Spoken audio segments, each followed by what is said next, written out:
The link to the story will be in the description. Better Left Unsaid by Kenshi 618. Disclaimer. I do not own Naruto, but I do own a wallet cleaning company. First-time customers get their wallets cleaned for free, so send your wallets on in. Don't worry about emptying them out beforehand. I'm honest. Chapter 11. Unbreakable. Despite all that had happened, the day was not yet over. As a matter of fact, it had technically just begun. The sun had just finished fully coming up, signifying that it was still rather early in the morning. Even though Naruto wanted to stay with his teammates after discovering that they were still alive and in one piece after the fight with Haku, he couldn't. At least Asuma said he couldn't. Gato never knew that Zabuza had tried tailing them back to Tezuna's home, therefore his men were still to attack the bridge. If it was needed, Naruto, even being spent both physically and emotionally, had to be there to assist them if needed. Asuma could hold down things alone at the house. All it comprised was him securely restraining Haku, making sure Ino and Shikamaru were actually okay, and making sure Tsunami and Inari were safe from any more attacks. With that thought in mind, and with knowledge of his objective, Naruto kept himself on the path towards the bridge, hoping that his current physical deficiency due to battle fatigue, damage from Haku, and a lack of speed that was slowly fixing itself faster than he thought it ever should have wouldn't keep him from being useful just in case. I've still got more than enough fight in me if it comes down to it, Naruto thought to himself as his feet hit the path again and again in his rush to the bridge. XXX. With Asuma. Asuma returned to the house to find the front door cut down and thought back to the two men that Naruto had killed, idiots. As he walked inside, he saw Inari crying in the corner of the living room, only to have his wails silenced when Tsunami ran in and grabbed the young boy up in a hug. He let the two have a moment to themselves while he saw to his two students that had just seemingly come back from the dead. You two were very lucky. He thought as he looked at the still unconscious Haku. Your opponent wasn't bloodthirsty and actually went out of their way to make sure you two weren't killed. After setting Ino and Shikamaru down in a room on two separate futons, he tied up Haku and took her downstairs with him, setting her on the couch. Naruto had actually messed her up pretty badly in the forest. Her injuries weren't life-threatening, but she wasn't going to be any kind of threat until she got some treatment. The kid has no idea of what he even did, Asuma thought, looking at Haku. He knows he won, but he doesn't know where that power came from, or that there even was a power. He probably thinks that was anger-fueled adrenaline, if he's even thinking about it, which I doubt. He let out a sigh. He knew how things were supposed to go, but this was so narrow-sighted. Damn it, Dad. You should have let me tell Naruto, either that or you yourself. Do you really think he can go much longer without finding out about the Kyuubi? By the time Jiraiya-sama gets here, like you planned, something bad could actually happen. I trust the kid, but not that thing. Thank you. Asuma turned his head towards the stairs to see Inari looking at him, his eyes still puffy from crying not too long ago. Asuma let out a grunt. For what? I wasn't the one that saved you, Mom, kid. You should thank the little blonde guy when he comes back. He's the one that found her and beat the guys that took her. In one move too. Inari thought of Naruto, the guy that he had pissed off and had gotten to berate him the other day. That was the guy that had saved his mom and beaten those two scary guys with the swords, in one move. How? Inari asked Asuma. Naruto couldn't have been that much older than him. How did that guy fight against those thugs like that? Letting out a sigh, Asuma walked to the stairs to head up and see how his genin were doing. Well, Naruto has a few problems himself, pretty big ones. You lost your father. Well, Naruto never knew either of his parents. In fact, people in our village don't really like Naruto at all. A lot of people see him as useless, or something they'd like to just forget exists.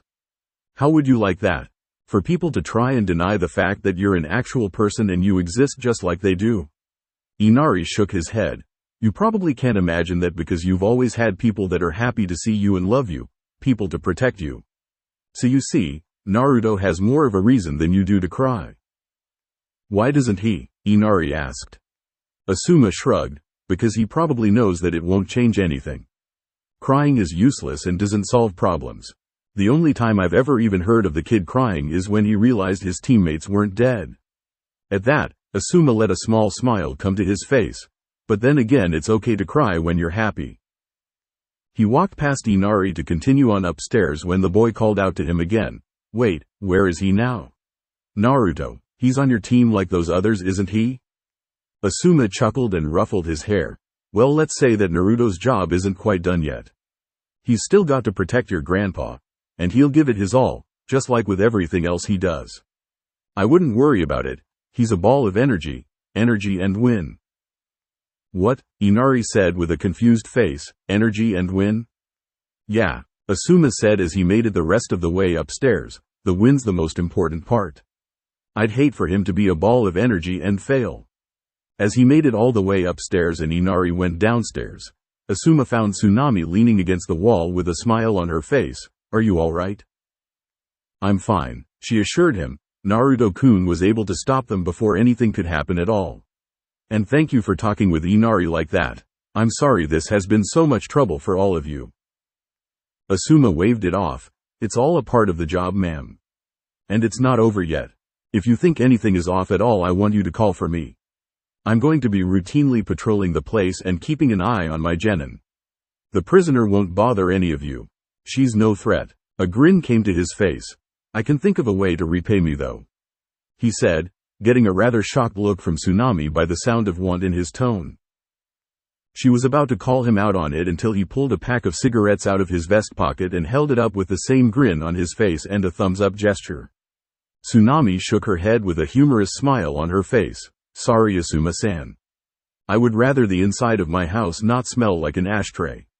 You can smoke outside. She laughed when his shoulders dropped in defeat. You know the rules. Asuma kicked at the ground and continued on to Ino and Shikamaru, looking dejected. Missing ninja. My own students, even my clients don't give me any respect. Is it me? He said to himself quietly, getting Tsunami to laugh a little more and driving Asuma further into depression. XXX. Bridge under construction. Kakashi snapped his book shut as a boat started coming towards the unfinished edge of the bridge. He had utilized the mist jutsu he had copied from Zabuza during their last meeting as a bluff to cover that there was no battle going on. He had gotten Tazuna to get his workers to clear the bridge until the conflict was complete, but the remaining men with him working on the bridge didn't want to just leave.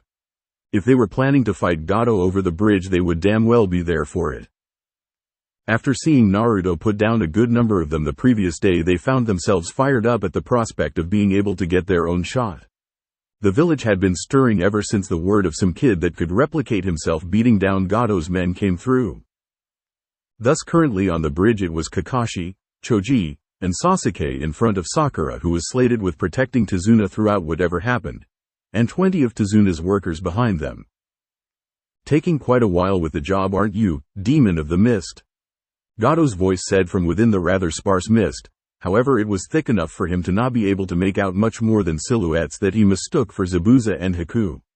When he eventually got close enough to see the masked face of Kakashi, who seemed to be smiling at him, his senses of self-preservation kicked in and he turned to run. Now that's not nice. First you mistake my identity and then you don't even say hello.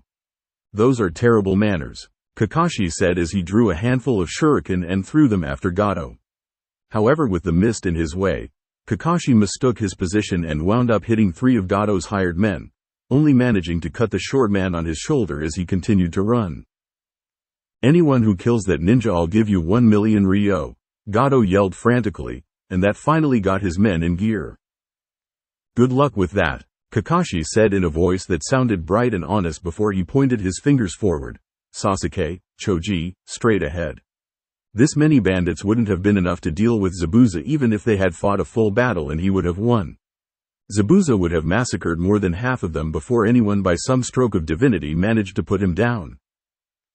Sasuke nodded and quickly worked through a series of hand seals before placing his fingers by his mouth. Kaden.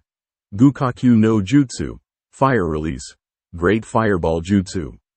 From the genin's mouth erupted a roaring flame that cut through the mist and hit a large number of Gato's thugs who were lined up prepared to charge ahead to take down Kakashi and anyone else in their way. Get Gato, Choji. The screams from those hit with the jutsu preceded Choji's body expanding to that of a ball as he tucked his limbs into his clothes and began rolling. Nikuden Sensha, human bullet tank. He began to pick up momentum as he headed forward and knocked around any of Gato's men that managed to find themselves in his way. either by knocking them off of the bridge entirely or smashing them into the ground under him. Kakashi quickly dealt with anyone that managed to get through the combined assault of his two students and still come forward. The entire time the mist from his jutsu was clearing up and the workers were able to get a clear view of what was happening, namely Gato's assault squad being broken down by 3 hired ninja. XXX. As a series of cheers went up from everyone who could see what was happening, a blur jumped over their heads and landed in front of Tazuna right by Sakura. "What's going on, Sakura-chan? Did I miss much?" Sakura quickly turned to her side to see Naruto staring out at the fight between their comrades and Gato's men with his fists clenched. Although he had a rather ragged appearance, "Naruto, what happened? How did everything go with Zabuza?" "Not good," he said with a frown. "We had to fight them when they didn't listen and tried to kill us. But it's okay. Ino and Shikamaru were kind of beat up, but we won." Naruto's eyes narrowed on the scene in front of him. "And these are Gato's guys that we knew were coming today, right?" Sakura nodded. "Yeah, just like you and Sasuke-kun said they would." She couldn't see his eyes behind his goggles, but she could clearly tell that there was nothing goofy or fun about this Naruto at all. Nothing like the one that had been throwing rocks at her and Ino, and nothing anywhere near like the one that had been constantly pestering her in the academy. Just as she started to think on this, she saw him bounce on his toes and charge forward, prompting her to grab a hold of his arm. "Whoa, whoa, whoa. Where do you think you're going? Kakashi-sensei, Sasuke-kun, and Choji can handle this. Help me watch out for Tazuna." Naruto turned towards her, his goggles obscuring his attempt at puppy dog eyes. "But Sakura-chan, I can still fight. I'm still so pissed off. You can watch him here, can't you? And what am I going to do if Gato has another Junin waiting to attack Baka? I'm all alone," Sakura said with a tick mark on her head. "Just calm down and wait it out." She jerked him back to her side and ignored his pout at not being able to go fight or get a shot at Gato so she could focus back on staying alert despite how well things were going. Just when you think the guy's starting to be a little bit cooler. Her inner personality griped in her place. "Fine," Naruto said to her, watching Kakashi, Sasuke, and Choji beat the rest of Gato's goons with next to no effort after they had already eliminated the bulk of them with ninjutsu beforehand. He formed his signature hand seal and decided that at least he could help out support style. Taju Kage Bunshin no Jutsu. Multiple shadow clone jutsu. Over 20 clones formed and headed off down the bridge in case there was anyone that needed help. XXX. Sasuke finished fighting his way towards the end of the bridge through Gato's men and found his boat leaving. The young Avenger narrowed his eyes at the departing vessel and took out a kunai. "Oh no, you don't," he muttered as he started wrapping an explosive tag around the handle, setting it to begin burning down as he took aim and prepared to throw. His fireball wouldn't reach out that far, and even with the kunai he needed to have impeccable aim to hit. "Stupid brats. That was my meal ticket," a man shouted with a small club in his hand, breaking Sasuke's concentration. He smashed Sasuke's hand, knocking the kunai down onto the ground as it continued to burn. Sasuke looked at it and let out a gasp as it neared detonation time. Shutting his eyes, Sasuke wondered why he hadn't been blown to bits after a few seconds even though he had heard the explosion. He hadn't even bothered to move. The ground he would have needed to cover in less than a second wouldn't have been possible for him. Opening his eyes, he found himself a decent distance away from the explosive tagged kunai that would have killed him, though he didn't understand what happened. All he saw was that he and the others had been reinforced by Naruto's clones who were using their rather short lifespans to take advantage of Gato's men not seeing them coming in order to put them down fast before being dispelled. XXX. Naruto got his memory back from one of the first clones he had sent off and found that it had paid immediate dividends for the fight, as it kept Sasuke from injuring himself or maybe even killing himself by using Kawarimi to switch with him when he dropped his kunai. Phew. Naruto exhaled in relief. Sakura looked over at a relieved Naruto with a raised eyebrow. "What happened?" Naruto shook his head. "Nothing. But that explosion at the end of the bridge almost had Sasuke in the middle of it." He heard Sakura gasp and quickly assuage her fears. "It's okay.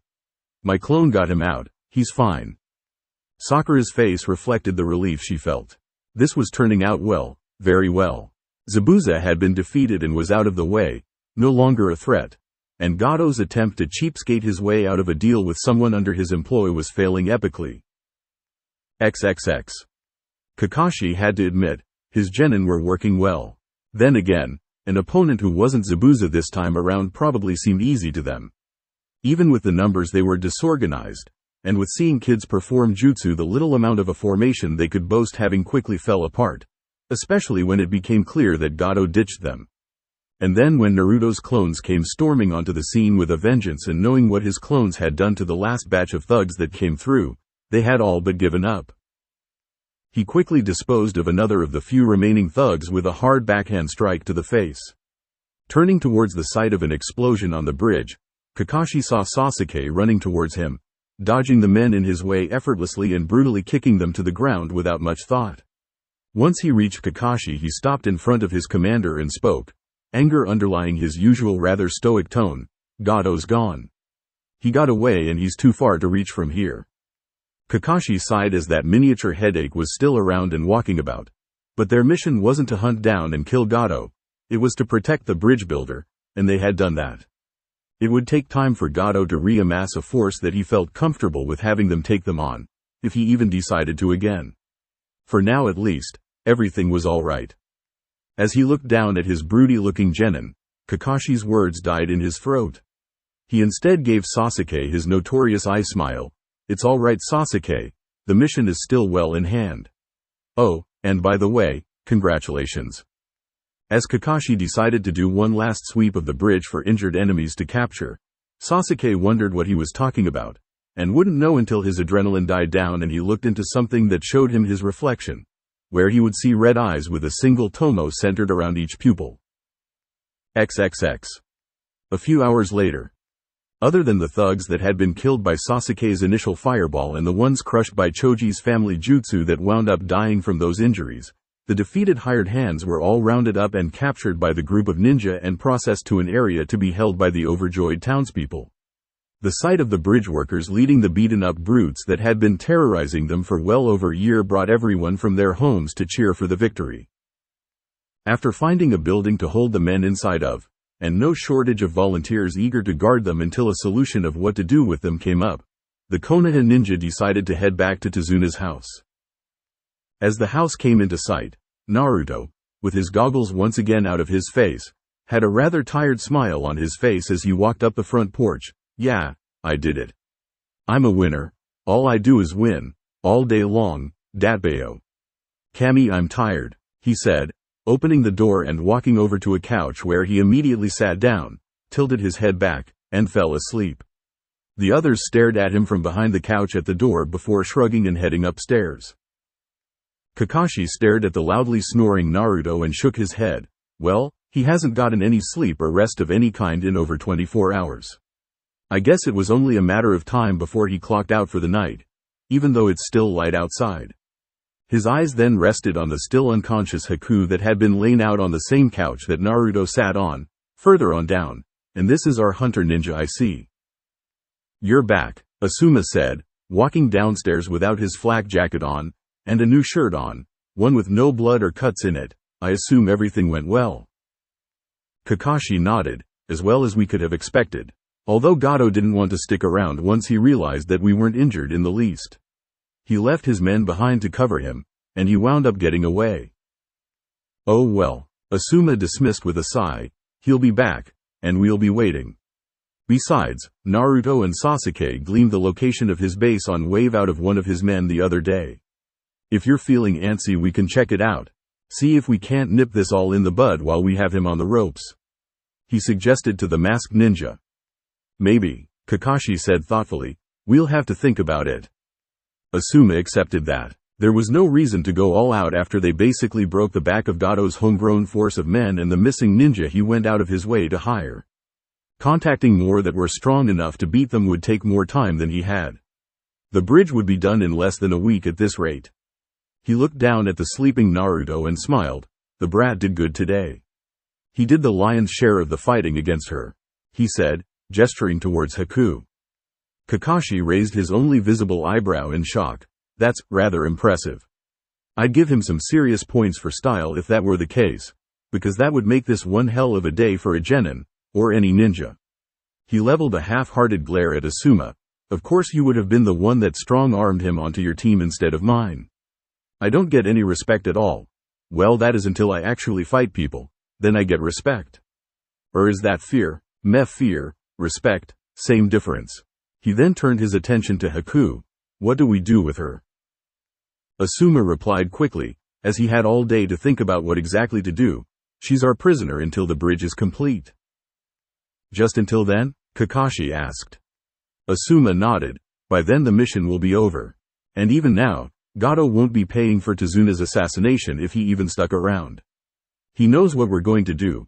So he's either fortified his place on Nami no Kuni with the last of his men or he's cutting his losses and getting out of here. Kakashi's vote leaned towards the latter. Unless he had another ninja of Zabuza's caliber lined up, and there was no way to swing that kind of contact in only a week, he would run. Sasuke neglected to mention which way Gato's boat was heading when he left. The man still had control of the sea lanes, so him hooking up with one of his supply ships on the way to the mainland was far from impossible. Still, 5 days wasn't enough for him to get a decent amount of any kind of force together. His criminal acts were supposed to be under the radar at large.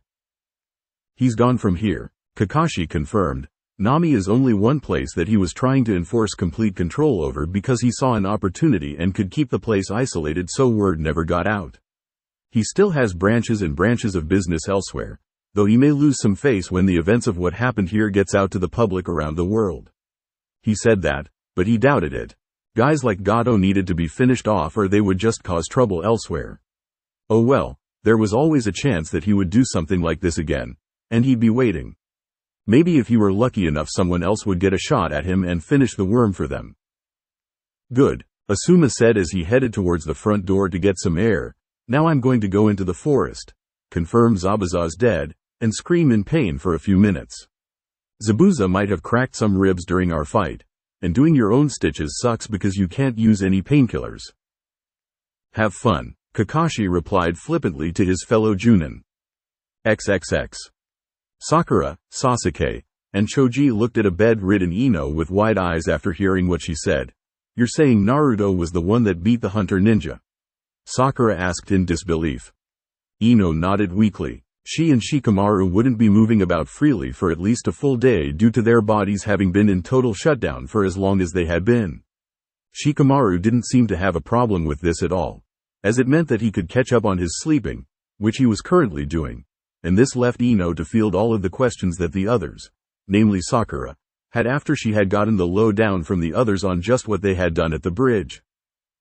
How? Choji asked. He remembered what Kakashi said about that person being powerful, and how they were caught off guard by the hunter ninja when Zabuza was rescued.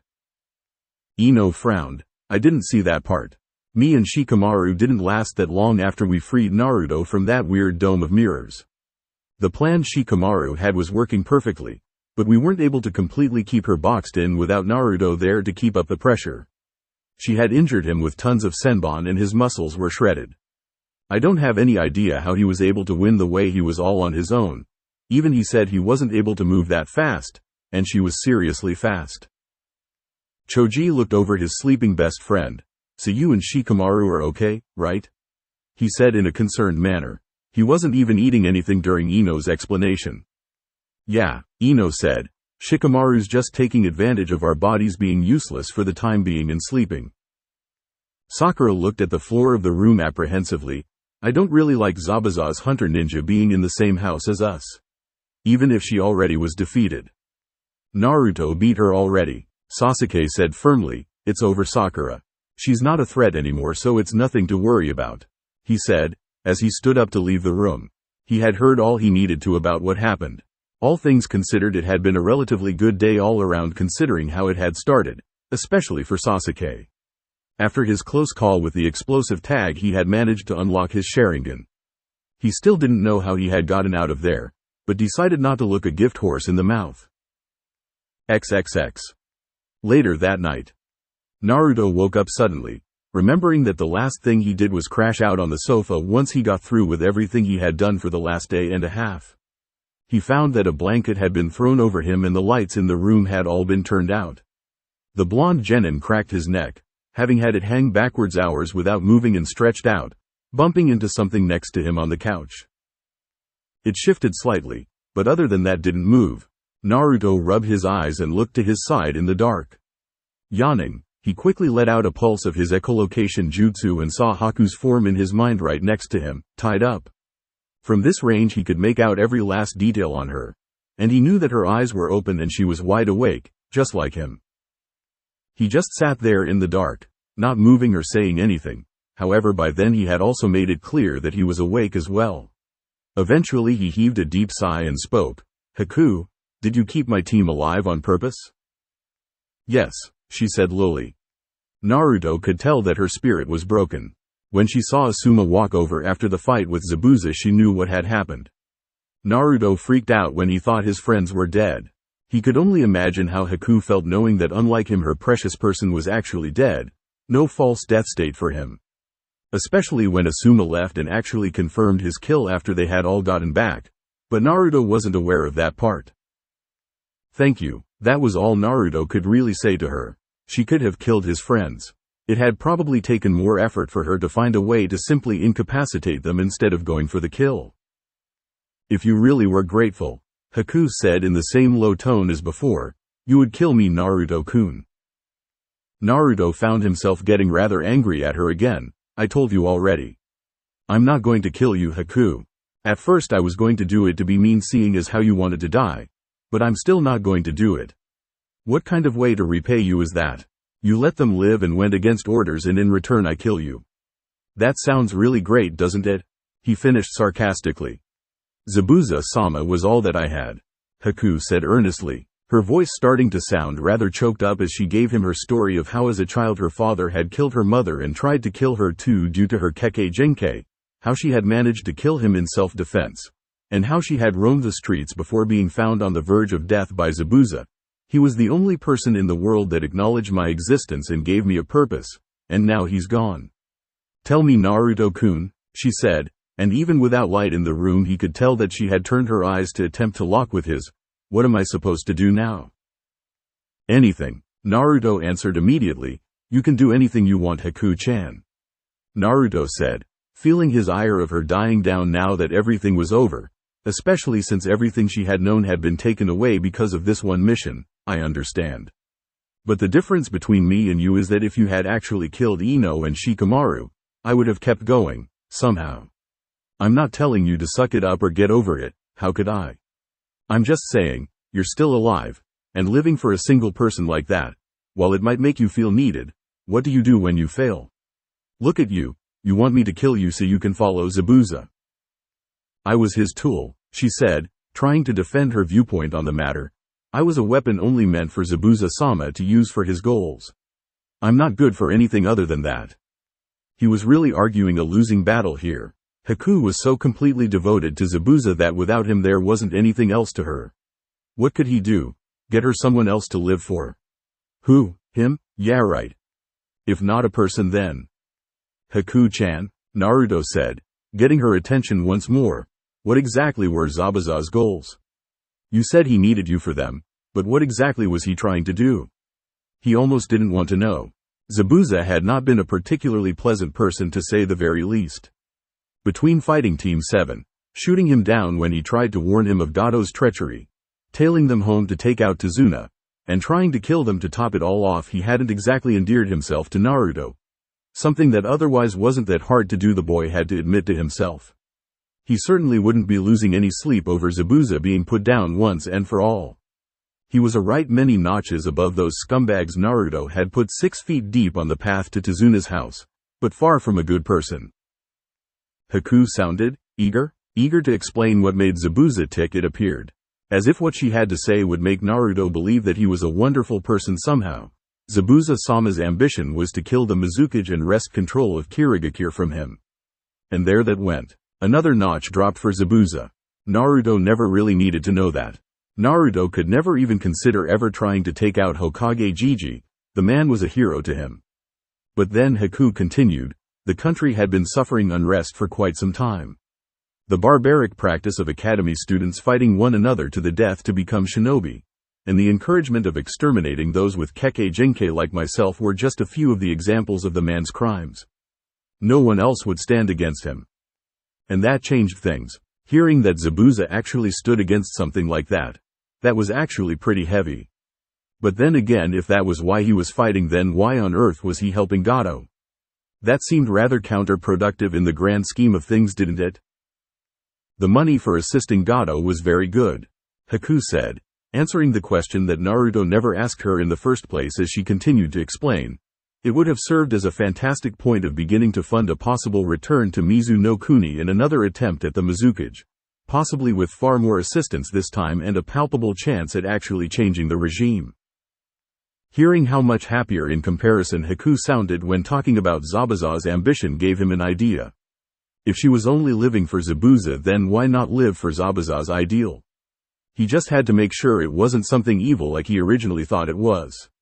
Naruto put a hand on her and told her what he thought.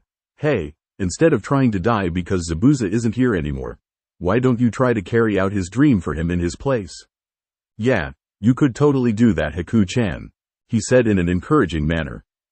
What? Haku was rather shocked at the prospect.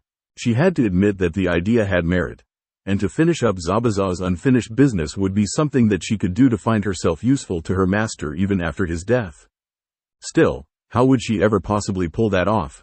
Not even Zabuza could do it. I don't really think I could ever. A rather perturbed voice cut her off. If Zabuza had told you that he wanted you to do that for him, would you have said you could never do it? Naruto fired back, stopping her from doubting her own capabilities any longer. Naruto knew that if Hokage Gigi had asked him to do something, he would try it, no matter how big of a goal it was. Hell, he already had a huge goal ahead of him. It doesn't matter how long it takes, Haku. That's the point of having a goal in life, to give it purpose, like me. I want to be Hokage, to protect everyone I care about, just like you said I should. Even I know that something like that won't happen for a long time, but I'll make it happen eventually. So you shouldn't say you can't flat out do it because you know it'll be hard. If it was what Zabuza really wanted, do you think he would have just quit? Of course not. That's why he took this job. That's why he worked for Gato. That's why he fought us. Because he wasn't done with going for his goal. Haku just lay there, still bound in place on the couch, thinking about what Naruto had just said. His voice sounded completely confident in the way that he truly believed what he was saying. There was no deceit in his tone. She couldn't find anything dishonest with how he was talking to her. And for a moment Haku flashed back to the boy in the forest she had first met. She had more or less betrayed him, and here he was trying to cheer her up and actually find her something to live for. This boy is one of a kind, she thought to herself. He seems so kind and unassuming to those around him, but that power within him whenever he is angered is truly frightening. Like standing across from the devil himself in all of his fury. Haku could only imagine the amount of power that she had felt earlier that morning, just packed inside of Naruto's 12-year-old body, and couldn't comprehend it. As she thought, Naruto chuckled slightly. Besides, if I end up getting to be Hokage before you can beat the Mizukage, then I'll just have to help you out, won't I? He said. She couldn't see him, but she could just tell that he had given her one of those grins he had done multiple times in the forest the other day when they had first met. That's what friends do after all, right? Hearing him call her a friend again got Haku to widen her brown eyes in surprise. He really did forgive her.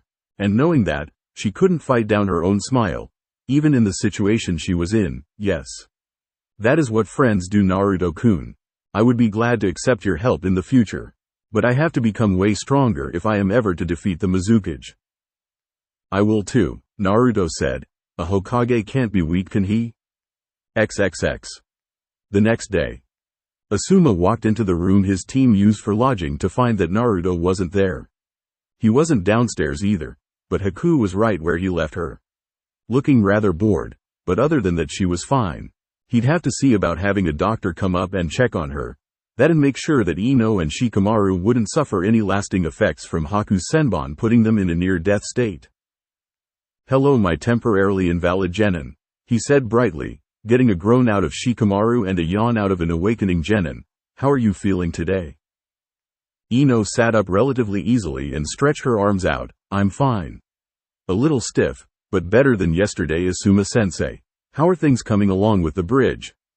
Asuma smiled. The villagers have some fire back in them, and by a little I mean a lot. It seems like all of them that are able want to work on it in some way. So are you up for guarding Tazuna today? Yeah, Ino said, her hair down comfortably. I guess I should make myself useful in some way on this mission. Asuma frowned at hearing her speak like that. What are you talking about, Ino? You've been incredibly useful so far. Why are you saying that?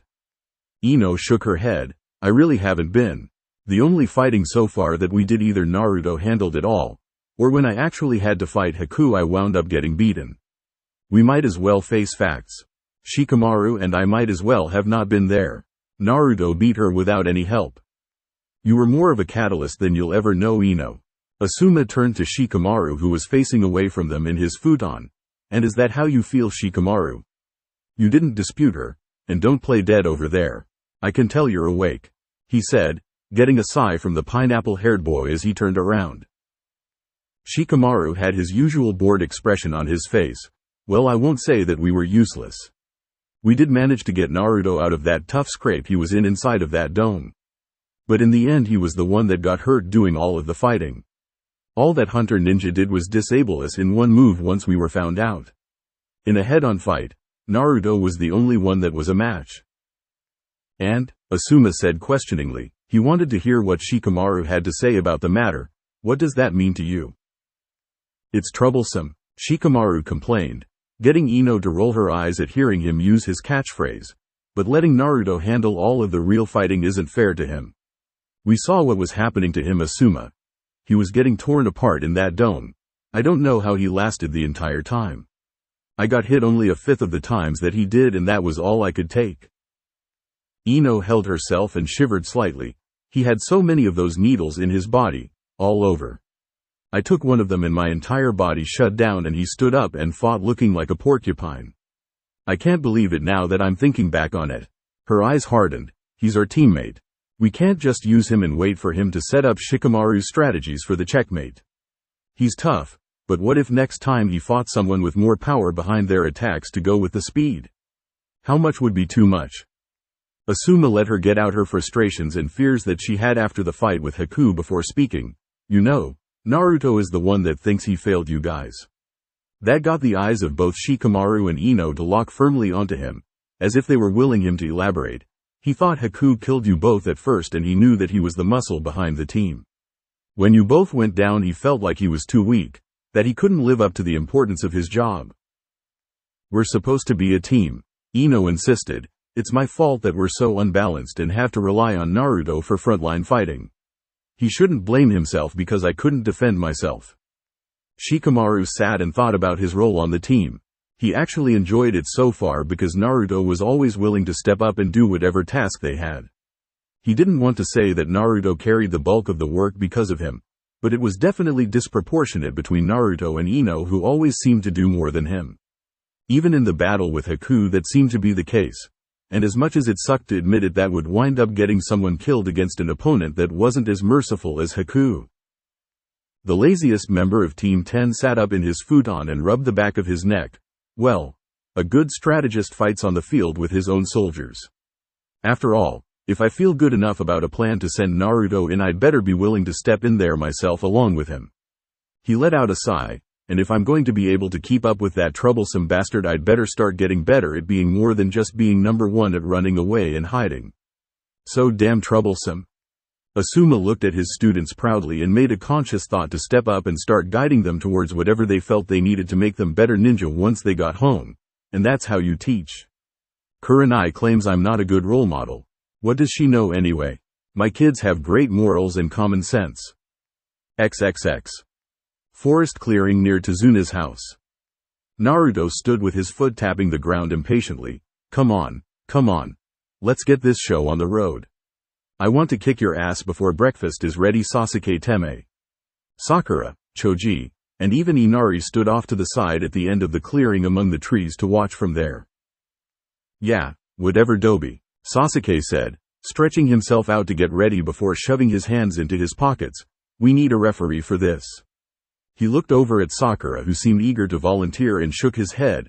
She'd probably call the entire fight in his favor and disqualify Naruto for landing a punch. Choji, how about it? Choji walked forward eating from a bag of chips. I don't think this is such a good idea, you guys. What are you even fighting about? Naruto started shaking his arms and legs out to get ready to move them in the fight. Nothing. Sasuke called me out a few days ago. I accepted. We're going to fight. What's to understand?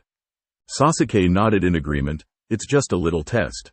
It's not a big deal, so don't worry about it. Apparently the Dobi almost got himself killed yesterday and so did I, so who cares about a spar? He looked over at Naruto. Rules? Naruto stroked his chin and thought. Everything is legal. No shots to the groin for obvious reasons. No explosive tags, duh. When Choji calls the fight, that's it, no dispute. And to keep this from going all day long we need a time limit.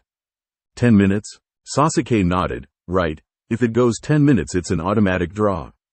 We have all of the clearing, and can go into the trees a little bit. You know how far is too far, and if you go that far I'll be able to tell anyway and I'll call you on it. Agreed. Sasuke consented to the rules and set himself in his ready stance, as did Naruto. Ready whenever you are. I've been ready for almost a week. Naruto quipped before turning his eyes momentarily to Choji. We're going to start when you say go. Choji let out a sigh. I still think this is a really bad idea, but you guys aren't going to listen to me anyway. Go, he yelled before jumping back out of the way closer to Sakura and Inari. At the same time, Naruto and Sasuke let fly with a kunai that flew past the other and towards the target. Both boys easily dodged and Sasuke spoke up. You're throwing kunai, Dobi? Naruto pointed at him. You did too, and besides, I knew you'd dodge. It wasn't supposed to hit you. Shikamaru says that the first move is always a feint. Feints usually mean you do something afterwards, Naruto. Sakura chimed in from her place on the sidelines. Not helping Sakura-chan, Naruto said before forming his cross-hand seal. Kage Bunshin no Jutsu. Shadow Clone Jutsu. In a puff of smoke, 3 clones formed and Naruto pointed at Sasuke. Let's see what he's got. Go Sasuke-kun, Sakura shouted from the sidelines as Naruto's clones ran towards Sasuke, crisscrossing to try and disorient him. One slid low towards Sasuke with a sliding kick as a feint that was intended to get him off balance. Those solid clones of his. Sasuke thought as he quickly blocked the first kick and ducked a punch from the second one. A third came at him from his side and reached out to grab a hold of him, but Sasuke moved behind the second clone he had dodged and shoved him into the grabbing clone's path. Using this opening, he finished off the low attacking clone with a quick kick that dispelled it. He then punched the clone he had used as a weapon against the other one in the back and got rid of that one as well. The final clone didn't waste his existence and threw a kick at Sasuke that he once again blocked. However, it smirked when it channeled chakra to the bottom of its sandal and stuck fast to Sasuke's arm that he used to block with. Sasuke found that he couldn't get his arm off of the clone's leg as it used his arm as leverage to elevate and stand on him to deliver a series of stomps with the other leg down on Sasuke that he used his other arm to block, straining to hold Naruto's clone up with the first arm. Enough of this, Sasuke thought as he let his arm go slack and dropped the clone to the ground hard, dispelling it. Other than a few scuffs from Naruto's sandals on his arm warmers, Sasuke didn't have any damage on him. Dobi's got some dangerous taijutsu. The real one won't be that easy to shake off. I know it. He looked back where he left Naruto to see him wave at him. That was good, Teme, Naruto said before forming the ram hand seal. Let's try this. In a puff of smoke that completely obscured his body, Naruto seemed to disappear. Sasuke's eyes widened. Was that a clone too? No, I had a clear view of him the whole time. He wouldn't have had a chance to switch with a clone and hide, so that means... Sasuke palmed his face. Fucking Shunshin no Jutsu. Body flicker jutsu. I've got to learn how to do that.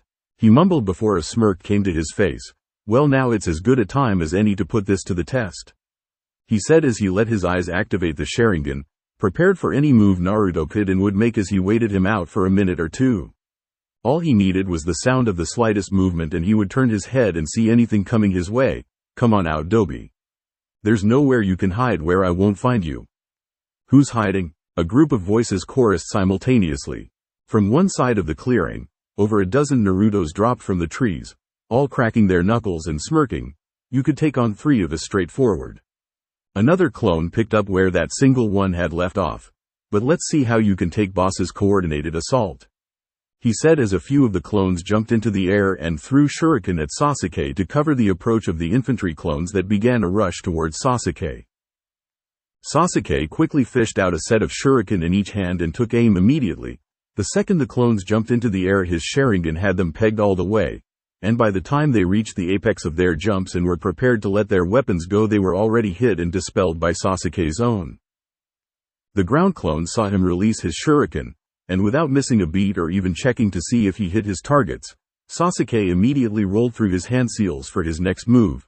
Kaden. Gukaku no Jutsu. Fire release. Great Fireball Jutsu.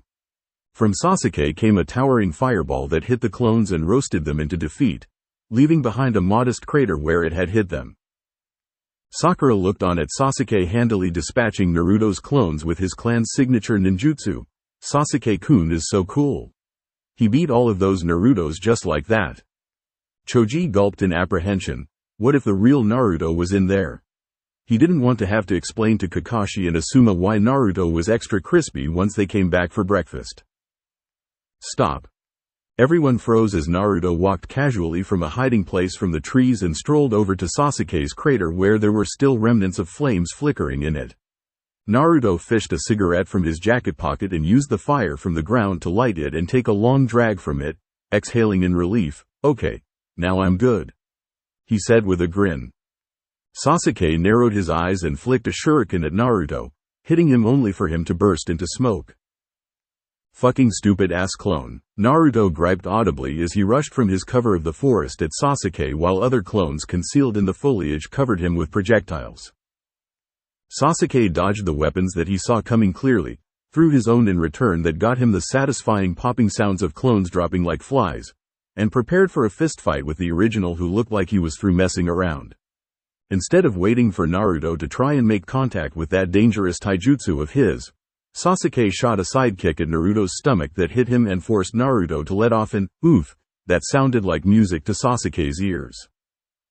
Teme kicks harder than Ino for sure, Naruto thought as he latched onto Sasuke's leg and saw the realization in his eyes as he knew that Naruto had him right where he wanted him.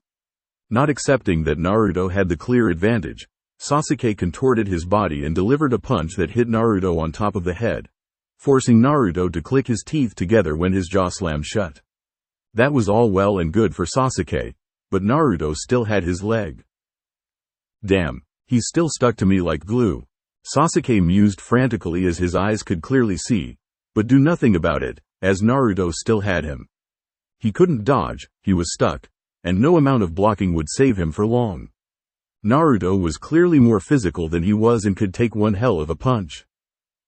Naruto reached forward and swept out Sasuke's single standing leg with one of his own and sent the boy falling to the ground. Before he could even hit the dirt, Naruto already let go of Sasuke's leg and vaulted himself up. And when Sasuke hit the ground, Naruto landed on his stomach and sternum with both feet, driving the air out of Sasuke but not much more as he wasn't heavy enough to do more damage without jumping higher.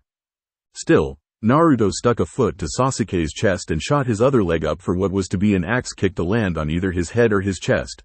Good to go. Sasuke saw him lift his leg for the follow-up strike and rolled to the side, knocking Naruto to the ground and allowing him to stand back up. Only he found that even though he had stood back up, Naruto's foot was still stuck to his chest, and he saw the sole of Naruto's second shoe coming right at his grill in slow motion as it kicked the daylights out of him. Sasuke stumbled back, but Naruto's foot remained attached to his chest, so all he was really doing was dragging Naruto across the ground, something Naruto had absolutely no problems with.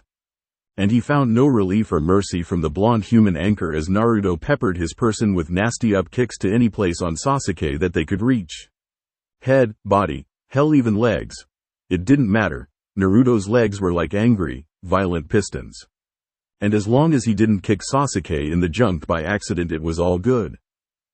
One kick from Naruto got the inside of Sasuke's knee and dropped him to the ground on one leg. Sasuke saw Naruto cock his foot back for a particularly hard kick to the face that would have left him seeing stars if not knocked him out altogether. Sasuke only had one course of action, and he really didn't want to do this out here. Still, it was either this, or get kicked in the face until 10 minutes ran out or until he blacked out, whichever came first. Naruto was surprised when Sasuke dropped his head, and wound up taking the kick right on the metal of his headband. Good defense. He thought as he wasn't disheartened by this and prepared another kick. That plan went south when, quick as a flash, Sasuke apparently decided that getting kicked in the face at Naruto's leisure wasn't how he wanted to spend the rest of his morning and slipped out of his shirt before leaving Naruto with a parting kick. A low kick meant to sweep out the legs, but instead due to Naruto being on his back he wound up kicking Naruto right in the face. After delivering the kick, Sasuke had never backpedaled away from someone so quickly in his entire life except for in the academy away from his legions and legions of. He stopped thinking and turned towards the sidelines where Sakura was staring at him blankly. If he were closer he could have sworn that she was drooling a little bit. No way, she was a ninja no matter how much of a fangirl she was. A ninja didn't drool while watching a fight. Naruto must have kicked him in the head harder than he thought. Sasuke's lip and nose were busted and he had a pretty good shiner working over one of his eyes. The lesson of the day was, do not let Naruto lay so much as a finger on you or he would turn you into a fine pulp.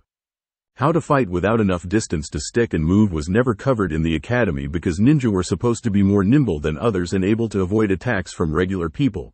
And Sasuke found that with no room to move, and with Naruto being just as fast as him apparently, when Naruto threw something it was almost guaranteed to hit because even if he could see it he still had to react to it. No sticking and moving for Naruto unless the sticking was him grabbing a hold of you, and the moving was him moving your jaw or rattling your brain with whatever he did next. Naruto jumped back to his feet with a bloody lip and spit onto the ground. A smirk came to his face, one that was actually returned by Sasuke. Sasuke prepared for the fight to keep going. Just wait, I'm only getting started here. You've got good taijutsu, but let's see how you handle what else I've got for you. Naruto chuckled. I'm not even using my clones with my taijutsu. Wait until you get a load of that. They started walking towards each other slowly before steadily breaking into a run towards each other. Time. Sasuke slid to a stop in the grass and Naruto stepped over his own foot, falling to the ground on his face. Both boys looked over at Choji who had a firm look on his face. That's time. The fight's over. Inari looked between the two. So who won? I won, Naruto said with a rather bloody grin. Or did me kicking him again and again not mean anything? Sasuke scoffed, as if Dobi. I was working your clones over, and there was no way I was going to let you get close enough to grab me again. Choji shrugged in confusion and Sakura for once wasn't saying anything at all. No jumping to Sasuke's defense or anything. This was solely because Sasuke was only a few feet in front of her shirtless with sweat going down his chest. Yeah, she was no more good for the rest of the day with that picture in her head. And now in addition to having gone on a C-rank mission that was upgraded to a rank she had something else to brag about when she got home. Sadly for Sakura, all good things come to an end, and Sasuke quickly noticed what the problem was. The young Uchiha ran back to grab his shirt and quickly threw it on, dusting off the shoeprint on the chest of it and casually walking back over. Naruto rubbed his jaw. Man, that last kick snapped my head back. I didn't even see that one coming. He tested opening and closing his mouth several times, flinching. Sasuke wiped his nose and mouth. I'm going to bruise like a tomato later. He grumbled lowly. The two looked at each other before looking away. Good fight, Teme, Dobi. Okay, Choji said in excitement. Pissing contest over. Let's go back and get some food. I'm hungry, he said, actually taking charge and blazing a trail back through the woods to Tazuna's house. While Sakura preened over Sasuke, checking over the wounds on his face, Inari walked up to Naruto and fell into stride with him. You won that fight, Naruto. Naruto looked down at Inari and saw the little boy smiling up at him. At least someone called it right down the middle, he said, giving him a grin in return. Hey, the kid didn't hate him and wasn't moping around. That was definitely a start, wasn't it? XXX. 5 days later, finished bridge. Mainland side. The last 5 days were very low-key in comparison to the rest of the mission, especially Team 7 who hadn't had any other real missions to compare it to before this. Eventually the bridge wound up being built, and with the mission complete it was time for everyone to head home. You really have to leave so soon? Inari said sadly to Naruto as he, his family, and a good number of the village and bridge workers came out to see the two teams of ninja off as they left. Inari had tried to stick to Naruto like glue after what had happened with Naruto saving his mother. And the town had heard what had happened on the bridge from the workers. Twice, once alone and once with help, one boy with powers of replication fought off Gato's goons. Seeing Kaisa's kid, the son of the hero of the country, reinvigorated back to his old happy self and hanging off of Naruto like a leech for 5 days did tons to improve the way Naruto was seen, especially when he took it upon himself to do things like use clones to try and fish for the people that were hungry, or even when his clones were helping to build the bridge from the underside just by sticking to it. Naruto nodded. Yeah, I've got to go back to my village. I've still got things I need to do myself. I can't just stay here forever. He gestured at the finished bridge. Besides, you guys have the bridge now. No one's seen Gato since that day we beat his guys. He then let out a chuckle. And you guys did wind up looting his place. A round of laughs came from the workers that had broken into his place and pretty much cleaned it out. He then noticed Inari with his head down, shaking slightly. Hey, are you crying? It's all right to cry when you're happy, you know. No, Inari exclaimed, looking up and visibly holding back. Why would you think I'm doing something like that? Are you going to cry? Yeah, right, and he wasn't. Naruto had already cried once on this trip, and he was lucky no one saw it to call him out on it later. He was also lucky that his goggles were dark and thick enough that no one could see the water building in the corner of his eyes, and that they were currently overset eyes. I was just trying to set up an excuse for you when you start bawling like a baby. He smirked when he knew that he had won by Inari turning away from him to hide sniffles. Yep, no one ever checked under the eyewear for tears. Kakashi cut everything short. Well, it's about time we head home. Our job is done. Choji and Sakura waved to everyone while Sasuke just gave them all a stiff nod and left it at that. Thanked Kami, Shikamaru said. I take back what I said about C ranks being better. Give me a good, calm D rank mission. It's far less trouble. Goodbye, Ino said happily, and try not to let some short guy take control of your country again. Sakura nudged Ino with her elbow for saying that before she spoke as well. If you ever need help again, come back to Konoha. Maybe we'll come back, we'd be glad to. After saying a few more goodbyes, Kakashi and Asuma got the show on the road and began to lead their genin and even Haku with them towards Hai no Kuni and Konohagakure. So father, Tsunami said once the teams of shinobi were at the edge of sight, the bridge isn't really complete yet. You still have to name it. Tazuna looked at her, realizing she was right and tried thinking of a name. I've got it. How about the super awesome great bridge that Tazuna built? He suggested, laughing raucously until he realized no one was going along with it. No? Okay. We need a name with strength to signify how strong this bridge is. We need a name that will let everyone know that this bridge will stand for 1,000 years.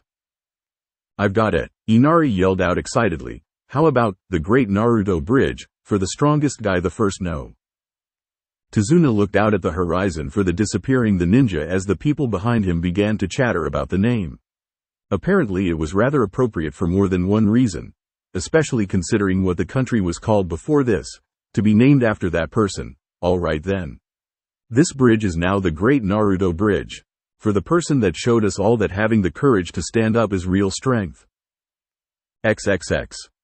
Asuma was walking alongside Kakashi ahead of the genin and Haku. Okay Kakashi, you owe me for this mission, so I'm going to need you to embellish the tale a bit. Kakashi lowered his book to give Asuma a skeptical glance. It's nothing major. Just when this story circulates to Kurenai, I need you to confirm that Tazuna's daughter was very, very good looking. Not an embellishment at all. Kakashi nodded in agreement. I also need you to say how she was so into me and didn't want me to leave. Kakashi made a sound to feign thought over the matter before giving him an eye smile. Nope. Asuma groaned. Come on Kakashi. Just because you're fine about staying single and not getting laid doesn't mean I have to be too. Prop me up a little here. I get laid, Kakashi said offhandedly, disputing Asuma's remark but not going into further detail than that. And what exactly do you think a relationship based off of a lie will bring you in the end, Kurenai, Asuma replied as if it were fact. And she's a genjutsu mistress. If anyone can appreciate a well-woven illusion, it would be her, wouldn't it? Not directed around her, and not based about your machismo, Asuma," Kakashi said, shooting his theory down. Asuma ran a hand through his hair in defeat, knowing her wasn't going to get this out of Kakashi. "Fine. But you still owe me." Once they reached a section in the path that split off into separate areas, Haku brought the convoy to a stop. "I'm afraid this is where we part ways," she said suddenly, making everyone realize she wasn't taking the path back to Konoha. Haku was in her casual pink kimono that she had met Naruto in the forest with, so that traveling inconspicuously would be easier. Naruto walked towards her. "You don't have to go, Haku-chan. You could come back with us. You're not really a missing ninja, right? You said Zabuza never enlisted you." Haku shook her head. "I can't begin my goal of fulfilling Zabuza-sama's ambition by going with you all to Konoha. At least not as far as I can see right now. I have to start from the ground up. Thank you all for allowing me to bury Zabuza-sama and retrieve his savings and supplies from our base. I hope our initial meeting hasn't left any of you with hard feelings. It was never meant to be personal." "It was no big issue," Kakashi said to her. Haku had been completely compliant and docile while she had been a prisoner under their watch. Even having her hands bound for the vast majority of the time wasn't too much of a bother for her. Haku nodded to him and turned back to Naruto with a smile. "We are still friends, Naruto-kun. Thank you for forgiving me and understanding why I did what I had to, but also understand why I can't come with you." Naruto's frown turned into a small smile. "Sure. I understand. Just make sure you stay in touch, Haku-chan, and get stronger." "I will," she said with a small bow, "and you do the same. Make sure you can always keep your precious people safe, and that will bring you happiness. For what it's worth, I hope you see that you have a friend in me." She began to head down a separate path and turned around one more time. "Goodbye, Konoha ninja. I hope the next time we meet will be under better circumstances, and I'm certain that they will be." With that goodbye said to Haku, the team set out towards home once more. Only Naruto now held a serene smile on his face at having, in his opinion, helped a good person find something for themselves in life. "Just look at him, Kakashi. I'm so proud," Asuma said about Naruto with a grin on his face out loud so that he got everyone's attention. His first time out of the village and he's already a world-wandering little heartbreaker. Turning enemy Kunoichi into close friends after just one night. "Textbook Icha-Icha," Kakashi said, adding his own 2 cents into the teasing. "And she was tied up all night when he was downstairs with her. You know this sounds like the part of the story with." "What?" Naruto said in shock and embarrassment. "Are you kidding? Haku-chan's a friend. There's no way that would ever happen." Ino took this moment to jump in on her sensei's delight at messing with Naruto. "That's right, it won't happen. Naruto knows that he's way more into his Ino-chan than the fake hunter ninja." "Right," Naruto exclaimed before realizing what he said, eyes darting over to Sakura. "Wait, damn it. I mean, no, that's not what I meant. I still like." Ino victoriously latched onto Naruto's arm. "Aw, Naruto, I knew it. You just can't help but love me, can you? Sorry though, I'm taken." She sighed wistfully. "Sasuke-kun's still the only one for me." Sakura got into Ino's face. "Oh, here we go with this again. Get out of the way of true love, Ino pig. Sasuke-kun is mine." And as would become the theme of the two teams, Ino and Sakura began to argue all the way up the road. Naruto, now forgotten by Ino's teasing, sighed in relief as he counted the buffer that was Uchiha Sasuke as a blessing in this instance. Asuma's hand found its way to Naruto's shoulder as he took Naruto's sigh as one of disappointment. "It's alright, kid. Nice guys always finish last in things like this." Naruto did a double take and looked up at his bearded sensei, who had a sagely look on his face. "Asuma-sensei, what in the hell? I mean, look at Sasuke." Asuma continued, gesturing towards the Uchiha, who was trying to keep his cool and nursing a pulsing vein in his forehead as Ino and Sakura stood on either side of him and continued arguing. Choji and Shikamaru were just ignoring everything altogether as they hung out. Doesn't give him the time of day, borderline treats him like crap, yet they flocked to him. You know why? At this point Naruto was past the point of caring and shook his head with a dry look on his face. Because no matter what they say, girls don't want a nice guy. No goody two-shoes, kid. "It's true," Kakashi chimed in like clockwork. "The harder you try, the more she laughs in your face." "Or did you not pick that fact up in the academy from Sakura?" Asuma pointed to Kakashi for making a valid point, ignoring Naruto's twitching eye at being reminded of his past failures to woo Sakura. Nice guys finish last, kid, not like me and Kakashi. We're studs. Studs? Naruto said questioningly, wanting nothing more than to move out of Asuma's iron grip. Asuma nodded, quintessential stud muffins. The studliest, Kakashi confirmed, and don't worry, if you stick with us you'll probably end up being a stud too. And that's not a bad thing, Naruto, that's a good thing. Naruto looked at the stoic masked man, and his cigarette-toking sensei and shook his head before turning his attention back ahead. Whatever you say, he said, not really caring, just wanting the conversation to be over at this point in time. XXX. A few days later, at a port town in Cha no Kuni. Gato, sitting at a table in a rather posh-looking hotel room, crushed a newspaper in his hands. Great Naruto bridge, he said as if he were tasting acid. Faye, I'd had it up to here with that podunk little backwater country anyway. A grin came to his face. There's always so many more places in the world just waiting for my investment. And now that I know what works and what doesn't, and what not to do the next time, it should be far easier for me.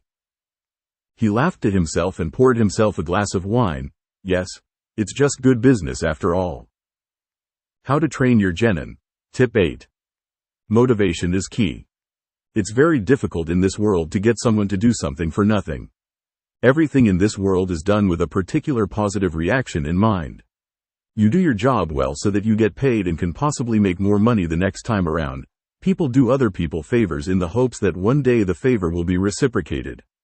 And the same approach can be taken with training from time to give your genin a little extra kick in their routine. Just getting better at something will only be an incentive to work their hardest for so long. Many ninja of the genin level peter out because they run out of motivation to improve and get better. They simply become content with their lot in life. Having a high top goal helps with this, but as a Junin sensei you can help along their improvement if you can simply find what it takes to get your genin to get themselves into gear to work a little bit harder right then. Offer to treat them to something they otherwise wouldn't get that often for completing a task important to their growth or development. Get them to go back and drill that formation and execution exercise again and again by saying that if it's done flawlessly enough they'll be allowed a day off, or their choice of the next mission. Things along those lines will slowly build over time, since any improvement is marked improvement, and that is your job as a sensei, to help your student improve. A cheap little trick like basic bribery is more than acceptable to get your genin squad to exert a little more effort, because sometimes when 110% is desired you have to coax it out. Shiho. Chapter 12. The Futility of Preparation. Naruto let out a yawn as he sat in Shiho's house at her kitchen table. It had been a few days since he had returned from his very long excursion on dual missions. His original C-rank mission and Team Tensei rank reinforcement mission for Team 7. Asuma had told everyone that after the compounding missions had been completed, they all got a week off from doing anything, and Naruto decided to spend a few of his days doing nothing to keep from burning out. So he decided to hang out with his bookworm friend and see what she had been up to while he had been gone. He had given her the play-by-play of both missions and saw her face light up in excitement when he told her how well things had turned out. However, he saw her frown visibly when he got to the part about Zabuza and Haku. I'm glad that worked out for you, Uzumaki-kun, Shiho said, taking a seat at the same table with tea she had prepared for both of them. But the next time, don't ever do that again. She noticed him look down. I know that you just wanted to save someone that you thought was your friend. But when your friend is supposed to be your enemy it could be really dangerous. What would you have done if this Haku person had been bloodthirsty enough to kill your teammates instead of incapacitate them? No report would have been able to explain that away. You would have lost your team and probably your career. I know, Naruto said out loud. He really did know. He had played it through his head 1,000 times since it actually happened. If Shikamaru and Ino had been killed because he had wanted to do the right thing, he would probably have never gotten over it. Even now he still kicked himself 8 times every day over it. The fact that he could replicate himself and the fact that his clones had a propensity to talk shit to him when they weren't fighting didn't help matters at all either. I don't like it, but I know that now, Shiho-chan. It won't ever happen like that again. When he said he didn't like it, that was probably the most honest thing he could have said at the moment. So now trying to be a decent human being would end up getting him and his friends killed. Apparently the world really was that messed up. And he was still too weak for what he needed to be. For him being the muscle of Team 10, he just wasn't strong enough, and the battle with Haku proved a very valid hole in his game that Sasuke had not so subtly wordlessly pointed out afterwards, although the young Uchiha himself was unable to take advantage of it during their skirmish. If Naruto and his clones couldn't get close enough to grab his opponent, then there wasn't much he could do. If he could get close, but his opponent still could kick his head in or stab him before he grabbed them, then all of his taijutsu was pretty much useless. Now granted, not every opponent he faced would have the Sharingan to clock him and each of his clones position in slow motion as they came towards them, but that simply wasn't going to cut it any further. That just wasn't going to fly against anyone stronger than him. If he had to fight Sasuke again, he wasn't sure if he'd be able to get close that easily again, and if he ever wanted to beat Tenten, he needed to step it up, because she would be throwing more weapons than Sasuke did, and he and his clones both knew that she didn't miss. Another henge trick like the one from before wouldn't save him the next time, and he wasn't as fast as he thought he was. He could be outmaneuvered, and then he and his team were in trouble. Shiho had let Naruto come over for lunch as she had been granted a short day at work and was free. It gave them both some time to catch up, and finally getting to hear about his first mission seemed like as good a way to do so as any. But now it seemed that the conversation had settled into the negative parts of his most recent experience. What are you thinking about, Uzumaki-kun? Naruto's face twisted slightly before he spoke. I need to get better. I didn't need you or Asuma-sensei to tell me that we shouldn't have walked away from that. I already knew. I thought they were dead. I messed up. He looked over at Shiho, who was listening to him intently as she drank her tea. So do you know what I can do? Until I get bigger, the scroll says I can't learn any more of the Nabiken moves that it has since I'm still short. He finished with a grumble. Shiho smiled at him. I'm glad you're taking the scroll's advice instead of trying to force it along. It takes a big man to admit that they're little. He glared at her, getting her to laugh a bit. I'm just messing with you. But if you want my advice, you should go to your sensei about this. I don't know any ninjutsu that would be good for you, and like I said, I'm not much of a fighter. Naruto bucked out a snort from his nose as he thought about it. Do you think he'd teach me a new jutsu if I asked him? Shiho shrugged. I don't see why not. It's not like you aren't already the most adept user of Kage Bunshin in the entire village, so you don't need to finish mastering that jutsu. And you just told me you can't go any further with Nabiken without making things up the way you told me you did. I think he'd be happy to help you if you asked him to, she said supportively. Naruto perked up significantly after hearing that. All right then, I'll wait until the next team meeting and... Shiho cut him off. You should probably ask before that. The sooner the better. Naruto nodded and stood up. I'll go right now then, he said, rather excited at this point towards the prospect of maybe learning something new. I'll see you later, Shiho-chan. I've got to find Asuma-sensei right now. Shiho waved to him as he headed out towards her front door. Well, I hope I helped. Don't be a stranger, Uzumaki-kun. If you'd like, the next time you see me, I'll probably have something set up for you to start learning. You might like it. He gave a small wave back as he grinned at her through the spaces in her bookcases and shut the door behind him. After leaving his friend's house, Naruto grumbled to himself as he stood in the middle of the street scratching his head. Well, this sucks. I don't know where Asuma-sensei lives or where he hangs out, or anything about him in general. Naruto bonked himself on the head a few times to try and jog his memory in case he had forgotten something. Grr, maybe one of the others knows where he is. He quickly let off a preliminary burst of his sensor jutsu and smirked. And I can tell where one is right now, he said to himself as he took off down the street to find someone. XXX. Yamanaka Flower Shop. Ino leaned against the counter inside of her clan's shop waiting for business. Not much had been happening during her week off, and to keep from doing absolutely nothing for the entire week, she had been conscripted to work for a day in the shop, which was still rather slow going. Only now, at least, in addition to being bored, she was also being productive. A ring of the door opening barely registered her attention as she prepared to drone out the usual response to customers entering. Welcome to Ya. Naruto, she said in confusion as she saw her fellow blonde teammate enter and look around, pumping his fist victoriously. What are you doing here? Yes, Naruto shouted to himself.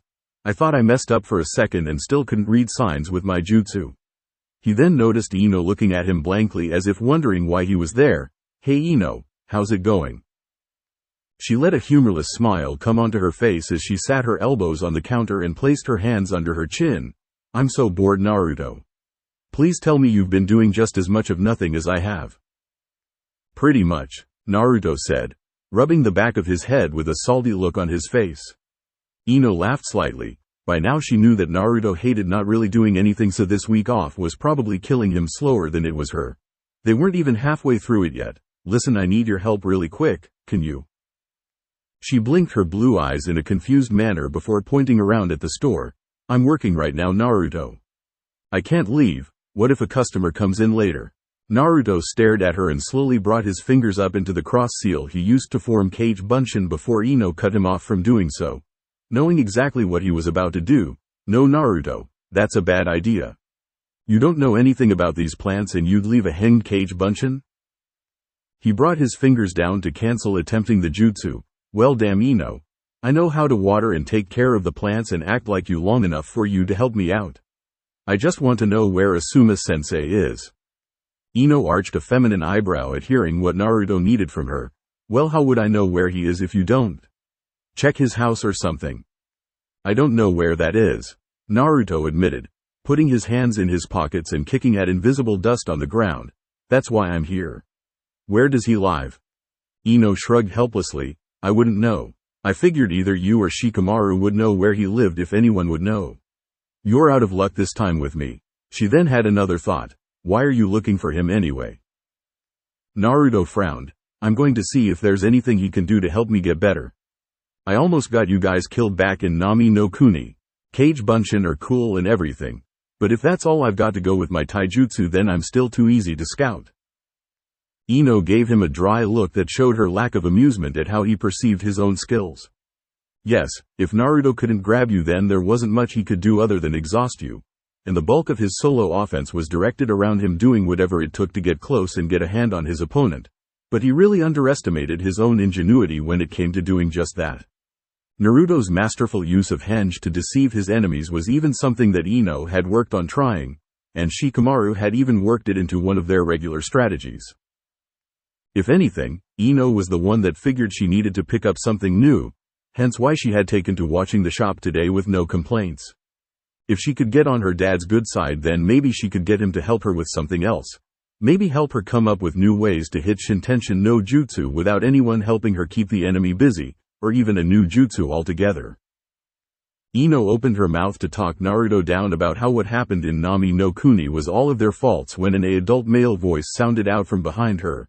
"So this is Uzumaki Naruto, the third teammate I've heard so much about." Ino didn't need to turn around to know who that was. She had been hearing that voice every day of her life. And from the look in Naruto's eyes as he looked up at the man, she knew she was right about who it was. "Hi Daddy," Ino said without turning around, laughing inwardly at the deer in the headlights look Naruto had on his face as he looked up at her father. "Yes, this is Naruto." "Naruto, this is my dad, Yamanaka Inoichi." The man had long blonde hair in a ponytail like Ino had, only his was darker in shade and spiky on top, not like his daughter's. He had blue-green eyes and wore the usual Konoha shinobi outfit and flak jacket, as well as wrist and hand guards and a sleeveless red coat. Naruto slowly raised up one hand and waved weakly. "Hi Ino's dad." Ino palmed her face at Naruto's introduction to her father while the youngest blonde male continued, "Nice to meet you." The man kept a rather unnerving gaze on Naruto that lasted long enough for Ino to even turn around as she wondered what exactly the man was doing. Rolling her eyes, Ino spoke up to her father. "Daddy, stop trying to read Naruto's mind." Inoichi's face faltered and abruptly stood up. "I wasn't trying to read the boy's mind," he defended to Ino, who simply glared up at him and placed her hands on her hips as if to challenge him. "I'm being honest, I wasn't trying to." "Then why were you staring at Naruto so hard?" she asked, gesturing back to Naruto, who seemed to be seriously considering what having someone in his head reading his mind would be like. "I was trying to judge the boy's character at first glance," Inoichi said as if it were obvious. "If he had backed up or flinched or started sweating, then I would have had to consider the boy of lower caliber character and he would have had to work harder to earn my respect. Thanks to you, you messed it all up and now we'll never know." he said to his daughter, whose sweat dropped at her father. He ignored her and walked from behind the counter up to Naruto. It's good to meet you, Naruto. I've heard a bit about you recently. Really? Naruto said happily. The way he said that sounded promising. He wasn't used to people saying that they'd heard of him sounding positive about it. But Inoichi hadn't glared at him yet, or anything really. He half expected the man to kick him out when he first saw him, and after that point he started feeling more at ease about things. Yeah, Inoichi said with a toothy grin. For instance, more muscle than brawn, sticky fingers, junior smokestack.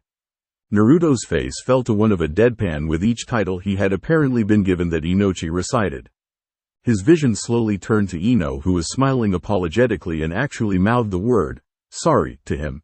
And then there's Daddy. Naruto gets it. Ino finally said with her face in her hands, just wanting it to end. Maybe if she was lucky, Naruto would only stop talking to her for a week until she could prove she was sorry for coming up with all of those fake aliases for him. She was so getting Inoichi back for that one whenever she got the chance. Why, there were still so many more. They got better. Inoichi chuckled back at her before looking over at Naruto, who had the proverbial rain cloud over his head at the moment. It's okay, Naruto. She had way more names for you. That seemed to make the rain pour down harder, so to speak, as Inoichi continued to talk. You're lucky like that. Shikamaru only has one. So does Asuma. And I don't think that Sasuke Kid has any. Ino had to avert her eyes from Naruto as he gave her the teary puppy dog look. Damn, he did that really well. Giant, quivering, emotional blue eyes were super effective. Inoichi finally noticed that Naruto wasn't taking these revelations very well, and he laughed as he patted the boy on the back. Oh, I didn't explain. That's how Ino shows that she actually gives a damn about you, kid. The more names she uses when she talks about you means that she actually thinks about you enough to pull up something about you to name you with. Like I said, they get better. That actually prompted him to stop acting down in the dumps, as if someone had flipped a switch. With a blink his eyes turned back to normal and he looked up at the towering adult. They get better? Like what? Ino's eyes widened and she looked up at her father desperately. Daddy, no, don't you? Inoichi grinned and grabbed Naruto's shoulder. Well, there are a few. But my favorite one is when she calls you her long-lost big brother. Laughs. I think that one's rather cute, and I can actually see it a little bit. He turned back when he heard something bang against the counter and saw Ino with her head down. All right, Ino. I'm done picking on both of you now. Ino let out a huff and blew her bang out of her face before turning her attention to Naruto. Sorry about that. Anyway, I don't know where Asuma-sensei lives or where he hangs out. Sorry. Naruto nodded with a frown on his face, and stopped talking about Nami no Kuni. It happened. We're not dead. You're stronger than the rest of us. Don't make me go into your head and switch your wiring around until you get over this. I'm over it. I'm over it. Naruto exclaimed, knowing enough of Ino's family jutsu to not exactly desire having her poke around in his head. Who knew what she would find in there? He definitely didn't. After all, Iruka said his mind was scary. He remembered that. I've still got to do something though. If it's not just because I want to get better, it's because I'm bored. What the hell did he expect me to do for a whole week? He shouted the last part indignantly.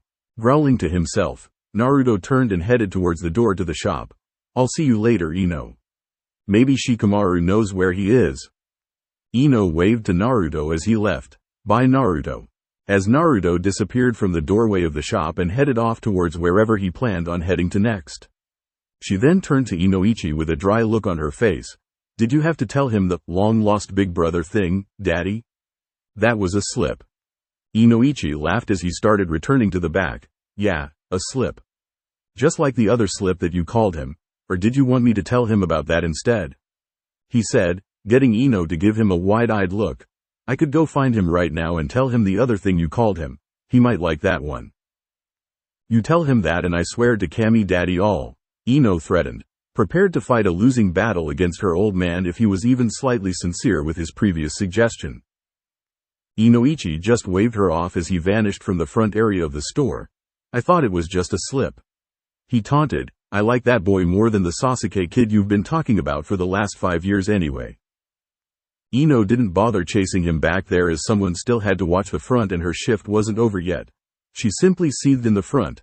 gritting her own teeth to keep from yelling, "I'm going to make him teach me how to erase memories, and then I'm going to rip that one out of his head, damn it." She sighed and calmed herself down as she pulled a scroll from under the counter and blew the dust off of it. Why was this one so far back in the storage room? It seems like something useful to me, she said to herself as she started to read it, mostly out of boredom. Poisons, toxins, and venoms. The equalizers of the ninja arts. XXX. Later, Nara clan compound. Where the fuck is Shikamaru's house? Naruto thought to himself as he rushed through the grounds owned by the Nara clan. He really didn't know where he was going, he just knew the general area of the village. He hadn't had any friends before being on this team, let alone friends that lived deep within specialized areas of property like clan grounds, so he only knew where to begin looking for where people lived. He had been running through the forests that were abundant on the grounds, and so far all he had seen were the wrong houses and tons of deer. Letting out another burst of his sonar jutsu to see if there was a person around to ask where he was, he turned around abruptly, stopping his movement through the forest. "And who the hell keeps following me?" he yelled, waving his arms spastically. "Come out already, damn it. If you can help me out, then come on. And if you're trying to kill me, then still come out. Let's get this over with. I've got stuff to do today." Nothing sounded out in the forest except the natural sounds that would have been there regardless. Naruto bared his teeth. Chakra Henkyute no Jutsu. Chakra Echolocation Jutsu. With his next pulse, he noticed the person that had been hanging back and following him had left the area again. Seriously, who was that? He didn't know who the person was by their signature, but every so often he'd catch the person shadowing him when he tried to use his jutsu. It irked him before, but it was starting to unnerve him now, especially after the last time he had been shadowed by someone. It led to his battle with Haku that by all rights should have ended with his team's deaths. All he could do now was continue on through the Nara clan grounds. Hopefully he would run into someone that could help him soon. Didn't any of these people get up and go outside? Or were they all just as lazy as Shikamaru? What, was it genetic or something? The forest started thinning out and Naruto saw a smattering of clan houses and prayed in relief. He had wasted upwards of 2 hours looking for Asuma by way of both Ino and Shikamaru, whom he had yet to find and even ask. He then cursed when he began looking at the addresses on the house. Come on already. Cut me a break. Naruto wanted to yell again, but in a mellow place like the Nara clan area it seemed wrong. The reason for his disgruntled attitude this time was because every house had the address and the name Nara, and he didn't know Shikamaru's personal address. In his defense, however, he was sure that none of his team knew where he lived either, so as far as he was concerned, when he found Shikamaru he would have a leg up on him in that department. As he started wandering around, a grin came to his face as he finally found who he was looking for, sitting in the front of a house with an older man that looked like him. Only he had 2 scars on the right side of his face, a goatee, a mesh shirt under a flak jacket, and over that he had on a deer skin coat and hand guards. The 2 were playing some kind of board game that Naruto had never bothered learning how to get good at. Shogi just wasn't for him. "Shikamaru," Naruto said in relief as he ran up to them, "do you know how hard it was to find you? Why were you even looking for me in the first place?"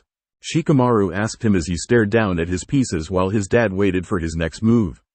Suddenly Shikamaru's eyes drifted up towards Naruto and narrowed. "Did Asuma cut our break short?" he said, sounding somewhat miffed at the prospect. Naruto shook his head. "That's the thing, I don't know where Asuma-sensei is. I was hoping that you would, but seeing as how you don't know where I live," he said, trailing off. Shikamaru sighed and looked back down at the board, finally moving a piece. "You live on the south side of Konoha, edge of the residential and business districts. Monument View Apartments, 3rd floor, apartment number 3. "Why do you know that?" Naruto asked him incredulously. "Nobody knows that." "Asuma knows that," Shikamaru responded as he waited on his dad to make a move. "I know it too, and so does Ino. We know where you live because of that day you didn't show up because your clones put you into a coma or something. We went to see what the problem was. You don't remember it because you weren't even awake when it happened." Naruto's shoulders dropped. "Aw man. I suck. I don't even know where Ino or Asuma-sensei lives, and I just now found where you live." "Meh," he grumbled. "So do you know where Asuma-sensei is? Please say yes. I've been looking around for more than 2 hours." Shikamaru sighed as his dad made a move, prompting him to think about changing up his strategy. Having Naruto ask him a question was distracting him from his game with his dad. He wasn't going to lose this one, damn it. Answer your friend Shikamaru. Shikamaru's dad Shikaku said lazily. Yeah, troublesome old man. The younger Nara boy said before stopping to think about it. If I had to look for him, and I never have, I would check with Kurenai. If you can find her, you can probably find him. Damn it, Naruto said, pulling his goggles off of his head to scratch his forehead. This sucks. I just want to ask one question. Is that so much to ask? Shikamaru moved another piece. Apparently it is. Find Kurenai. That's your best shot. Naruto frowned but nodded as he still held his goggles in his hands. Fine. I'll see you later, Shikamaru, he said as he disappeared in a puff of smoke. Shikaku watched Naruto's smoke dissipate quickly before he addressed his son. He can do Shunshin? Shikamaru nodded, still focusing on the game and not on something he had already known about for the better part of the last month. Yeah. Now stop trying to distract me. Shikaku yawned. Just accept that you lose already so that I can take a nap and go train. Shikamaru scoffed. You're supposed to be training me, old man. I told you about our last mission. I will, Shikaku said as if he were trying to placate his son. I will when you beat me at this. Shikamaru's eyes moved from the board towards Shikaku's as they just stared at each other for over a minute. You're really going to make me get up and tell mom, aren't you? You wouldn't, Shikaku said, still relatively comfortable at this point. You're bluffing. I would. Shikamaru fired back immediately, his face not changing to illustrate his point. Who do you think she'd be upset at? Her son for wanting to get in some training with his dad, or her lazy-ass husband that wouldn't bother training with his son when he didn't have anything better to do? Shikaku gave his son a blank stare before moving one more piece on the board. Fine, check. Now let's go already. I think your mother consents when we talk about her. You troublesome brat. Shikamaru looked hard at the board to see if there was another move he could make before slumping back in his chair. Checkmate then. Both of them stood up slowly and headed towards the forested backyard to begin. How the hell did you do that? My entire strategy was to wear me down with stonewall defense and let me beat myself. Shikaku finished for him. I know. That was your problem. That was too conservative. You never tried to attack. I left my gold general and rook open for you twice to see what you would do. No trap involved. Just to see if you'd attack when given the chance, and you didn't. Sometimes it pays to be a little reckless, Shikamaru. XXX. With Naruto. Naruto eventually came to a stop on a rooftop with a twitching eye. Wait, what am I doing? Why should I be running all over the village 5 times over just for a hint or a clue of where Asuma-sensei is? I've got unlimited help. He quickly formed 24 Kage Bunshin. Go look for Asuma-sensei, or someone who would know where he is, like that Kurenai lady. One of the clones spoke up. Where are you going? The original Naruto sighed with a dejected look on his face. Where else do I go when I know I need to train but don't have anything to train on? He asked rhetorically as his clones already knew the answer to that question, showing that they knew by cringing. Yeah. I think I should go to the library to see if I get lucky. All of his clones let out low hissing noises at the prospect of going to the library. I know. Be happy that I'm not making any of you go. I'll make other clones for that to help me look for something later. Now get going.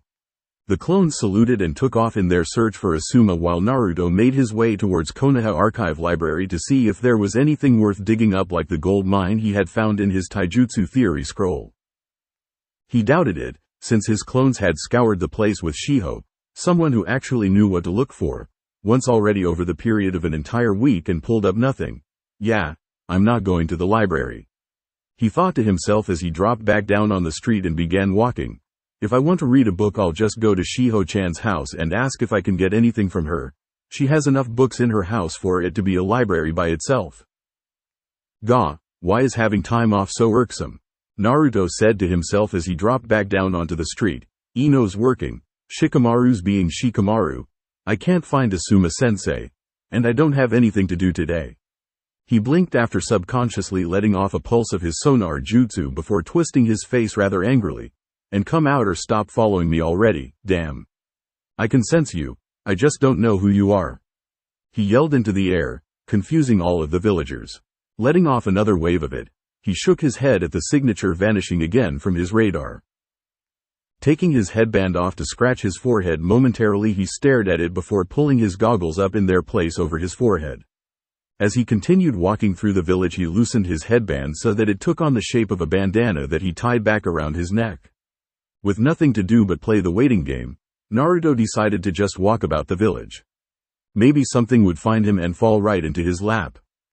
After a while of walking through the business district on the way home to grab something to eat for the late afternoon, Naruto heard someone call out to him, "Naruto." He stopped in his tracks and looked around but didn't see anyone in the streets trying to speak to him. Shrugging, he was about to go on his way again when he heard the voice again, "In here. Look harder." He turned around again as the voice started to guide him. "That's it, keep walking that way. 10 more steps and then turn right."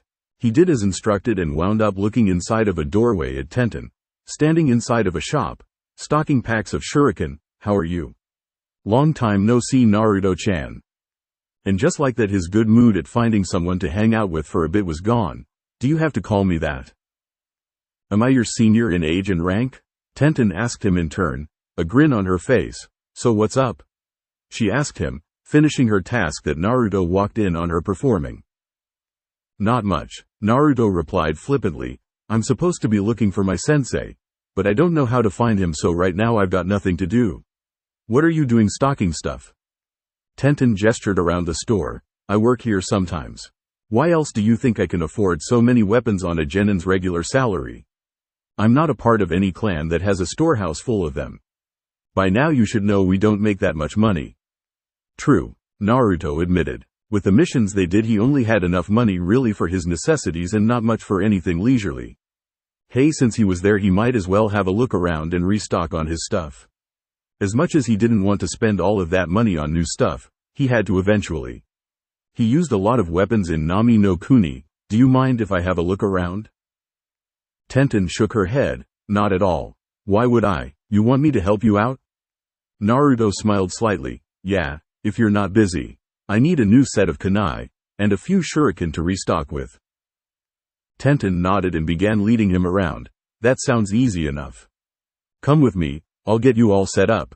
After being pelted with pinpoint accuracy by the bun-haired girl's weapon prowess once before, Naruto trusted her knowledge on armaments enough to let her get his gear together.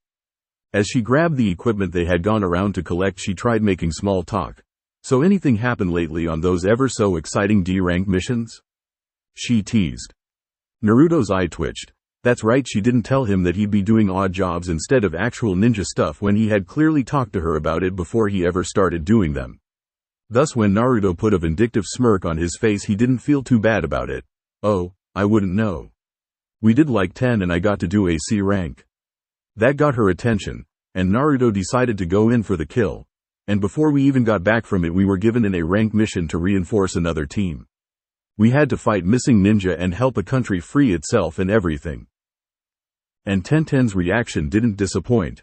She simply stared at him blankly as if trying to process what he was saying. "How? Why? What?" "Yeah," Naruto said, taking the kunai and shuriken off of her hands for her. "Oh, didn't you get an A rank mission by now?" "Not in the first 2 months. Tenten yelled at him, waving her arms. "That's so not fair."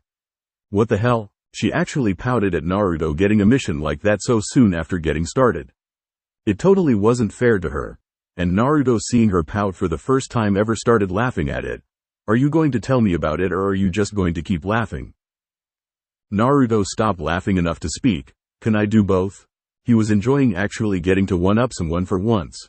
Tenten shook her head as Naruto told her about the mission, and before long they wound up at the checkout counter. "So how much is it?" he said, already dreading the total due to the last few times he had gone to buy himself weapons. Tenten added everything up, confused at the way Naruto spoke, all dejected over paying. "Cheap, aren't we, Naruto? It's 9-10 Ryo for everything. You didn't get that much." Naruto raised an eyebrow. "Normally I have to pay twice that. Man, this store has good deals." He thought to himself, "I'm definitely coming here from now on." He grinned at Tenten and eagerly fished the money out of his wallet. "Great. I've still got so much money left over." Tenten laughed slightly at his reaction to the price. Well, do you want to keep looking around for something else?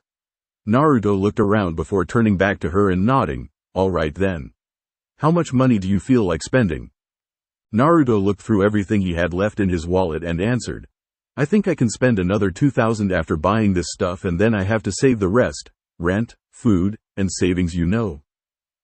2,000 Ryo, Tenten said to herself as she started leading Naruto back through the store to find him something else. That's pretty frugal, but I think we have something right up your alley. Naruto looked around in the specialized weapons section as Tenten led him through it. His eyes ran across all kinds of weapons. Swords like a nodashi, chikudo, katana, even broadswords like claymores and the like. He stopped there, but when he looked at Tenten, she gave him a small smile and shook her head before leading him on further. Looking at the price tags, he saw that they were out of his price range anyway. They passed all kinds of things, even maces and kusarigama. He was kind of glad Tenten didn't stop him there. With a blade at the end of a long chain, he probably would have ended up cutting his own head off sooner or later with that thing. She eventually brought them to a stop in a section of short blades as she started perusing through them, picking something up and putting it behind her back. Naruto cocked his head in confusion until Tenten presented him a sheathed weapon. One of these would normally be around 720 Ryo. But this one is made of special metal that can allow chakra to flow through it. All kinds of higher-level ninja can use weapons like that in cool ways. I haven't gotten exactly how they do it down yet. Naruto took the weapon from her into his own hands and looked at it. It was in a black sheath with a plain black handle that had no guard. Naruto pulled the weapon from the sheath and held a 26-inch blade in his hands. As it went further to the top, it curved forward and then directly back, leaving the flat of the blade straight. Tenten had given him a machete. It's 1650 Ryo because of the metal it's made of, and I think it suits you better than a regular sword would. You look like the kind of person that would appreciate functionality over having to learn too much technique. Tenten said as she walked back towards the checkout counter. If you want it, I'm sure it would be a cool weapon for a genin to have. It's pretty easy to use and they're really versatile. The sheath even has a sharpening stone in it, so when you put the weapon up it sharpens itself. For years when Naruto thought of himself with a weapon, he always saw himself with huge shuriken or a wicked-looking kunai or a katana. But now holding the machete in his hands, he had to say, his daydreams were overrated. He marched up to the counter and put it up there with his other things. I'll take it, he said, more than happy with it. It was light and it looked very sharp and pretty easy to use, just like she said. Tenten nodded and finished adding everything up. Okay, that'll be 2,560 Ryo. Naruto quickly forked over the necessary funds and Tenten placed a scroll and some strange papers with a little bit of ink on the counter, confusing him and prompting her to explain.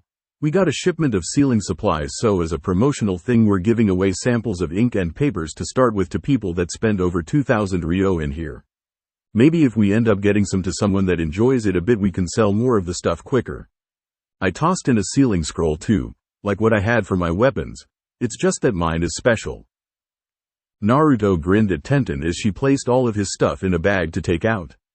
This was great. Not only did he get his kunai and shuriken for under half price, he wound up getting a special weapon and some sealing stuff too. He remembered Tenten putting all of that stuff away in one scroll instead of lugging them all around and figured he had to get him some of that too. Thanks a lot, Tenten. Man, this is great. Before he made it to the door, he stopped and turned to her. When do I get my rematch? Has it been 5 months yet? She asked him with a bored look on her face and a small smirk. It's been 2, maybe 3, damn it, Naruto said before walking out of the store into the street, getting Tenten to laugh a little. I'll see you later, Tenten. Later, Naruto-chan, she said to mess with him one last time, not being let down when she heard him curse from wherever she was down the street. That was a pretty interesting run-in, Tenten said to herself as she went back to waiting out the rest of her shift. XXX. Naruto had dropped his stuff off at home before heading back out. His clones had systematically dispelled over time, having found no sign of Asuma and having used all of the chakra he gave them, letting out pulses of the sonar jutsu over time. Grumbling to himself for what seemed like the 1,000th time that day, he patted himself down and pulled a cigarette from his pocket as well as a lighter and lit himself a smoke. Where is Asuma-sensei? Is he ducking debt collectors today or something? Naruto then laughed to himself slightly as he blew out a cloud. Nah, Asuma-sensei's a Junin, the best of the best. There's no way a ninja that good would do something like that. XXX. Elsewhere in Hai no Kuni. Achu, a woman with blonde hair in pigtails sneezed as she sat on the floor of a gambling den. She rubbed her nose and growled before slamming money on the ground. I'm upping my bet, now my wager is on Han. The dealer in front of her shrugged and lifted the bamboo cup on the ground. Sorry, the dice are cho. You lose again, ma'am. The woman's eye twitched. Fuck. XXX. Naruto absently realized as he kept walking through the village that he was getting too used to smoking these things. He wasn't even coughing a bit anymore. In his defense, after the day he was having so far, failing miserably to find his own sensei just to ask him a question, he earned that damn thing. Where the fuck is Asuma? He reiterated once more for the benefit of his own sanity at this point. It was sunset at this point and Naruto was pretty much ready to call it a day and grab some dinner at Ichikaru Ramen. He had looked as hard as he could and failed. No shame in that. Did someone just call out my name? Naruto turned around and saw Asuma walking towards him with Kurenai. However, both Naruto and Asuma had something of a symbiotic thought the exact instant that Asuma saw the little white stick in Naruto's mouth and Naruto saw Kurenai. Luckily Naruto was able to think fast. And by thinking fast he swallowed the cigarette whole without a second thought. Asuma had to hide his own surprise at seeing his shortest student pull that one off. That was gross and extremely manly. I'm a good role model, he decided at that very moment. As the two Junin got close, Kurenai wrinkled her nose. Why do I smell cigarettes? She asked as Naruto had on his best possible poker face, ignoring the fact that he had just swallowed a goddamn lit cigarette. Naruto stared at the scary Junin lady with wide eyes. Because you've been hanging out with Asuma-sensei? He said as if that were the exact reason why, and from the look on her face she was about to buy it. Thus it was time to change the subject. Never mind that. He turned to his sensei. Where the hell have you been all day? I've been looking all over the village for you. He started listing things on his fingers. I asked Ino and Shikamaru. I ran my own errands and still kept looking for you. I had clones all over the place. I've been getting stalked all freaking day by someone I don't know and haven't seen just looking for you. What do you have to say for yourself? Kurenai looked at him strangely. You were stalked? She said unbelievably. Naruto pointed directly at her. Don't change the subject, Kurenai-sensei. Where have you two been? Asuma and Kurenai looked at each other before looking back at the rightly pissed off Genin. Don't worry about where I've been all day. He said to Naruto, hoping things didn't go much further than that as did Kurenai. No, Naruto said shaking his head. No. Hell no. This makes no sense at all. It doesn't matter that I don't know where you live or what you do in your free time or anything. I have been out and looking all over the place for both of you and didn't find a single thing. What the fuck have you been doing all day that made you both so damn hard to find? It's like you were ducking every single form of life. I kind of was kid. Shut up now. Asuma said in his mind. A day with Kurenai like the one he had really didn't need to slip down to his cute little Genin students. Because if Naruto knew then Ino would know. And if Ino knew then Inoichi would know. And if Inoichi knew then Enko would know. And then they were both screwed because then everyone would know. And nobody was supposed to know. Well, I'm here now, so don't worry about it anymore. What do you want? Naruto let off a sigh. Alright, here goes. Asuma-sensei, can you teach me something new? Asuma shrugged. Alright, he said, easily and with no hesitance whatsoever. However, Naruto was still stuck in explanation mode as to why he needed the help. Because right now I'm as good as I'm going to get it using all of my other. Wait, you said okay? That easily? Yeah, Asuma said, scratching his head. I told you that I'm pretty much the only one that can help you out with, well, anything. You don't have a clan to help you out or any shinobi relatives, or relatives period. If I didn't help you out with learning new things, then who in the world would? He saw Naruto's face light up and that brought a smile to his own face. So I'll drop by your place sometime tomorrow if that's alright. Since you came to me for help, I'll help you and let Ino and Shikamaru alone for the rest of the week. Maybe we can start you on something. Yada. Naruto jumped into the air excitedly. That's so great. I can't wait. Thanks Asuma-sensei. With that, Naruto made a ram seal and used Shunshin to vacate the scene. Kurenai blinked at the fading smoke and pointed at where Naruto used to be standing. Did he just? Yep, Asuma said, alluding to nothing else. Kurenai raised an eyebrow. It's only been. I know. Asuma cut her off as he got them to move along again to whatever destination they had been heading to before they came across Naruto. What can I say? The kid's gold, pure gold. He's like a raw lump of clay that's just steadily shaping up. He's got some moves you'd never think a genin could pull already. Kurenai nodded. Asuma had been the one to say that Naruto could have been good way before the teams were even finalized. So what about it? Does he know after you told me what happened on your last mission? Asuma frowned at that. I already talked to Dad about it. He still doesn't want me telling him yet. He wants to wait for someone that could explain it better than I could to show up. He let out a sigh and rubbed his beard. I still think it's a bad idea to keep it from him. Dad means well, but how can he keep on going without knowing what's in him? Kurenai took a moment to think about that. According to Asuma, Naruto wasn't even aware of any weird powers coming from him during his fight with Haku. He was so angry. He didn't attack Asuma or turn into a machine of destruction the way everyone around him always figured he would. Hence why most every adult in Konoha treaded lightly around the good-natured, bright personality boy. There's nothing you can do about it though, Asuma. Kurenai reasoned with him. It's still a law that none of us can tell him about it. We could even get in trouble about talking about it out loud like this without really saying anything. Just trust in Hokage-sama's judgment for now and go with it. He's been doing fine without knowing what's in him.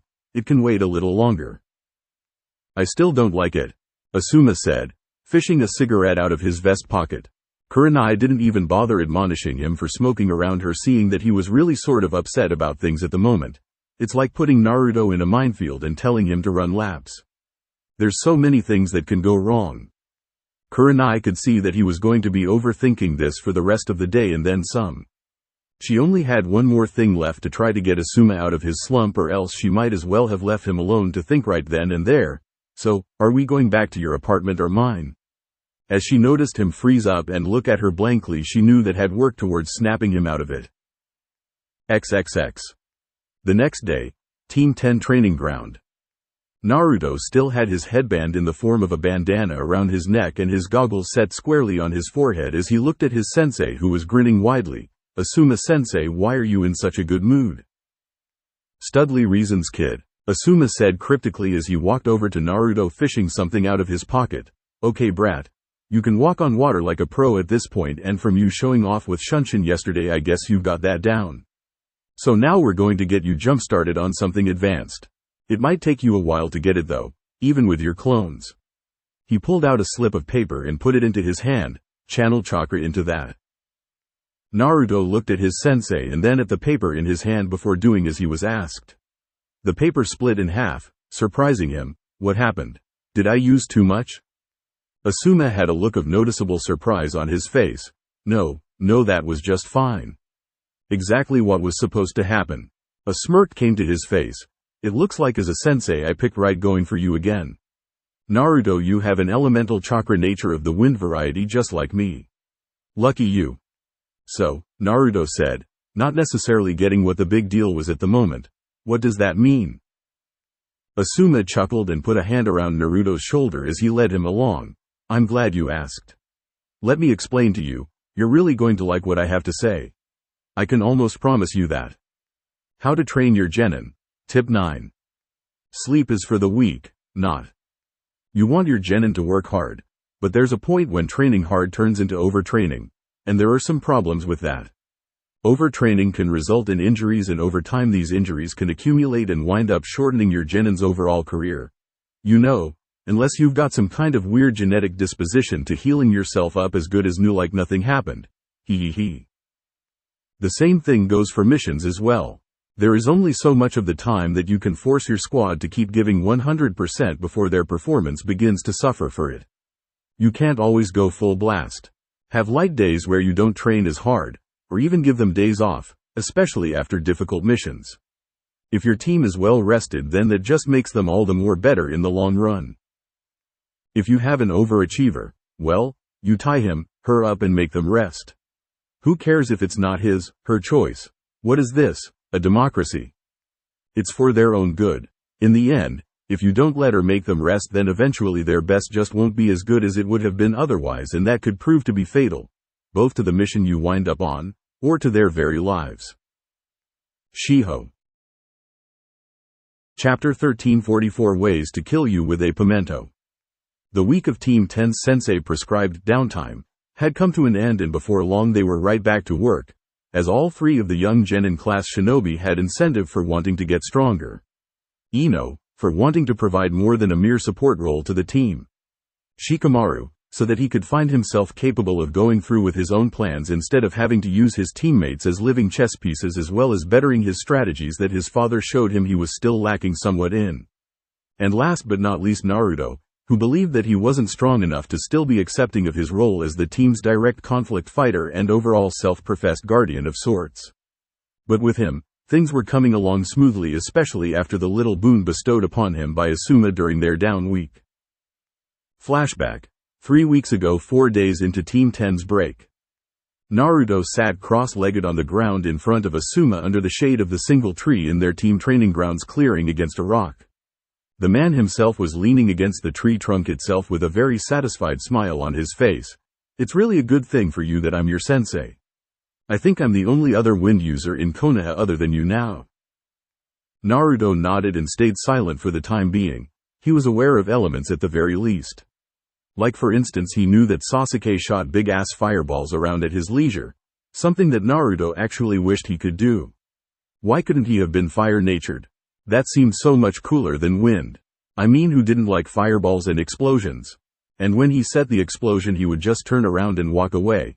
Because after all, everyone knew that cool guys don't look at explosions. He tried practicing his not looking at explosions cool guy gestures when he first joined. But Asuma didn't want him using explosive tags like that. And he didn't want him turning the training ground into a cratered mess. Asuma gave Naruto a deadpan look, as he could see Naruto had stopped paying attention and had a glazed look on his face with a content smirk. You were thinking of the cool guys don't look at explosions thing again, weren't you? Asuma said, getting Naruto to snap out of his daydream. It's all over your face.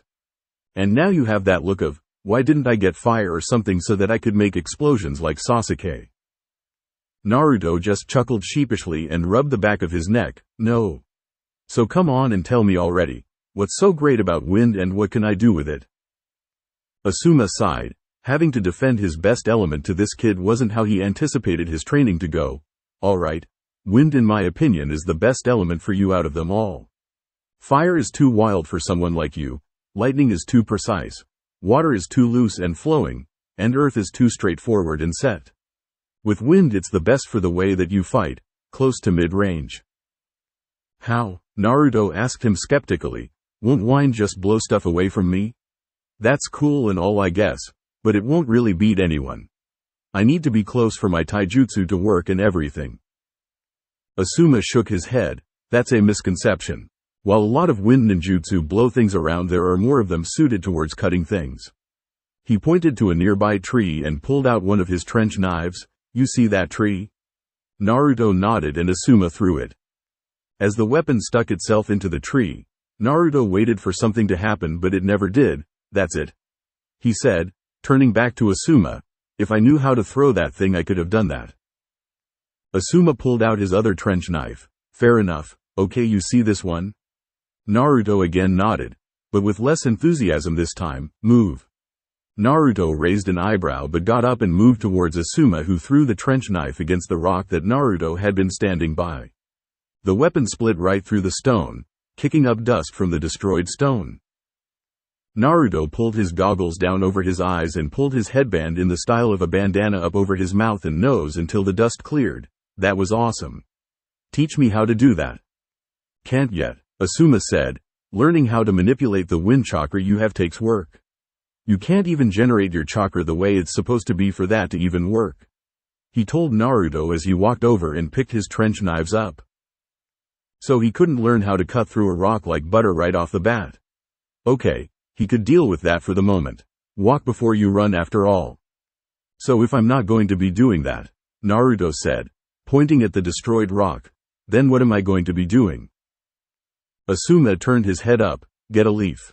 Naruto shrugged and ran up the trunk of the tree they were under to retrieve a leaf as instructed before jumping down again, now split it in half. Asuma fought the urge to facepalm when Naruto just ripped the leaf in two. Okay, that was my fault. I meant with your chakra. Naruto tilted his head hard to the right. Okay, how do I do that? Another leaf fell to the ground nearby and Asuma picked it up, holding it out for Naruto to see. For you, take your chakra and mold it into a cutting form. Just will your chakra to cut through the leaf. Because you've got the wind element, that's how it will work for you. He saw Naruto nod. Now it won't be as easy as it sounds. But you have your Kage Bunshin, so I believe you'll be able to cut the time that you normally need to do it down by a large amount. Alright, Naruto said before rubbing his hands together and forming the cross seal. Let's do this, Taju Kage. Hey, Asuma cut Naruto off from forming his clones with a frown on his face. What did I tell you 5 days ago? He asked Naruto in a voice that sounded almost like he was scolding. Nothing, Naruto replied. All you told us to do all week long was to take the week off and rest. Exactly, Asuma said with his arms crossed over his chest. That wasn't just limited to doing missions and training exercises I'm meant to give you.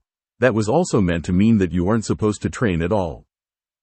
What? Naruto couldn't believe that. I can't train at all? Yep, Asuma said, but it for more than just making sure you get your rest. When we start training again, I'm going to give each of you solo tests to see where you've grown as individuals, since I already gave you your team test before we took our C-rank mission. He saw Naruto grumble about the order he was given. I didn't say you can't do anything, I just said no physical training. Let your body rest for a while. All you do is kill your body when you train. You're only human, kid. Naruto still didn't like it, even if it was just for the rest of the week. Well, what am I supposed to do for the rest of the time off then?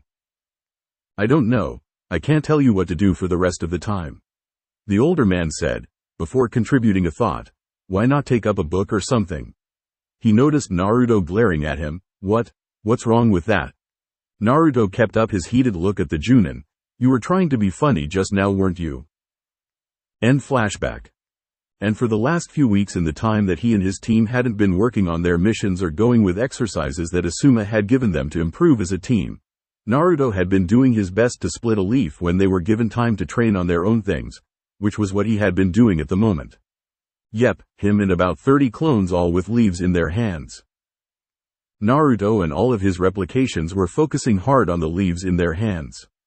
The one thing Naruto could say after a few weeks of on and off working on his elemental manipulation training was that it was a lot of standing around and concentrating. But if doing this would lead him to picking up a new move or two, he would do it. Not everything could be exciting and over-the-top awesome all of the time. With a grunt of exertion, Naruto stopped generating chakra and heaved out a few heavy breaths, looking over to where he saw the rest of his team sitting about. Naruto narrowed his eyes and walked over, getting a small chuckle out of Asuma. That's another reason why I felt that your elemental training would go faster than most. Because first learning how to use your element takes a lot of chakra, something you have no shortage of most of the time. He never looked up at Naruto as he had his eyes on a shogi board sitting between him and Shikamaru. Not this stupid game again, Naruto thought to himself. Okay, so he was kind of biased since he couldn't really play it. He understood the rules, but shogi just wasn't the game for him. It took too much patience and he was too impulsive. Most of the time when he would play Asuma or Shikamaru, he would walk right into their traps that they had been setting up for 10 turns while he had been going around the board trying to pick off officer pieces. He could beat Ino more often than not, however. He had a habit of pulling off some surprising gambits that actually worked against someone on his own level. What are all of you doing? Kicking Asuma's ass, Shikamaru replied as dryly as ever as he moved another piece, putting a frown on Asuma's face. Your turn. Asuma scratched his beard as he looked over his pieces. How in the hell have I not beaten you once yet? Naruto stopped paying attention to them and looked over at Ino, who was laying out on the ground as if she were sleeping. Great, yeah. I didn't know, free training day, to me meant, chill out day, for everyone else. He said as he walked over to Ino and crouched down in front of her, waving his hand in front of her face and getting no reaction. Ino, wake up.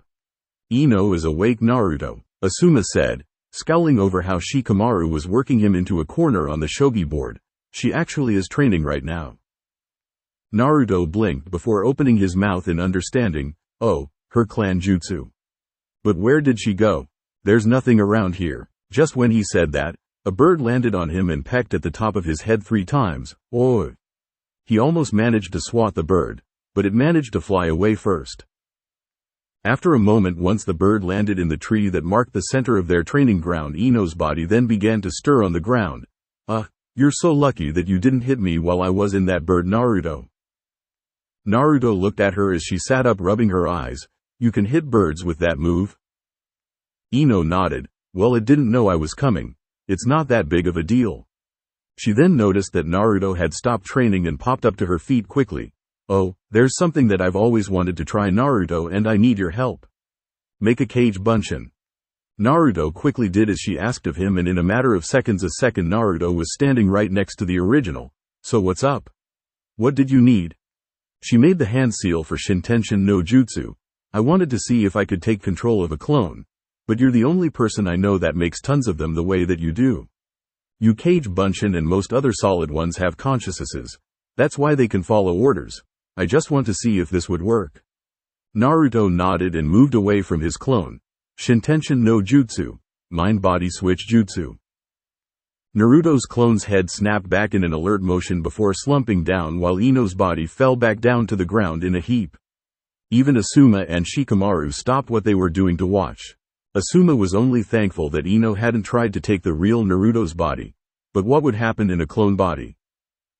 Ino inside of the cage bunshin started looking at herself in Naruto's form, flexing the fingers and testing out the basic motor skills. Wow, Naruto's body is really rigid and stiff. Naruto gave her a dry look as she continued to go through the motions in his clone's body. Well, what did you expect, Ino? You're a girl, you're way lighter than me, and all of that other stuff. Yeah, I know, she said as she kept looking at her hands. But I can just feel how much stronger your body is than mine. It's kind of cool. I feel like I can lift anything right now. Asuma chimed in, putting his game with Shikamaru on hold for the moment. I really wouldn't do that though, Ino. Naruto's clones are pretty fragile. Too much strain on one and they'll pop. Then what will happen to your mind? She looked over at Asuma and blinked. Well, it depends on what happens to the clone. If I just get punched or something, then I'll go right back into my body. Only my body will take the damage from the punch. If I get stabbed or burned or whatever, then that will happen to my real body too. That made Naruto pale slightly. His clones took obscene amounts of punishment of the fatal variety. They were his buffers, and they were subtly how he knew what to avoid himself when he took to directly fighting his enemies. In Nami no Kuni, Sasuke must have killed like 30 of them at least in rather heinous fashion. Okay. I don't think you should try to use my clones for your jutsu, Ino. Get out of him now. Ino put her hands on her hips, which looked really weird inside of the body of one of Naruto's clones, but did as he asked and released her jutsu, allowing Naruto to dispel the clone. What's the worst thing that could happen? Ino asked once she returned to her own body and sat up to look at Naruto. Naruto just deadpanned at her. Do you pay attention to the things that my clones do? They die harder than any real person does. She gave him a confused look. The way you just talked about my clone getting set on fire like it's not a big deal proves my point. Ino blushed when she realized that everyone had just been playing off the amounts of damage that Naruto's clones took regularly. Everyone on the team had been responsible for killing more than their fair share of them since the squad's inception. Sorry, Naruto. It's okay, I'm just looking out for you. He reassured her before grinning at her. After all, I have to protect my long-lost little sister, don't I?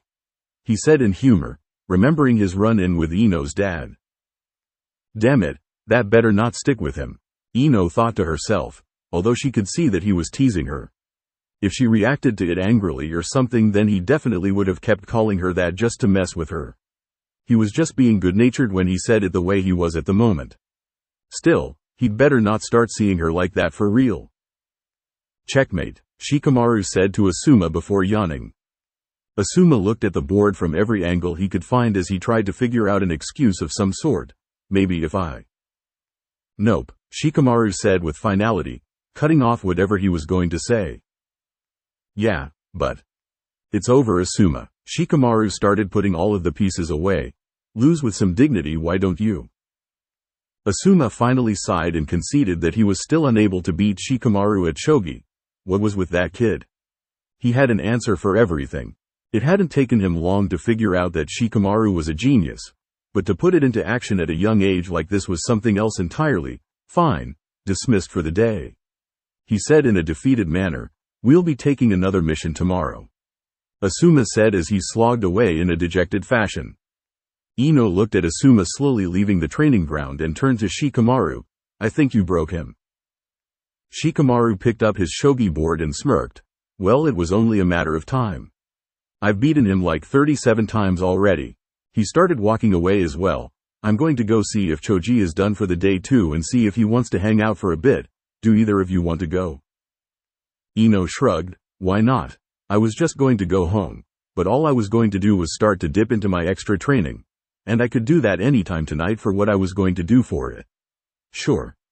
Naruto shook his head. Nope, sorry, not this time, he said, dispelling his clones and dropping to one knee because of the backlash. He quickly shook it off due to it not being that many and turned to his teammates. I've got to figure out how to cut this stupid leaf. It's killing me. Okay, Ino said, unsure of Naruto's intentions to keep training with something so hard after being dismissed for the day. If that's what you want, we'll see you tomorrow. Naruto smiled at both of them before disappearing in a puff of smoke. Shikamaru just shook his head. Show off. Is he still trying to look cool like on the first week?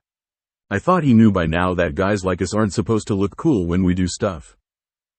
Ino shook her head, swinging her ponytail back and forth slightly as she followed. A little effort wouldn't kill you. Maybe you could pull it off if you tried. Naruto's starting to anyway. Nah, Shikamaru said, shooting down her comment. For what? It's not going to help me any in the long run. Who cares if anyone thinks I'm cool? It's troublesome. XXX. Later, Konohagakure Ninja Academy. Konohamaru stood outside by a large bag of erasers as he clapped two together repeatedly, coughing every now and then. I said I was sorry, Iruka-sensei. That pepper extract fell into your mug by accident. Iruka stood nearby against the wall of the school overseeing his work. And why did you even have it on you in the first place? He asked with a perturbed look on his face. It hadn't even been 6 months since his last prankster had left the academy. He'd be damned if he'd let another one start honing their skills on his watch. No way, not again. Lunch? Konohamaru said desperately. That's a no-go, huh? Iruka nodded and the boy sighed, continuing to clap erasers and cough until a hand pulled the goggles on his forehead down over his face. Huh? So you can at least see what you're doing without getting dust in your eyes. Konohamaru looked up and saw someone else with goggles over their eyes and a bandana around their nose and mouth with the village insignia on a metal plate. If I said that this was half of the reason I bought goggles in the first place, would that seem like it was about right, Iruka-sensei? Iruka smirked and chuckled. Well, how am I supposed to know what made you go out and buy those weird things one day? He said as he walked from the wall over to Konohamaru. Long time no see, Naruto. Naruto pulled the cloth down from his face and grinned widely, getting Konohamaru to point up at him suddenly. Whoa. Boss, what's with the new look? It's not really new, Naruto said, pulling his goggles back onto his forehead and tugging at the bandana around his neck. I just thought this would be more useful if I wore it this way. No way, not just that, Konohamaru said abruptly. I haven't seen you in forever and you've got this new look and everything, with the clothes and all of that. Just because you look stronger doesn't mean anything. I'm still going to beat you really soon, you'll see. He waved his little fist at Naruto aggressively. Naruto shook his head in amusement and turned to Iruka. Iruka-sensei, I was just wondering if you could help me really quick. Iruka saw how serious Naruto's face was and he looked down at Konohamaru. Alright, Konohamaru, you're done for today since this was your first offense. You can go home. And there'd better not be a next time or else I'll have you clean every last eraser in school. He threatened to the small boy who nodded fervently. Okay. He hurriedly dropped his erasers in his hands and ran towards the edge of the schoolyard before stopping. Hang out with me soon, boss. I've got some people that want to meet you. He said before taking off. Not really into the whole staying after school scene. Iruka sighed as he watched his current student leave the grounds. It hasn't even been a year yet and I can already tell he's going to be a handful. Not as much as you, but still. He turned to Naruto. So what is it that you need, Naruto? Do you have my jutsu down? Naruto grinned. Yep, I'm getting better with it. I can sense stuff that's like 100 yards away, and I can even read signs and other stuff too. It then fell from his face. But that's not why I'm here, Iruka-sensei. I was wondering, what do you know about training in elemental affinity? Iruka smiled when he heard what Naruto was practicing. That's a pretty advanced form of chakra control. You're saying you can water walk and all of that? Naruto nodded and Iruka let off an impressed sound.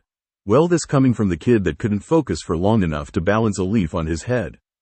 Good for you. He then pondered Naruto's question. Well, something like this isn't supposed to happen overnight. Naruto nodded. I know, and I already know what I'm supposed to be thinking about when I try creating the wind chakra. My chakra as sharp and as thin as I can make it, like the edge of a blade. Iruka scratched the scar on the bridge of his nose as he thought of how to answer. Well, there aren't any tips on how to get it down faster. It is what it is. All you can do now is work until you get it. Letting out a sigh, Naruto placed his hands behind his head and squinted his eyes. Yeah, but there are so many people out there stronger than me, Iruka-sensei. I mean, just on the last big mission I had, it was a close call. If we were fighting a different person, then Ino and Shikamaru might have died. By now he was over it, way over it. It had happened. They actually all walked away from the fight in one piece. There was nothing more to dwell on. That still didn't mean that he couldn't use it as a lesson that there was still going to be people out there stronger than him. Iruka placed his hand on top of Naruto's head. You're still a rookie, Naruto. You've got all the time in the world to get better, and from the looks of things you're improving quickly. Just take your time. There's no rush at all. I don't want to see you go overboard and burn yourself out. Naruto moved Iruka's hand from his head with a smile. All right, Iruka-sensei. But you won't ever have to worry about me burning out. I can't stop until I get to Hokage, can I? Hearing the confidence that had seemed lacking earlier slip back into Naruto's voice after his question time was done, Iruka smiled back at his former student. Of course you can't. Good luck, and remember you can always come back and ask me anything. Naruto nodded and gave Iruka a two-fingered salute before making the ram seal and disappearing in a puff of smoke. He can do that already? Whoa. XXX. The next day, Asuma and his team stood in the room where missions were accepted, and he noticed his team's eyes harden as they were handed another C-ranked mission from the pile. Calm down, you guys. This is C-ranked, not A ranked like the backup mission we went on. Asuma took the scroll provided for them and led them outside, where he stood in front of them and read the mission to them. All right, we'll be back in a week, just like how we were supposed to be the last time. He heard Ino scoff. I said like how we were supposed to. Anyway, this one should be pretty easy. Shikamaru by now was skeptical of whenever anyone said that things would be easy by now, because nothing was ever easy. At least by his standards. So then what are we doing? It's just another simple little transport job. Nothing out of your scope to be able to handle, Asuma said, motioning for them to follow him. Let's go get what we're supposed to be taking. XXX. Naruto, Ino, and Shikamaru were all positioned in front of a large cart hauling hundreds of pounds of lumber. All three genin were pulling the materials down the path towards where they were going. Naruto grunted in exertion before speaking. Where is this farm? Asuma walked alongside the cart, keeping watch for any signs of someone looking to boost their hardware for a quick buck, letting his eyes drift towards his genin team every few moments. You guys holding up okay? Do you need a break? Yes, Shikamaru said immediately, getting a glare from both Naruto and Ino, who weren't about to be stuck doing this for a few more extra hours because one of them was lazy. The sooner this ended for them, the better. No, Naruto and Ino said simultaneously. Even though in all honesty she could have used one after pushing the cart for several hours, Ino wasn't going to stop first. But looking over at Naruto, other than the act of actually forcing the cart to move, which was at this point basically them using their momentum, Naruto didn't seem fazed at all by the rather hard physical labor. He was always like that, and the other day when Ino took over his clone's body, well, she had never felt so much chakra in her entire life. Inside of his body there was so much energy that she couldn't even stand still, which was why she kept looking all over the body spastically. She was about to take off into a run and do something in it until Naruto asked her to go back into her own body. And the thing about it was that Kage Bunshin required him to split his chakra evenly between the clones that he made. Which means that the single clone he made had half of his chakra. Which meant that all that energy she felt wasn't even all of it. She couldn't imagine how Naruto felt all of the time if that were the case. No wonder he thought he could have kept training after they were dismissed that day. Naruto chuckled as he continued to keep the cart moving forward alongside his teammates. Come on Shikamaru, it's just walking. We're just dragging stuff while we're doing it. Shikamaru rolled his eyes. Do you not feel the 400 pounds that we're dragging behind us? Oh, who was he kidding? With all three of them pulling it at the same time, of course Naruto didn't feel it. Both he and Ino could carry at least a good 100 pounds all on their own each. And Naruto was at least twice as strong as they were. Not to mention the fact that he had more energy than Konoha's power substations on his worst day. Where the hell did he get so much energy? It was always that way, even back in school. Naruto was never seen training to get his stamina up above anyone else's, but he was just able to purely outlast everyone else during the physical exercises that they did to condition the students for the things they would do as shinobi. Naruto was giving him a headache making him think about all of this stuff.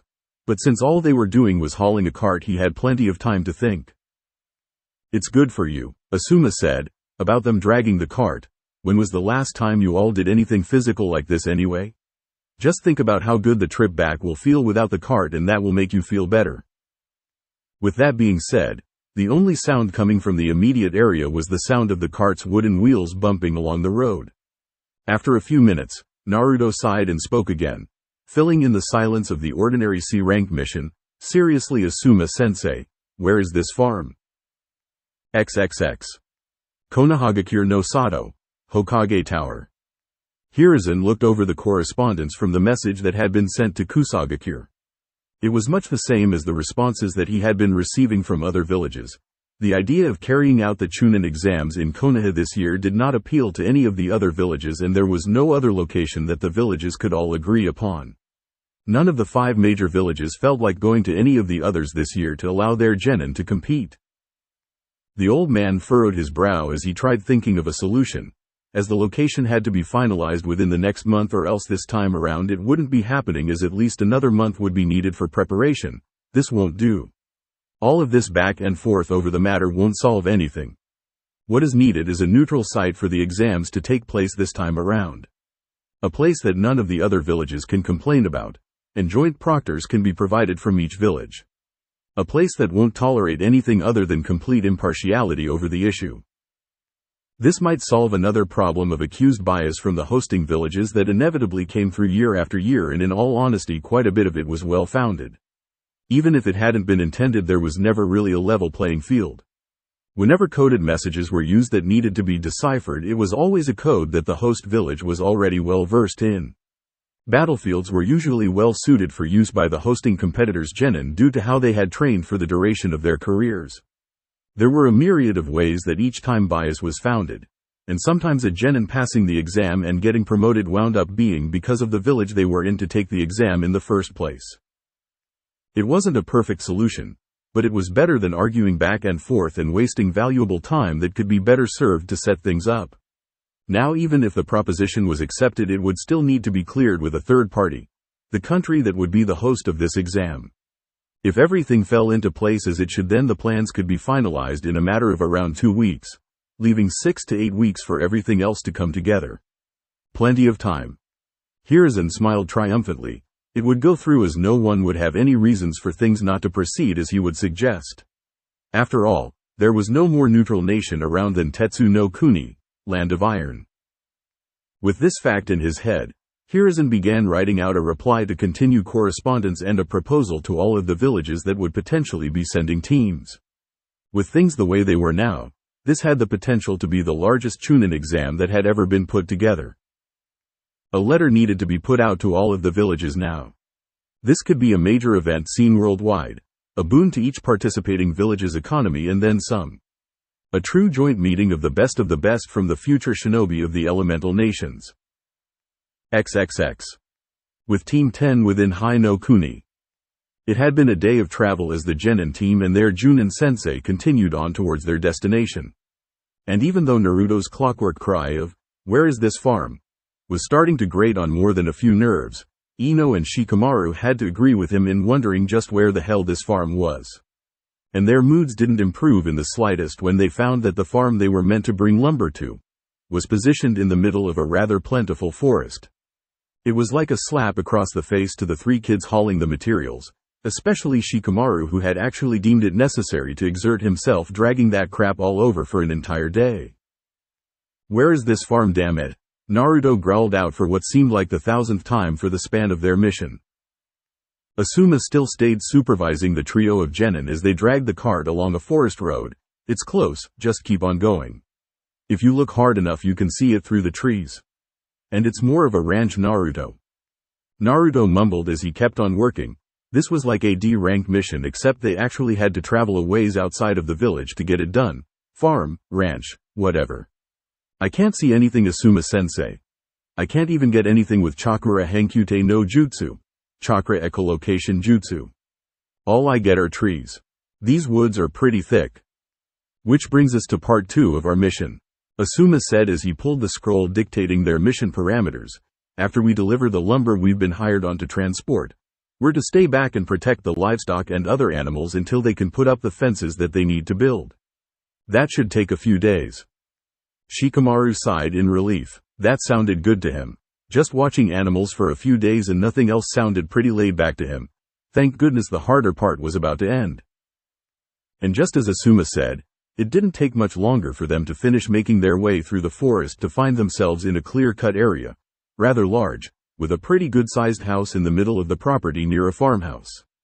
Near the farmhouse there were tons of penned animals. Cattle. A lot of cattle. The team finished pulling the cart up to the front of the farmhouse as a young-looking black-haired man in a plain brown shirt and tan pants walked outside overlooking the Genin, bringing things to a stop. As soon as they stopped pulling the cart, Shikamaru walked out away a few feet and fell out directly on the ground, staring up at the sky from his back. Finally done. The man they had brought the materials to chuckled as he walked towards them. "Well, you Konoha ninja sure work fast.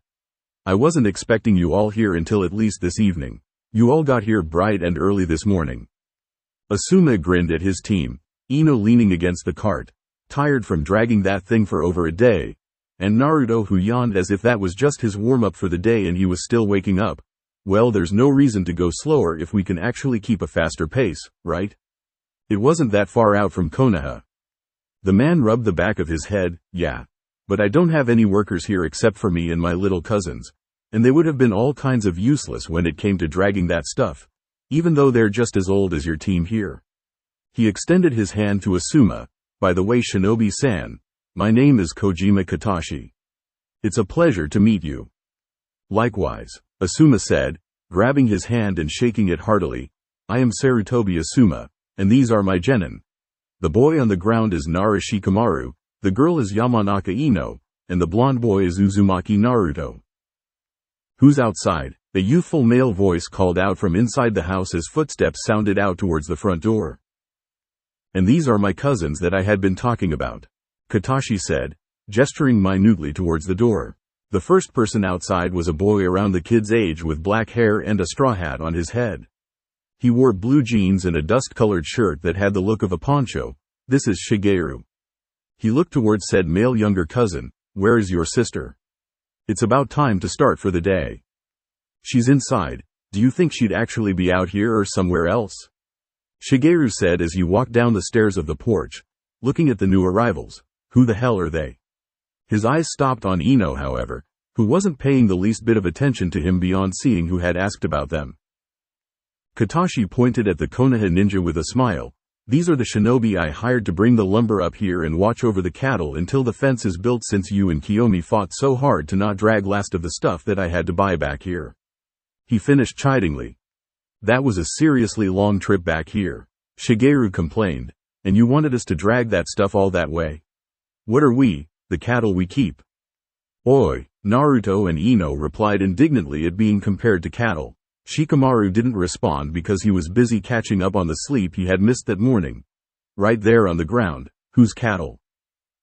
Shigeru waved his hands in front of his face indignantly and hurriedly made his way over to Ino. I didn't mean you, of course. No way, I was just saying. Why is he trying to apologize to just her? Naruto said to himself. He insulted all three of us, right, Shikamaru?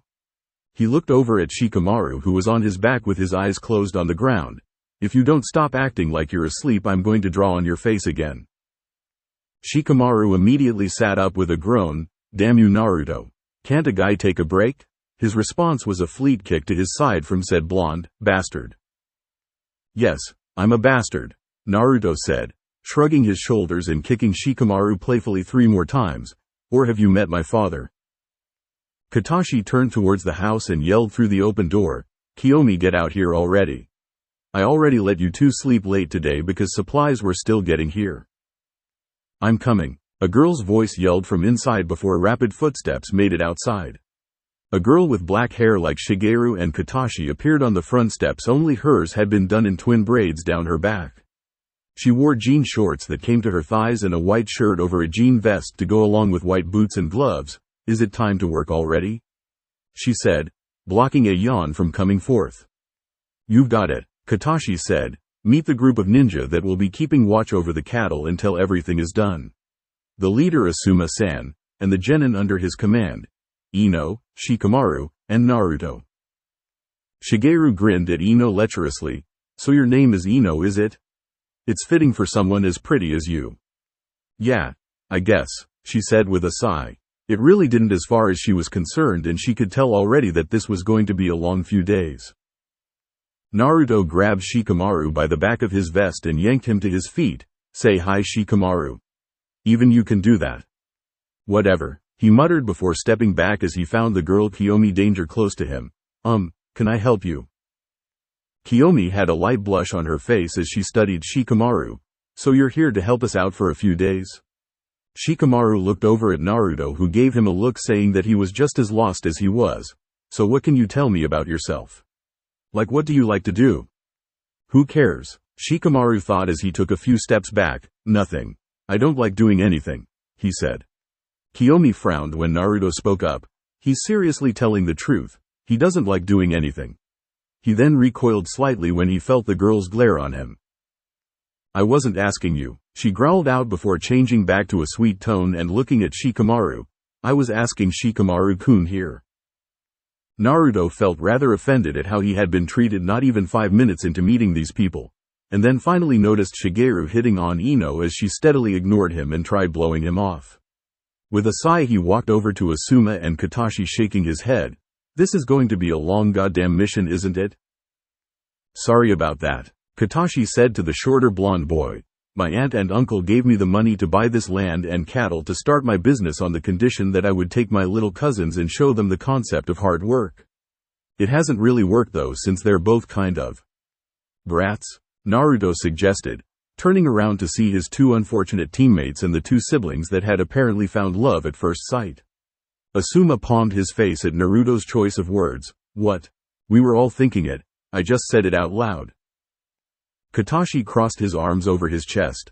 Well, he's not really that far off with it, to be honest. But today they're going to be working their tails off because now that we have all of the lumber I sent out for, we can get to building the property gate around the farm. Naruto looked up at Asuma, who knew what Naruto wanted to ask. No, he didn't pay for you guys to build the fence as well. He just paid for us to transport the materials and guard the cattle until everything was all up. Hearing that, Naruto's eyes lit up. So other than watching the cattle, we don't have anything else to do. If all he had to do was babysit some stupid cows for a few hours and in return he could do whatever he wanted, then maybe he could get in some training and make this trip a little productive. That's right, Asuma said before he found that Naruto had darted away to the pen holding the cattle, shouting that he had the first watch shift at the top of his lungs, speeding past his teammates. Wow, Katashi said as he could still see the dust that Naruto had kicked up from running towards the pen. Good little ethic in that one. He scratched his head and called out to his cousins, Shigeru, Kiyomi, help the Naruto kid get the cattle out to graze around the area, and then you can help me get to work on putting up the fence around the property. The 2 younger family members of Katashi jolted to attention and ran off to do as instructed. Asuma called his genin over and gave them the rundown of how things would go. Naruto's watching the cattle first while they graze. It'll be either one or the other's job after that this afternoon and early in the evening. Any questions? Ino and Shikamaru shook their heads to show that they didn't have any. Until then you two can do whatever you want. Just be ready for your shift. You can both decide who gets that one. Shikamaru waved and went off to find a quiet spot. What was that, Asuma? Did you say, go ahead and find a quiet spot to catch some Z's? Shikamaru. Naruto will find you and kick you awake when it's your turn. I'm way ahead of you. Ino watched her lazier teammate leave and she turned her attention back to her sensei. Well, while I'm waiting for something to do, I think I should test out a poison I made on myself. Asuma went wide-eyed at her. You made a poison? He then picked up the second half of what she said. You're going to test it on yourself. What the hell's wrong with you? You're on a mission. This is no time to build up an immunity to something. Ino laughed slightly. It's a weak numbing poison, Asuma-sensei. I wouldn't use anything worse than that. I can't even make the good stuff yet. She then scowled, though maybe I should use the hallucinogen. It would really make dealing with that punk Shigeru more amusing later. Asuma weighed the benefits of Ino walking around until her shift either physically numb, or mentally out of it, and figured that the latter was more dangerous for everyone. Why don't you save that second one until you get back home? He didn't want her to potentially go berserk because she was building an immunity to something. You can use the first one if you're sure it will wear off by the time you have to go on watch. Ino nodded brightly. I'm not sure how long it will take to wear off since I don't know for sure, but it won't last any longer than a few hours, I'm sure. Maybe a day. On second thought, if Ino were out of commission for a bit, then Shikamaru would have to do actual work. Do you have the antidote? Ino pulled it out of her supply pouch and presented it to him. Then you might as well do it now. He shooed her off and rubbed his temple. A slacker with a genius IQ and no desire to actually use it. A loudmouth that can steal your body and then poison it. And the single most impulsive genin in Konoha. Ladies and gentlemen, let me present to you Team 10. He said, starting a slow clap for the benefit of no one. Katashi's sweat dropped and gave him a dry look. Are they really that bad? And right on cue. Woo! Naruto yelled, waving a machete around wildly as he chased a herd of cattle out into the open fields with a bunch of his cage bunchin'. I've been drinking green tea all goddamn morning. I pray to Kami every goddamn Sunday. You're gone, bring out the demons in me. Ya bitch, ya. Asuma didn't even visibly respond, having become more or less accustomed to it by now, while on the other hand Katashi was staring at Naruto and clones in horror. Naruto, don't you injure any of those cattle with that damn thing. That's money you're scaring the hell out of. Asuma yelled to him before placing a cigarette in his own mouth and lighting it. I know, he yelled back at his sensei before turning a manic grin to the cattle. I want some steak with my next meal, damn it, Datbayo. Get in my ramen. Turning back to Katashi, Asuma offered him a cigarette only for the man to robotically shake his head as he saw his cousins walk after in an effort to keep pace with Naruto. I wonder how well he can even use that thing. He's never asked me about it. He mused mostly to himself. Katashi waved his arms frantically at his cousins. Get the horses. Don't try to follow them on foot, you guys. That ninja kid is way faster than you. Don't let them run free like that. Anime tears started streaming down his face. Why is good help so hard to find? He cried desperately. Asuma blew out a plume of smoke and patted the younger man on the back. Because first of all, you aren't paying for it. Cheer up, it's not that bad. XXX. Hours later. Naruto stood by the grazing cattle with a leaf in his hand while the sounds of stakes being hammered into the ground rang out. While Katashi would dig holes for the poles, Shigeru would set them and hammer them in, and Kiyomi would place the fence portions in while they kept working. Why isn't Ninja Boy here helping us? He's about as useful as a poop-flavored lollipop, Shigeru said out loud. Because we didn't pay him to, so this isn't his job. Katashi said as his shovel kept forming holes for the fence posts. All he's doing is making sure the cattle don't wander off while they graze and get hurt. Those clone things of his are doing a great job of that. If he wants to stare at a leaf, he can do that. Naruto got a tick mark on his head, but they weren't shinobi. How would they know that he was training? All he had to do was focus on his training. Split the leaf. Sharper, thinner, get his chakra the way it needed to be. He was going to get this down in no time, he just knew it. Shigeru then commented again, I wish his teammate was here, the hot one, Ino. Naruto rolled his eyes and tried to ignore him. Did you see her playing hard to get? I wish my Shikamaru-kun was here, Kiyomi said rather dreamily with a sigh. His attitude is so hot, he acts so detached, but I know he's a softie. And I know he'd help us out without any questions. Naruto's eyes started to twitch. I'm not getting paid for this, and I don't like any of you enough to help, except for maybe Katashi. He's alright. Besides, if that girl thought Shikamaru would lift a finger to help out, she obviously didn't know a damn thing about the guy. She'd probably be one of those girls that went gaga over Sasuke back in Konoha if she thought Shikamaru's attitude was cool. Alright, focus on the job you guys, Katashi said as he moved on to digging another hole, his pace far outworking the others by this time. The faster we work, the sooner we finish up. As long as this fence isn't up, the cattle can wander off easier in the middle of grazing, and from there who knows what can happen to them. Kiyomi shook her head as she went to grab some more lumber. I don't know why you decided to do this with your life, Katashi. Our parents would have kept supporting you. We never really saw why you wanted to raise cattle like this. Katashi frowned, because I wanted to make my own way in the world, not ride along on my family's coattails. How could I mooch when your parents did so much for me already after my own died? I'm going to make my own money and I'm going to pay them back for everything they've done for me.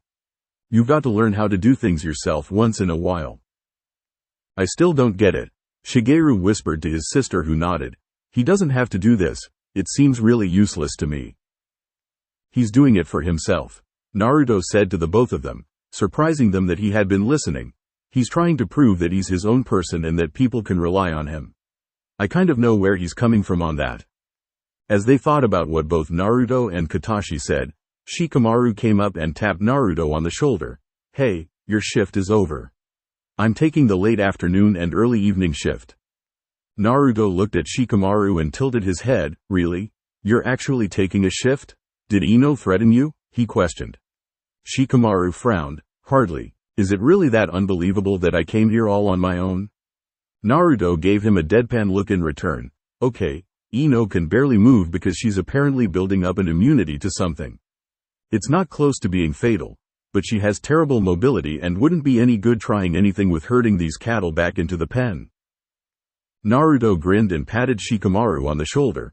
Well, in that case, have fun looking out for the cows. You saw them all on the way here, and I'm just going to dispel my clones because I'm training. I need all of that chakra. Naruto almost skipped away, he was so happy to leave the area. Shikamaru-kun, Kiyomi shouted out to him, waving happily, would you mind helping us out with this?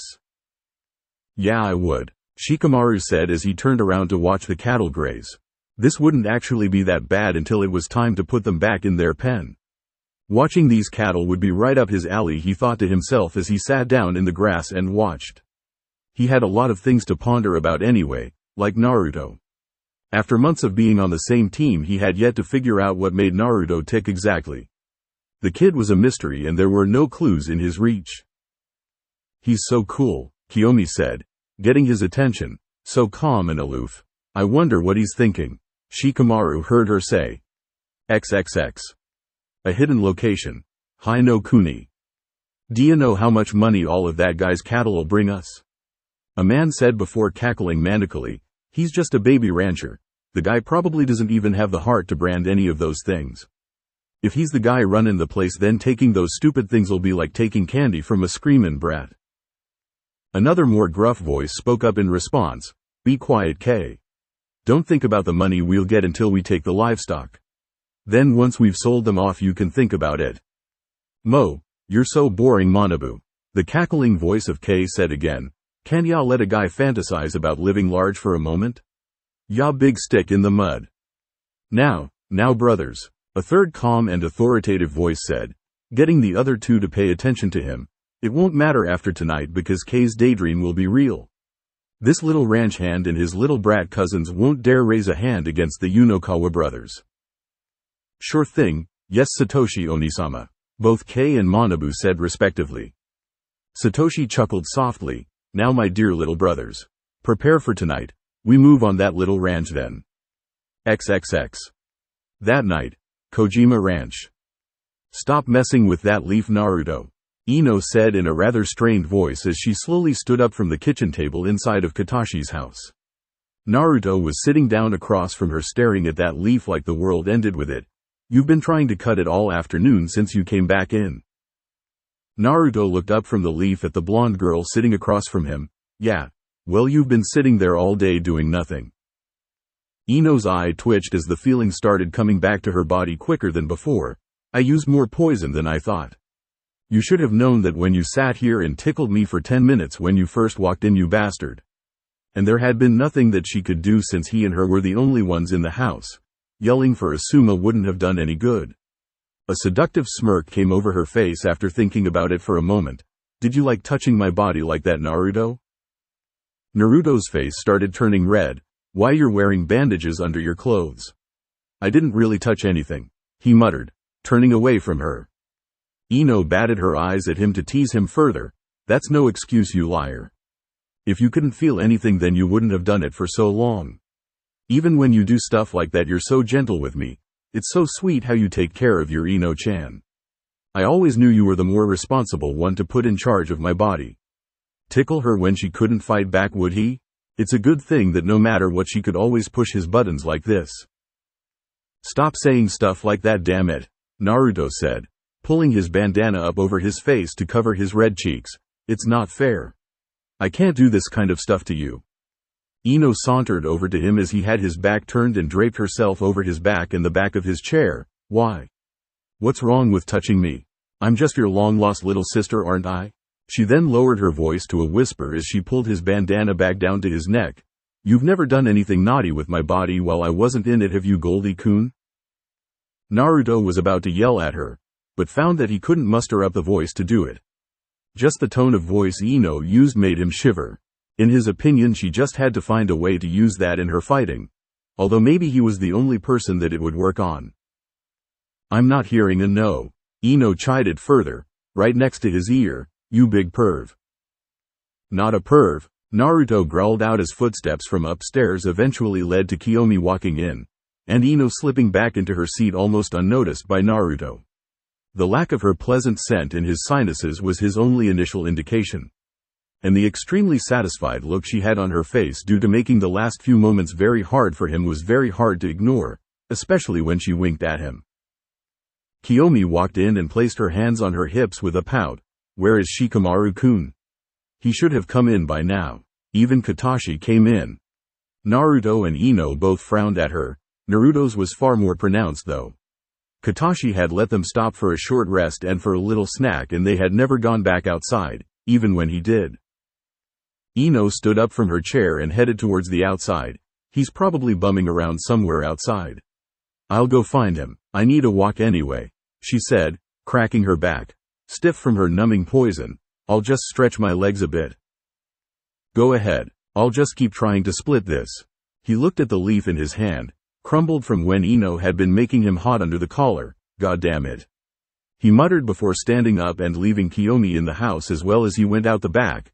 If you see him, tell Asuma-sensei I went to take a walk and get another leaf. I'll be back in like 10 or 20 minutes.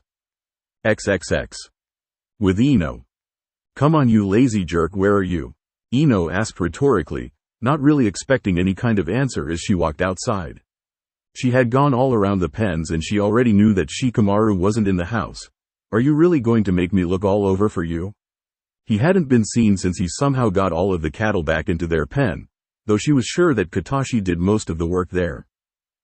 As Ino walked out away from where the cattle pens were placed away from the barn and ranch house out into the open fields, she figured he must have taken the time after putting the animals up to hang out and look at clouds. He probably fell asleep outside or something.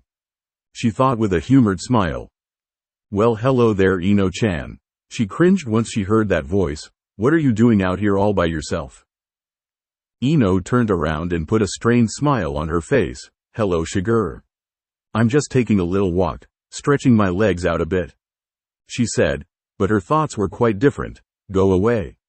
You're not nearly good looking enough to make up for the fact that you're a brat and have a shitty attitude. Shiger walked around with his hands in his pockets trying to look cool. Yeah, I guess if I had to deal with that blonde kid all of the time, I'd want to take a break when I could too. You had to spend most of the day with the guy. I could barely take 4 hours around him. Ino got a tick mark on her head when she heard him start talking about who she knew to be Naruto. The guy's so weird, and I can't even believe he's a ninja. He's shorter than me, he said with a small laugh. I don't know how someone like you could stand being around the guy. I can stand being around the guy because he's a friend. I can stand him because he makes being on this team fun. Because he thinks we're more important than him. Naruto's 4 times the man you'll ever be, you stupid punk, shorter than you or not. And it's not by that much. We're not old enough for it to matter, Ino thought to herself as she held her teeth tight. Shigeru obviously didn't sense Ino's disdain for him. So why don't you spend your time with me? You shouldn't be all by yourself, even if I could understand why you'd want to be. Ino furrowed her brow rather angrily. Didn't this guy get it yet? If she had given a damn and had shown the least little bit of interest in the jerk, she would have said something hours ago. Look, I'm really busy right now. I can't really socialize, I'm on a mission. Hey, now wait just a damn minute, Shigeru said forcefully, reaching out and grabbing a hold of Ino's arm. You should listen to me, I can. And laying a hand on her was his mistake. When fighting Naruto she was outclassed. But that was Naruto, and she'd pay money to see any genin go head to head with Naruto and see how they did. Shigeru wasn't Naruto, he wasn't even close to being as strong, and his grip was like someone wrapped a cobweb around her wrist.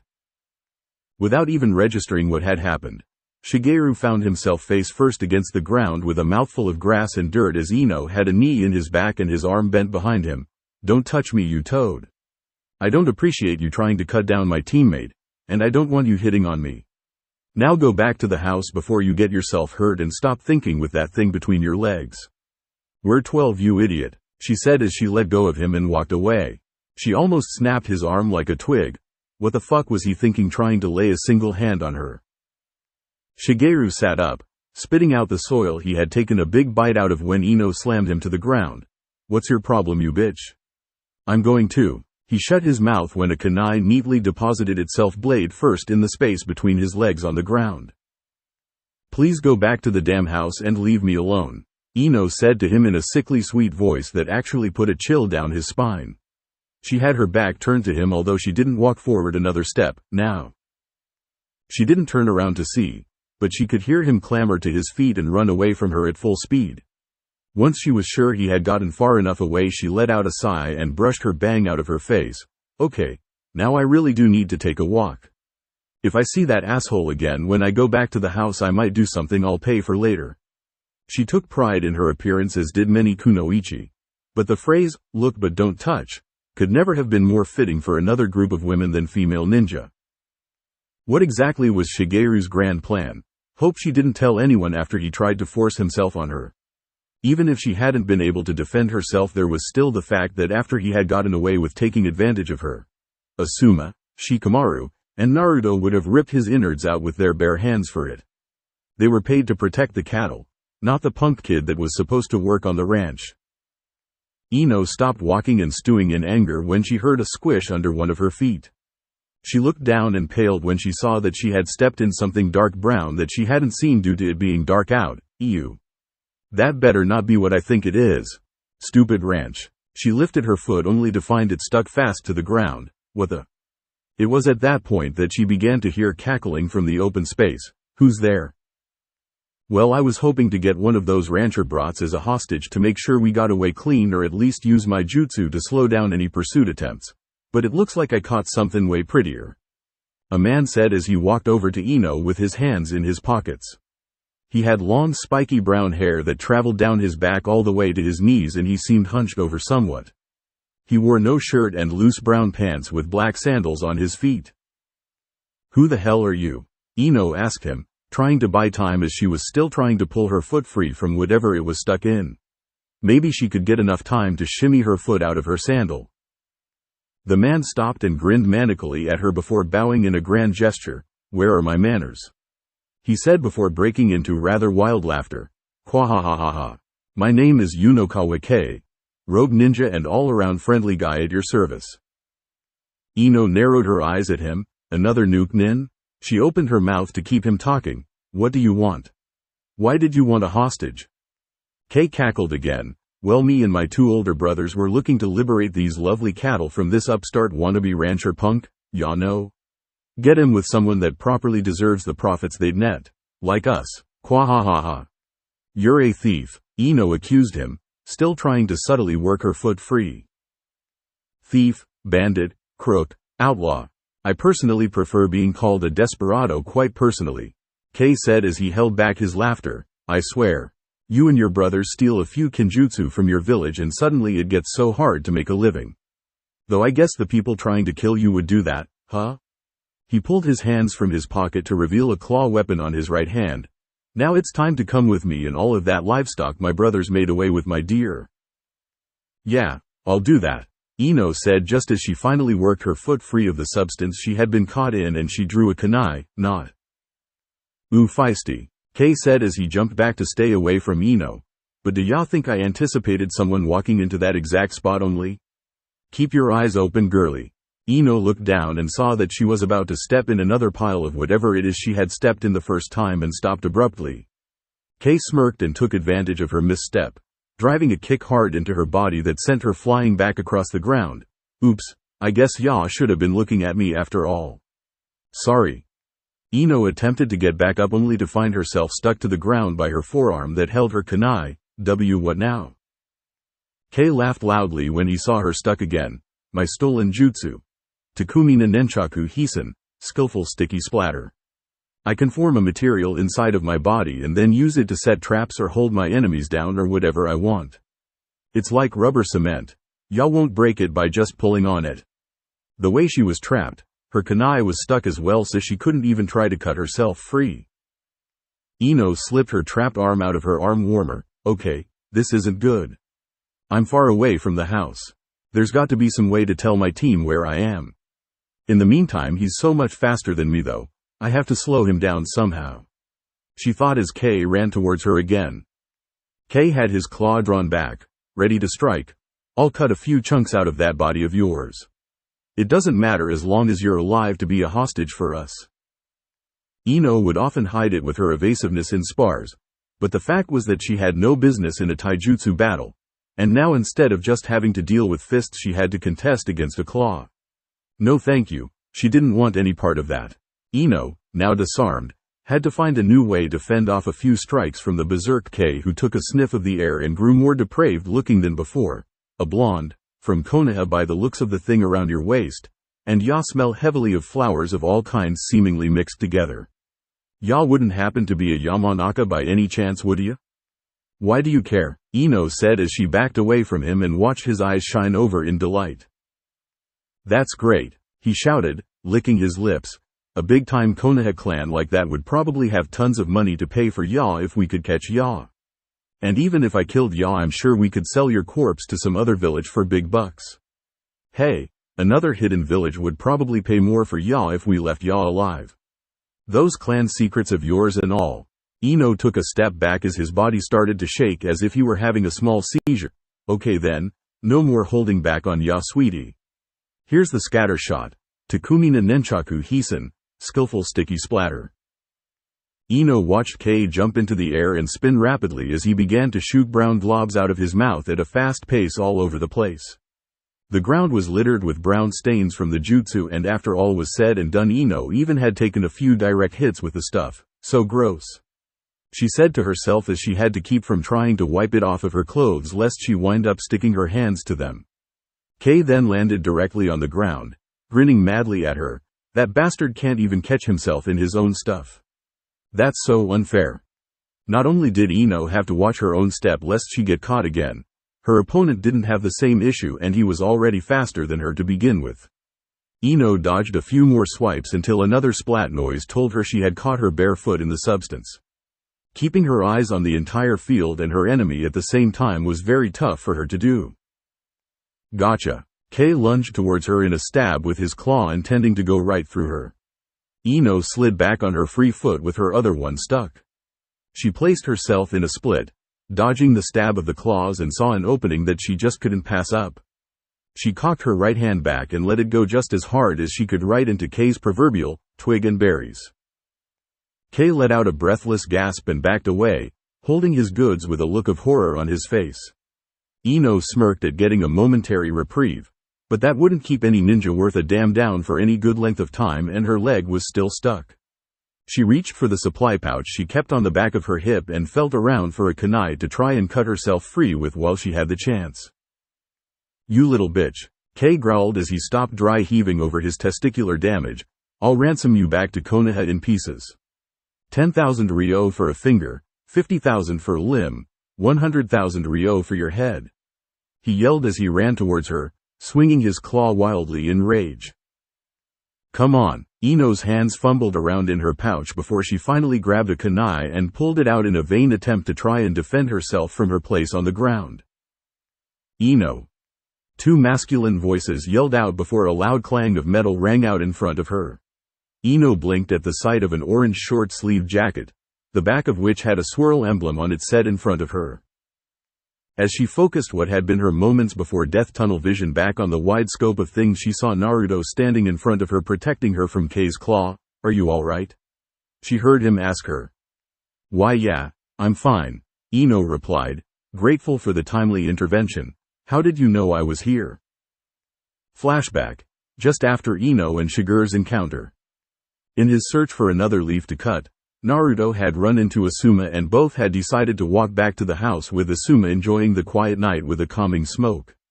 Asuma at first had thought that Naruto had cut the leaf and was about to show his amazement when Naruto told him that hadn't been the case. When grilled on what exactly happened to the leaf, Naruto kept mum on the matter. As they both came out front of the house, they saw Shigeru standing outside holding his arm and yelling somewhat at Katashi. "That Konoha girl tried to break my arm." "Well, what did you do to her?" they heard a lazy voice call out as the barn door opened to reveal a seemingly well-rested Shikamaru with some straw in his hair that he picked out. "Ino's troublesome, but she knows better than to just beat people up, so what did you do?" Shigeru glared at Shikamaru only to get one right back that made him back down quickly. He turned to find Asuma and Naruto staring at him coldly as well. And when he was about to complain about it to Katashi, he saw the man sitting on the front step of the house giving him a stern gaze that showed no pity. "So what did you do?" "You lie to me and I swear to Kami I'll work you into a puddle for the rest of your stay here." Feeling the triangle of pressure from every male on the ranch at the moment, Shigeru tried to word his way out of trouble. "All I was doing was trying to show her a good time, you know. It gets boring out here." However, that wording didn't fool Katashi in the least as he angrily stood up. "You what? Don't try to spruce it up. You tried to force yourself on her, didn't you? What the fuck's wrong with you? You're 12. In a flash, Shigeru found himself on the ground bleeding from the mouth after taking a punch from Naruto as Asuma didn't even attempt to hold him back. "You son of a bitch." Before Naruto could step towards him again, Asuma grabbed a hold of him this time and turned him around. "Go find Ino, alright? I'll take care of this." He turned towards Shikamaru, who was glaring down at Shigeru with his fist shaking. "Shikamaru, go with him and cool off." "That's an order." Shikamaru looked up at his sensei and nodded as he and Naruto walked away, neither of them taking their eyes off of Shigeru until they got further than 30 yards away. Shigeru wiped the blood from his lip and worked his jaw in case Naruto had fractured it or something before standing back up. Before he could even try to walk away, Katashi turned him around abruptly and punched him in the face himself, laying him out on the ground. Katashi cracked his knuckles as he glared down at the boy. "Sorry about all of this, Asuma-san. Apparently I need to work some goddamned conduct into him too before I send him back to his parents." Kiyomi walked outside and saw Shigeru on the ground. "What happened?"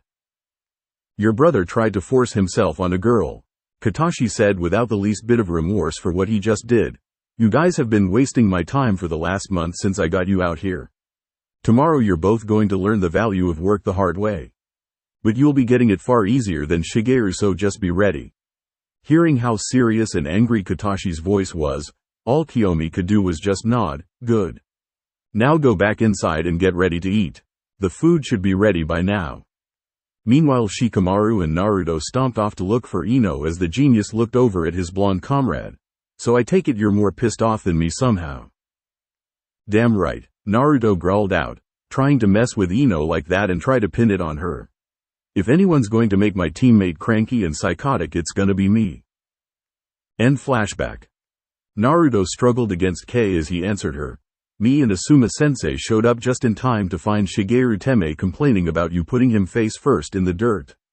I went looking for you and found Shikamaru, who heard what had happened too, and when I tried sensing you out I felt someone else with you fighting you.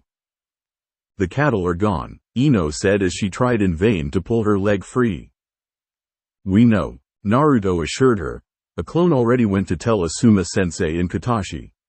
His attention was then fully on Kei, whose stab attempt he had blocked by holding his machete up, holding the weapon in place between the claws. This guy probably stole them, didn't he? Got it in one runt.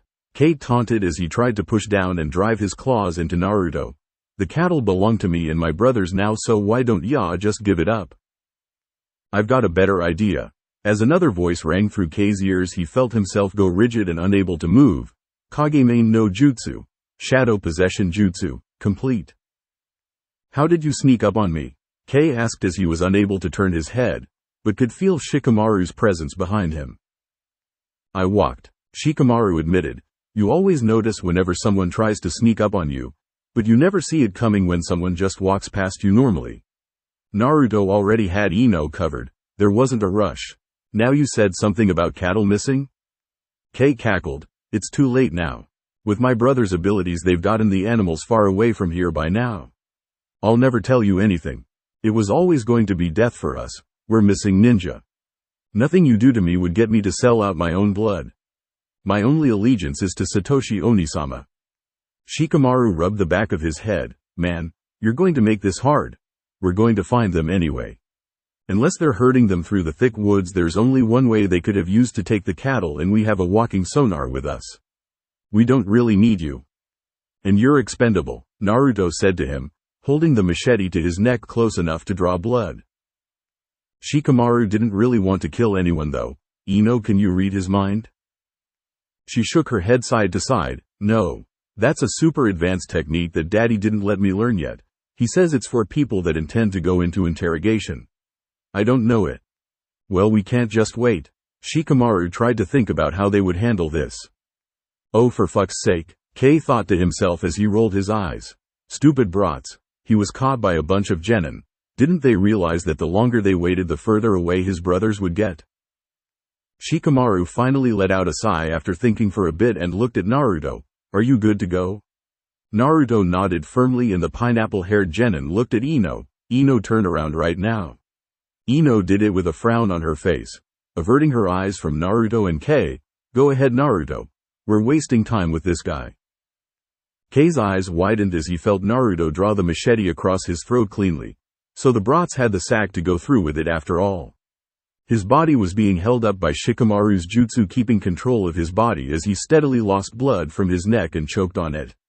Eventually he let off a death rattle and Shikamaru let his body drop to the ground, free of his jutsu.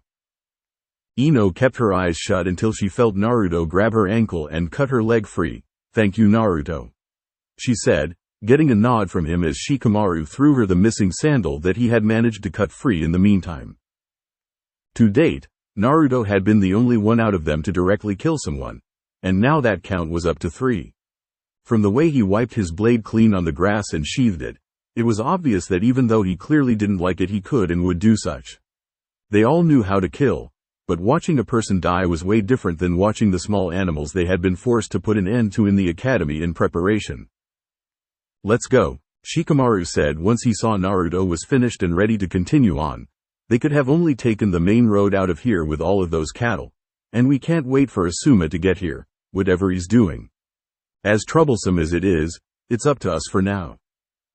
Ino finished securing her shoe back onto her foot and stood up, ready to keep going. Right. She had been saved yet again. It was time to show that she could be useful when it counted. As a member of this team she had to better carry her own weight. Does this still qualify as a C-rank mission? She asked Shikamaru absently. How to train your genin. Tip 10. Professionalism. Ninja are not normal people, period.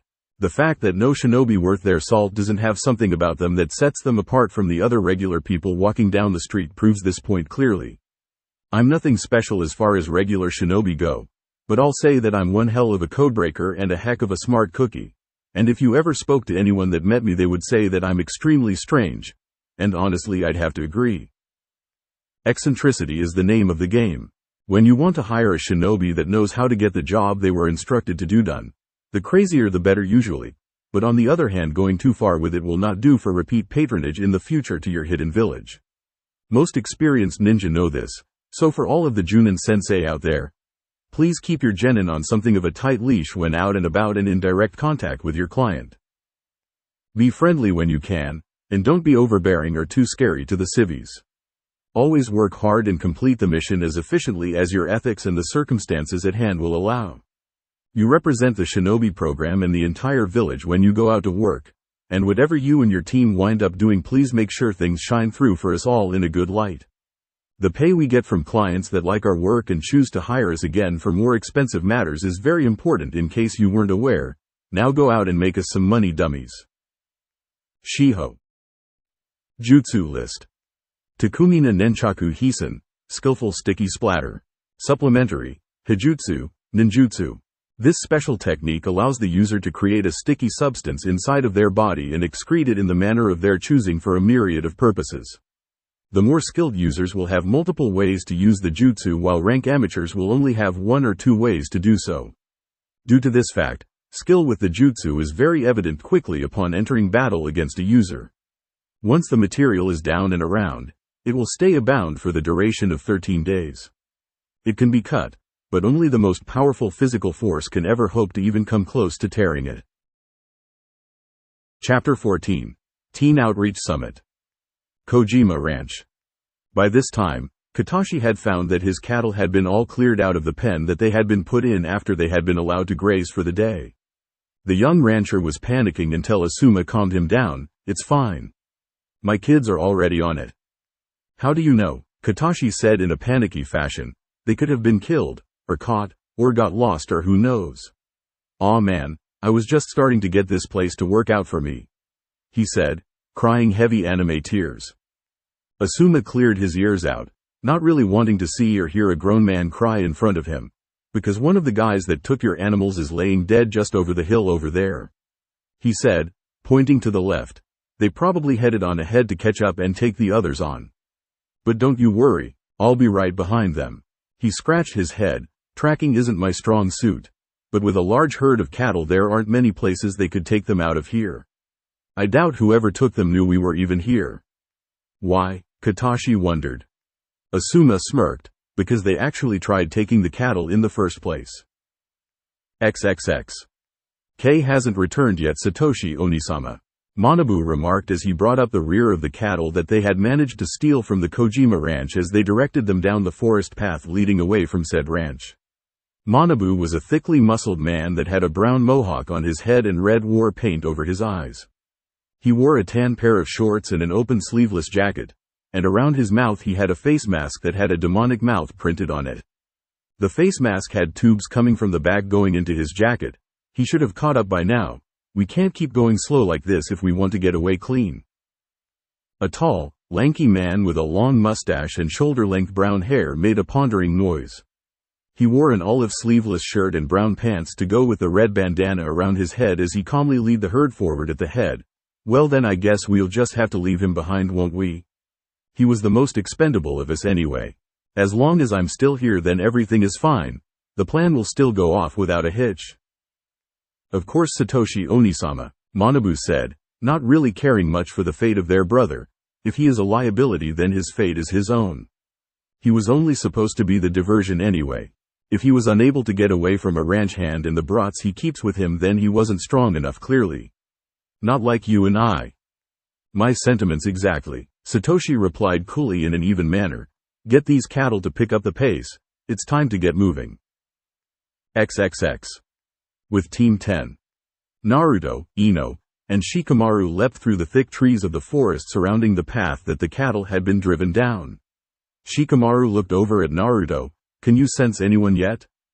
Naruto shook his head. "No, there are too many trees in the way. My range is getting better, but with all of this solid stuff in the way, there's only so far I can scan out. All I can do is half a mile from an open spot anyway." He frowned visibly. "Like this, I can barely sense 500 feet. Shikamaru grunted. "Fine, Ino, how about you, any ideas?"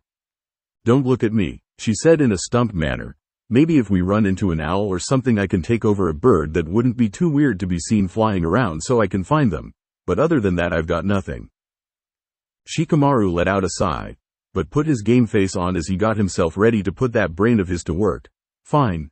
They have to use the path through the woods if they really do have all of the cattle.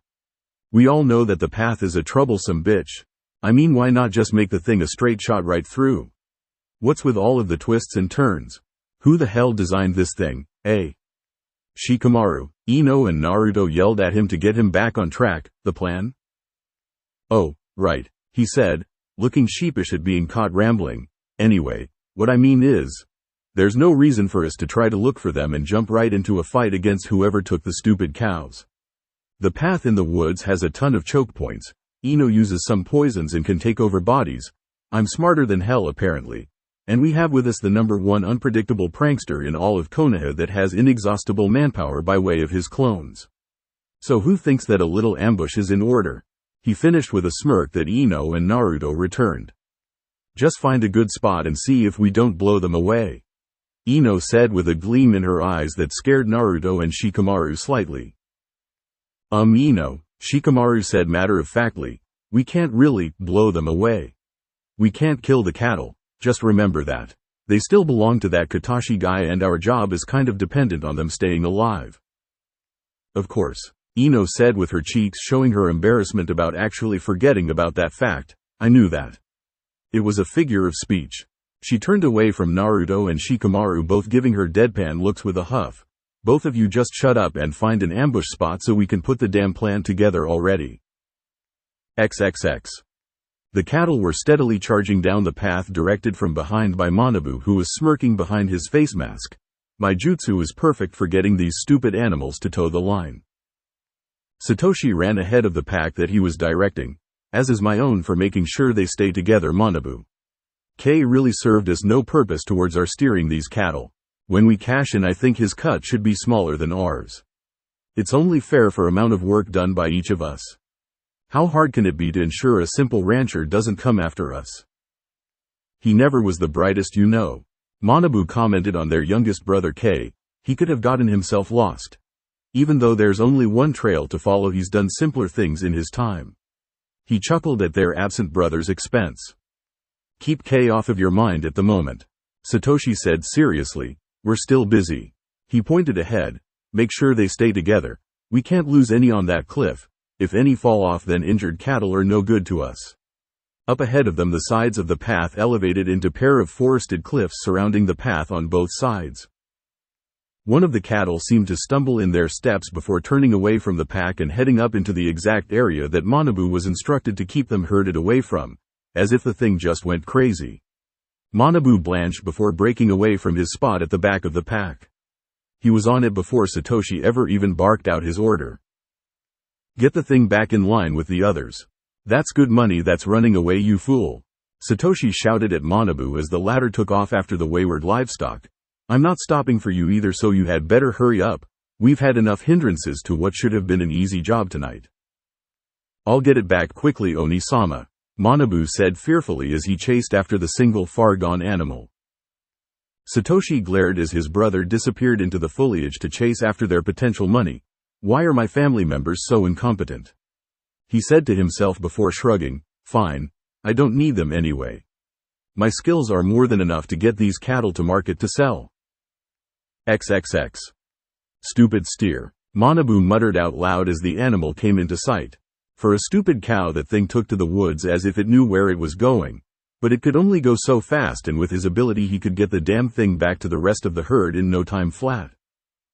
Eventually the fleeing animal came to a stop in the middle of the woods and looked around in confusion as if it didn't know how it had just gotten there. What, did it realize that cows and cattle have no business being anywhere inside of a forest or what? Wait, Manabu thought, this was too easy. It should have kept running no matter where it was going. He narrowed his eyes as in the moonlit forest he could see shadows stirring and jumped into the trees to avoid one of those moving shadows that just so happened to be moving towards him. A trap. He growled out, I didn't know there were even any other ninja in the area besides us. In hiding nearby, Naruto turned his head as he sat crouched down. Ino was stirring from her place being carried on his back, her body coming back into use after her successful Shintenshin no Jutsu, mind-body switch jutsu, on the steer. That was good, Ino. We couldn't finish him because he smartened up, but we separated them, that's good. Ino's sense of awareness quickly returned to her and she got off of Naruto's back. Shika didn't get him? Naruto shook his head, damn. Meanwhile, where Shikamaru had been hiding, away from Ino and Naruto, the boy didn't seem to be too concerned with his shadow missing its mark. Even a genin like him or one of his teammates would have felt the suspicion of walking into this situation. It wasn't that big of a deal that he dodged the first move. Every good opening ploy is a gambit after all. Something that could end the battle or set the tone for the entire engagement. Shikamaru pulled out a kunai and cut a nearby wire that released a spring-loaded trap that launched over a dozen kunai in Manabu's direction.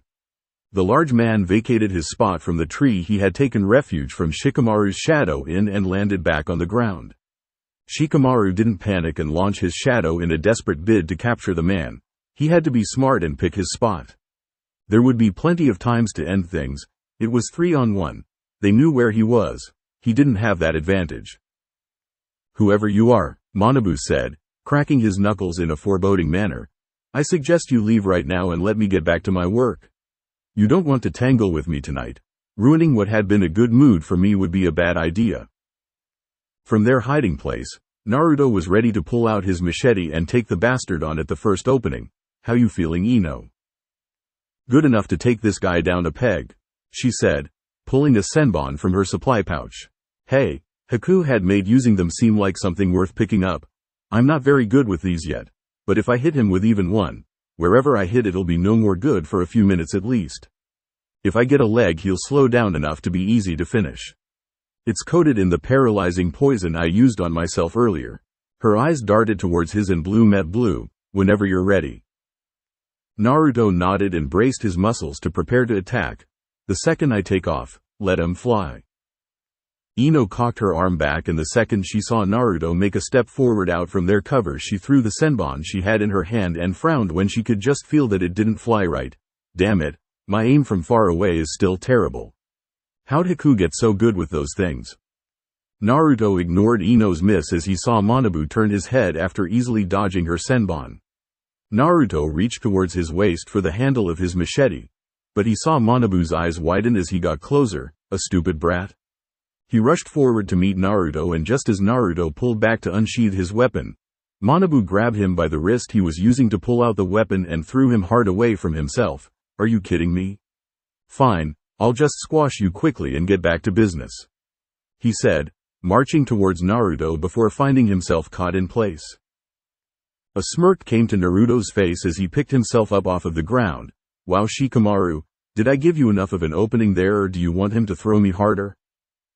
Manabu's eyes turned towards the direction where he heard a chuckle. Well, it's not like I thought he was actually going to grab you and throw you. That's more your thing, isn't it? Shikamaru sighed and made a motion with his foot to ensure that he had Manabu caught. You think this can hold me, you brats? Manabu said with a growl, beginning to use brute force to power his way out of the hold. Naruto and Ino, who was still in hiding, noticed Shikamaru focusing on holding his rat seal, straining heavily. Man, this guy's a powerhouse. He's actually breaking my hold on him.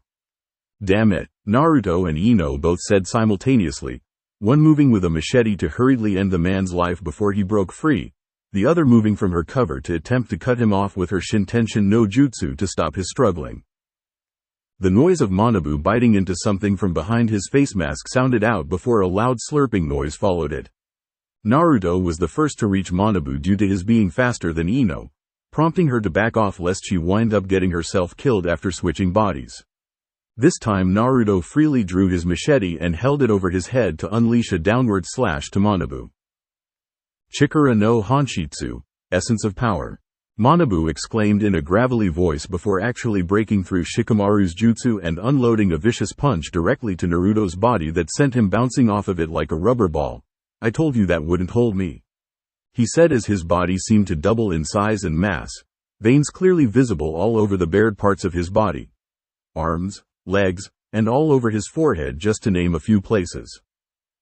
Naruto, Ino ran towards him as she saw his body bounce off of the ground a few times before smacking into the trunk of a tree.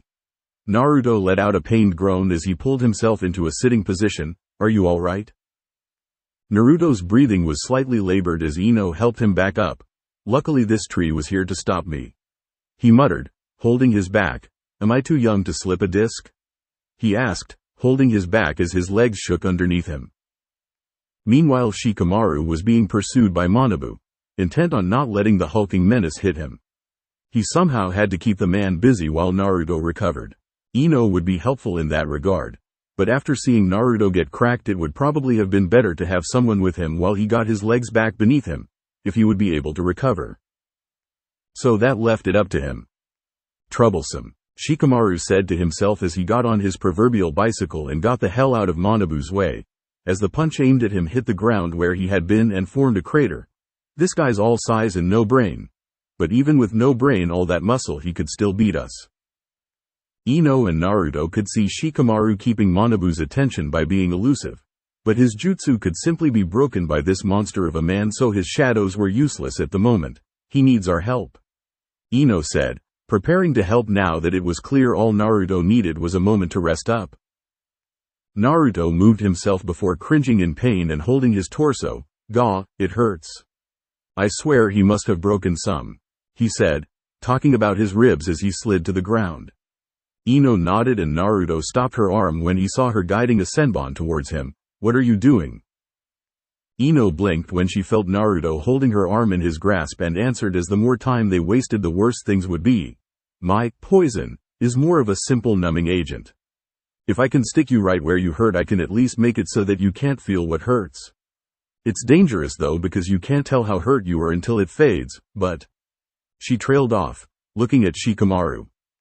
Naruto also looked out at Shikamaru as he saw Manabu rip a tree from its roots to swing at the pineapple-haired genin, narrowly missing him. Fuck it, go ahead and do it, he said, lifting his shirt and windbreaker and showing her his torso that had deep bruising from where he was clearly badly injured.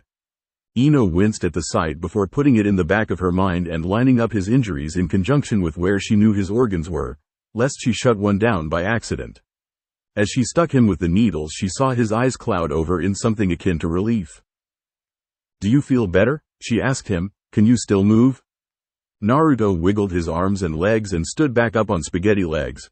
It'll have to do, Datbayo, he said, looking at Manabu battle Shikamaru. This guy's so slow, but he's like a bull. You're telling me, he's bigger than an actual bull, Ino said almost fearfully before her eyes locked onto something nearby. Huh. I'll be right back, she said almost trance-like as she ran off somewhere. Shikamaru grunted in effort as he could feel the wind from a missed punch by Manabu's hulking arms. Man, that one would have ripped my head off if it hit me. Come on, I can't just keep running away. Doesn't this guy ever get tired with all of that muscle? Incoming, multiple Naruto voices shouted as they jumped from the trees around both Shikamaru and Manabu. Shikamaru got the hell out of the way as 20 Naruto clones surrounded their enemy, with a few even landing on Manabu's massive shoulders.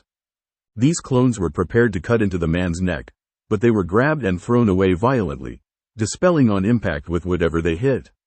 The remaining clones, however, were able to charge in and deliver slashes to his body. Good to see you up and about, Naruto, Shikamaru said as the original Naruto stopped at his side. One sucker punch isn't going to beat me no matter who it is. A frown then crossed the blonde's face as he looked at the bruises under his shirt again. Besides, I doubt I'm going to get hit by too many people stronger than this guy anyway. XXX. Elsewhere in Hai no Kuni. Achoo. A blonde woman at a bar sneezed, alerting the sleeping pet pig nearby that freaked out momentarily at being abruptly jolted awake. The well-endowed lady wiped her nose and grunted as the cup of sake she had been holding spilled all over the place. She just shrugged and filled it back up happily, not letting that ruin her night. She had given her assistant the slip for once. This was her night. XXX.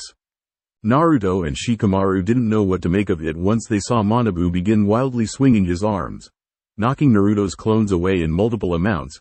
I know I didn't cut his throat or anything, but shouldn't he be bleeding out by now? This is a machete. I cut him all over the place. Yeah, Shikamaru said with a bead of sweat rolling down his face. This is getting annoying more than anything. You stupid brats. Manabu yelled at the top of his lungs once he finished off the last of Naruto's clones. You can't beat me like that. My muscles are expanded and tempered by the effects of a secret serum my village created. He started laughing to himself. It's like cutting through layers and layers of nothing but the toughest muscle. You'll never hit anything vital enough to even slow me down, let alone wound me badly enough to kill me. Ideas? Naruto asked, holding up his machete, ready to keep fighting, because my plan would have been to just keep cutting chunks out of his ass until he stopped moving. Brilliant. Shikamaru quipped sarcastically. I think I've got an idea, but it's going to be explosive as all hell. You remember that time we were supposed to clear that noble's house in Konoha of rats and vermin and how that worked out? Naruto nodded in remembrance. Yeah, we're going to be doing that again, only on purpose this time. Now where's the stupid cow Ino led out here? He wondered, as he would have to account for where it was to make sure whatever their next move was didn't kill it or injure it. Moo. And just like that, Manabu was smashed from behind and knocked away by the cattle that had been forced to head away from the herd by Ino's jutsu. The speed and momentum that the animal had built up had been placed behind that smash that seemed to knock even the steer itself for a loop. Naruto pointed at the valuable animal and exclaimed, "Holy crap, did you see that? That was awesome." Naruto waved his arms at the thing that had just given them some help. "Thanks a lot, that was great." He was taken back slightly when he saw the animal apparently wink at him. Okay? Shikamaru smirked. That was Ino Naruto. When he saw the cow seemingly stumble about for a moment he nodded accordingly. Great. This guy still doesn't know that Ino can do Shintenshin no Jutsu. She still has her trump in her back pocket. Manabu slowly got back up holding his back. Gah. Am I too young to slip a disc? He said to himself as he slowly straightened out, his back cracking. Get him now Naruto. Manabu was then seemingly mobbed by a gang of Naruto's cage bunshin that seemed to latch onto his every appendage, holding him down. When it looked as if he would begin to move to get rid of them they would seem to multiply and hold him down even more. Your jutsu. Manabu managed to grit out from between his teeth. It's different from his, but it has so many advantages of its own. Naruto didn't know what he was talking about and didn't care. All he knew was that Manabu was primed and ready for the finish. Okay Shikamaru, do it. Gladly, Shikamaru pulled out a kunai with an explosive note attached to it that he began to burn down before throwing it at their enemy. You idiotic punk kids can't kill me like this, he exclaimed as they could see the cloth of his face mask ruffle. Yeah we can, Shikamaru replied before throwing the kunai, just like this. He said right as the weapon buried itself into Manabu's chest that the clones left exposed. The man let out a gasp just as an explosion rocked the woods, knocking down trees on top of the fiery explosion that resulted. Shikamaru sighed and sat down on the forest floor, and that's game people. Ino wandered out of the surrounding area holding her head. Kami. I swear headbutting that jerk in the cow's body gave me a concussion. What was he made of? Bricks. Naruto sighed, feeling an ache in his body again, though it was more muted now than before. Man Ino, did you not put too much of that stuff on the senbon you stuck me with? Because it's wearing down. No way, Ino said, that was one that I had prepared for actual fights. You shouldn't have been able to feel anything that I stabbed for at least an hour. She couldn't see how his body burned through the poison so quickly unless he had the immune system of the gods or something like that. Let's go, Shikamaru said, pulling himself back up to his feet. We've still got to get the other guy before this really ends. I don't even want to think of how far away he got while we were fighting. We're going to have to move it to catch up to him. Stupid brats. The trees that had fallen on top of Manabu after Shikamaru's explosive note were tossed casually aside as Manabu stood back up, towering above the kids larger than ever, smoke billowing from his mouth. His clothes were in smoldering tatters, he had a wound that didn't seem to be bleeding at all on his chest, and his skin was covered in burns. In some places on his body he was burned enough for the muscle to be seen underneath his flesh. Naruto's eyes widened. Holy shit, did he get bigger? The blonde asked, machete back up and ready to fight. Shikamaru shook his head as if he were hallucinating. He took a point-blank explosion. His arms were spread wide open, and his mouth was wide open when it went off. Why isn't he dead?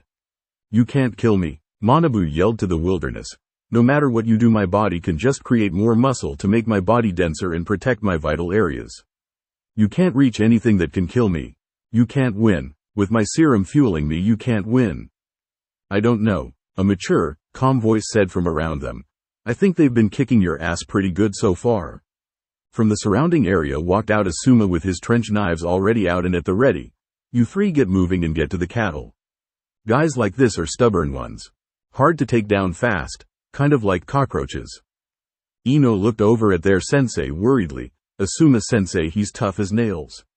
He's been taking everything we've been throwing at him. I can take him, Ino, it's okay, Asuma said with a smile, reassuring her. Now go on and get out of here. Manabu sneered from behind his face mask. You think I'll just let them leave? Yes, each member of Team 10 said blandly before Shikamaru reached into his supply pouch and threw a flash bomb. After the flash, the only one still there was Asuma. I guess Shikamaru being number one at running away works out after all. Now let's get acquainted, shall we? I'll make short work of you, Manabu said, punching into his palm. Now that I don't have those kids splitting my attention, I can focus on just one target. Easy. Asuma didn't seem very concerned by his large opponent. That's funny. I was just about to say the same thing. I was just going to be nicer about it than you seem to be. Manabu used even more of his serum and bulked up to now over 3 times Asuma's size. I'm going to kill you. And if your runts catch Satoshi Onisama, then he'll kill them too. You sure? Asuma asked, because they seem to have killed your other brother back on the ranch and handled you pretty well before I got here. A scoff came from Manabu. K was easily the weakest of the 3 of us. That fool probably killed himself by holding his own kunai the wrong way. But Onisama, he's stronger than me. A shake of the head came from the towering man. Those kids don't have a chance, just like you. He shouted before grabbing into the ground and ripping up a chunk to throw at Asuma. Asuma moved out of the way of the earthen projectile that had been directed at him and rushed towards Manabu, who cocked his fist back to meet the man. Asuma slashed as Manabu threw his punch and cut clean through his punching arm, leaving a stump attached where it had been cut from. Roar! You cut off my arm. Duh, Asuma said as he watched his opponent recoil and step backwards as blood poured from his wound. What did you think would happen? Manabu was only grateful that his jutsu made his wounds close quickly, or else he would have bled out. He may have been missing an arm, but at least he was still alive. Nothing has cut through my entire body before when I've used this much of the serum. He then began chuckling darkly through his pain. I guess I just need more. I guess I just need to kill you now, Asuma said, not wanting to see how much of that serum he spoke of the man could use. From the looks of him, he had been using it to fight his kids the entire time, and if he could still use more, that would make things harder than they needed to be. Asuma muttered the name of his technique that had severed Manabu's arm as he planned to end the battle right there. Flying swallow. Asuma kept himself far wide of Manabu's arm as he cut into the right side of his chest with his extended wind chakra blades from a slight range. Blood spurted from the wound and from Manabu's mouth as Asuma had managed to cut all the way through his tough muscle not once but twice. How? He asked as he dropped to his knees. Wind chakra can cut through pretty much anything, Asuma said, putting his trench knives up. Bad luck for you. But even if I hadn't fought you, my team would have beaten you themselves. It was just a matter of time. I like my team way more than I thought I would at first. Konoha has got some good future stock if those kids are any indication. Konoha, Manabu said, his eyes growing heavy. I see. No wonder they were so persistent and rather talented. And why you were so overwhelmingly strong. But Satoshi Onisama won't be as easy as me. His jutsu is the most powerful one that we took from our village of Kusagakure, the most troublesome one out of all of us. They referred to him as Fukusei no Satoshi, Manabu said as his eyes closed and he slumped forward, still on his knees. Satoshi the Replicator? Asuma said, translating Manabu's brother's apparent epithet. A grin slowly formed on his face before he started laughing harder and harder and walked over to the dead body, planning on possibly taking it back to Konoha with him much like the other. Pulling out a sealing scroll, Asuma set it down as his laughter subsided. Replicator. He cracked up and started laughing again. Okay. I guess I need to hurry this up and get that cow back to the ranch.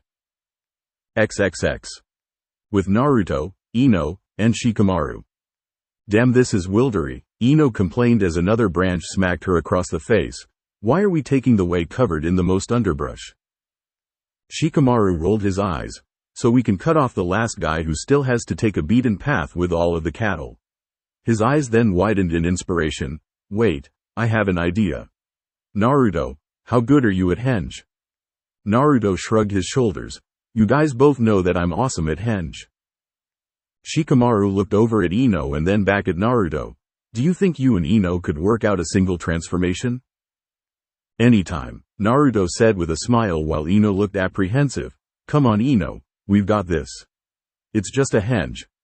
Good, Shikamaru said, his plan for approaching the final cattle rustler all mapped out in his head. When we get close, be ready for it. XXX.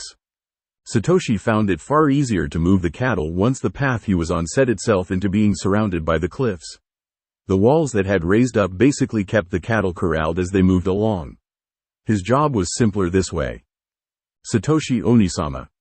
He turned his head to see Manabu making his way back over to the back of the pack with the missing cow back in the lineup. I see, you've returned. A smirk came to his lips. Did you have trouble finding the cow? Manabu grunted. The stupid creature had me running all through the woods chasing it down. Did you have to use your serum to get it back here? Satoshi asked offhandedly. Manabu nodded. Not that his brother could see it. Yes, I did. A nod came from Satoshi before he abruptly turned, stopping the herd, and launched himself at Manabu, who wound up being kicked in the stomach away from the herd.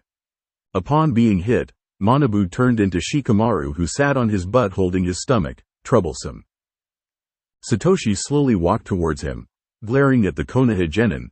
If you had been Manabu and you had used the serum the way you said you did, then you wouldn't be that large. You would be rather puny. The serum was always running through his system as long as he stayed hooked to it. It was just that taking it directly through his mouth allowed him to greatly increase his mass and strength. He then smirked. Good try though. And a good gamble by bringing me the actual cow that ran away.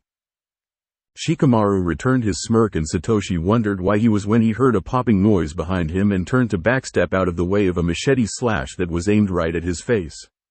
Ino, however, was able to take advantage and launch a kick that hit Satoshi right in the body and sent him stumbling back towards Shikamaru, who had initiated his own attack.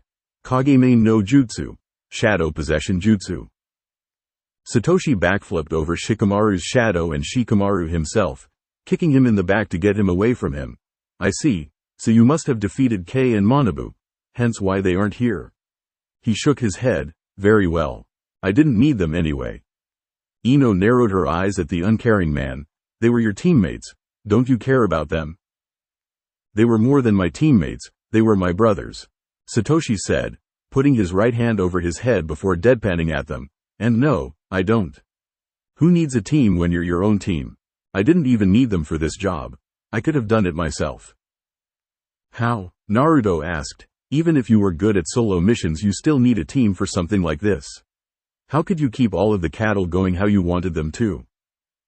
Because of my jutsu, he exclaimed as he brought his hands up to form a seal that made all of Team 10's eyes widen. I'm more than a one-man team. I'm a one-man army. His hands were in the cross seal that Naruto used pretty much every day. Taju Kage Bunshin no Jutsu. Multiple Shadow Clone Jutsu.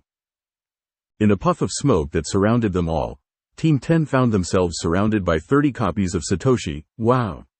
Ino said, looking around. He can do this jutsu? Looks like it, Shikamaru said. Do you see? Satoshi said, all of his clones smirking in a manner similar to him. All I had to do was steal this kinjutsu given to Kusagakure as a show of good faith from Konoha, and now I am my own army. No team of ninja can defeat me, he said, sweat on his brow from the exertion of the jutsu. Naruto, however, was far from impressed. So this is all you can do? You and your clones look half dead. Shut up, brat, Satoshi growled, sneering at Naruto, who didn't seem to be shaken in the least. What would you know about my magnificent technique? Naruto simply brought his own hands up in the same seal that Satoshi had formed. The missing ninja's jaw dropped as he felt his advantage fall immensely after seeing the grin form on Naruto's face and hearing the boy call out his jutsu in response to Satoshi's own Taju Kage Bunshin no Jutsu, multiple shadow clone jutsu. In an even larger puff of smoke, surrounding all of Satoshi's clones as well as Ino, Shikamaru, and the original Naruto in the center, there stood Naruto's clones, all drawing their machetes and smirking. I think I know a little more than you about it. Satoshi counted out a number that dwarfed his clones as he stopped counting once he saw the number reach 150. How? I had to steal this jutsu. I had to be outlawed from my own village to learn this jutsu. Why does a brat like you know it? It's a Konoha Kenjutsu. Naruto flicked the metal of the headband tied around his neck bandana style, drawing attention to the leaf insignia on it, basically saying he was from Konoha. I stole it too, by accident after I got tricked. But I did manage to get this jutsu out of the deal and I wound up graduating for it, so I guess everything worked out. You did it just to be greedy though, and for your information you suck at using this jutsu. With that, Ino and Shikamaru were switched out from being surrounded by Naruto's clones who used Kawarimi to quickly get them out of the circle they were in. You can't beat me, Satoshi shouted. I'm the master of this jutsu. Not anymore, Naruto said as his clones moved into attack while other clones bombarded the surrounded clones of Satoshi from the cliffs with weaponry. Meanwhile Ino, Shikamaru, and a few other Naruto clones led the cattle away. The original Satoshi crawled away from the melee of his clones being obliterated by the sheer numbers and coordinated assault from Naruto's own. He got back to his feet and prepared to run when he found himself caught in place. Gotcha. Behind him, Shikamaru had managed to catch him in his family's signature jutsu, Kagemain no Jutsu, Shadow Possession Jutsu. And I don't think this guy is going anywhere this time. Satoshi growled before he felt a pull and smirked. In a puff of smoke, a clone had managed to switch places with the original, allowing him to escape Shikamaru's grasp. Naruto, Ino yelled out as she ran back towards the fray between Naruto and the few remaining Satoshi clones. Give me a boost. One of the Narutos heard her yell and held his hands in a way that allowed him to boost and throw Ino into the air per her request. While in the air she saw one Satoshi escaping the battle and aimed herself at him, smirking as she drew a pair of senbon and held one in each hand. Incoming, you asshole. Ino said as she descended upon him and stabbed him, once in lower back, once in the upper back, and she smiled brightly once he dropped to the ground bonelessly. Got him. Woo! Naruto's clones all cheered after getting rid of Satoshi's. The clones went overboard with their celebration, throwing their weaponry into the air. Oh, what the fuck did you idiots do? The original Naruto yelled as he freaked out and ran away from the falling weapons before canceling his clones and their raining weapons of death. Shikamaru and Ino watched him with a sweat drop as he checked himself over for any self-inflicted injuries before finding none and crossing his arms, squinting his eyes. Yep. I'm the master, he said with a grin. Great, Shikamaru said as he pointed at the paralyzed Satoshi and then at the cattle that Naruto's clones had been keeping from wandering off. Now have to drag that guy back to the ranch and get the stupid cows back there too. Easy, Ino and Naruto both said simultaneously. They both grabbed the paralyzed Satoshi and threw him on the back of one of the cows while Ino tied him to it. Ino grabbed Shikamaru and forced him to climb onto one as well, while Naruto got behind the cows and made more clones while pulling out his machete. Get your asses back to the ranch or you will be my dinner tonight. He yelled manically, waving his machete wildly. I didn't get to eat tonight, damn it. XXX. 2 days later, Konohagakure no Sato. The mission concluded the next day, as the amount of work Katashi forced his younger cousin Shigeru to do put the majority of the protective fence up double time than what had been put up the previous day. Naruto still found it hilarious that the brat couldn't even look at him or Ino and make direct eye contact, and also found it hilarious that the girl Kiyomi spent the rest of the time trying in vain to hit on Shikamaru, something that he and Ino teased him about all the way back to the village. From that point everything went smoothly, and the Konoha ninja, with Satoshi in tow, headed back to their village to conclude their mission that probably got raised a level again. As Team 10 returned from their latest mission dragging their prisoner behind them, Naruto held his arms open and turned his head up to the sky. Oh man, thank goodness. That mission sucked. Asuma let go of the end of the rope that Satoshi was tied up with and grabbed a cigarette as a pair of Anbu dropped down surrounding the prisoner. Yeah, this guy is supposed to be a missing ninja from Kusa. He then tossed them 2 scrolls. They are 2, but they're dead. I'll report it to Hokage-sama myself though. The 2 Anbu nodded and took Satoshi away, allowing Asuma to light his cigarette. And that's the mission, kids. You can all go on home now. Yay, Naruto, Shikamaru, and Ino all said in a half-hearted manner. Lazy punks, Asuma muttered, exhaling some smoke as he shook his head. All right, meet me tomorrow somewhere for lunch so. Ichiraku ramen, Naruto perked right back up as he bounced in place excitedly. Asuma just stared at him before continuing to speak. Yeah, sure. Anyway, meet me tomorrow for lunch at noon, at Ichiraku ramen. He added, getting a grin from Naruto. No training, no missions. Just so we can meet up for a bit. Got it? He got nods from all of them. Good. Now I'm going to go debrief and then spend the rest of the afternoon doing Asuma stuff. He finished as he began to walk away. Ino smirked. Tell Kurenai-sensei I said hi, she said slyly. IWI. He turned and gave a glare at his female genin before sighing and continuing to walk away. A team full of smartasses. I'm so lucky, he muttered sarcastically. And I, Naruto said loudly, getting everyone's attention before getting a conspiratory look on his face.